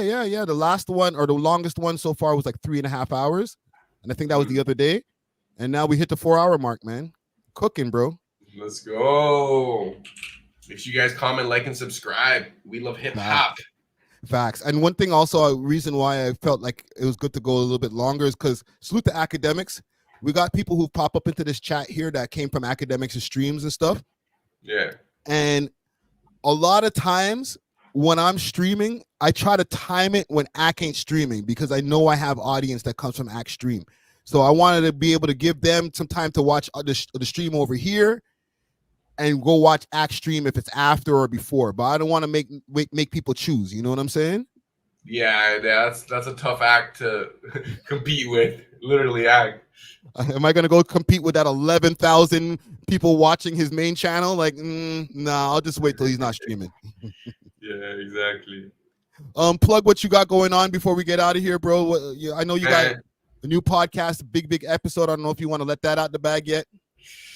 Yeah, I gotta talk to you about that actually. But yeah, man, me and Wave from Wave and Muzzy, we're working on a project and we're working on an album. Let me just say that. Like, I'm not gonna tell you what kind of album, but we're gonna release an album.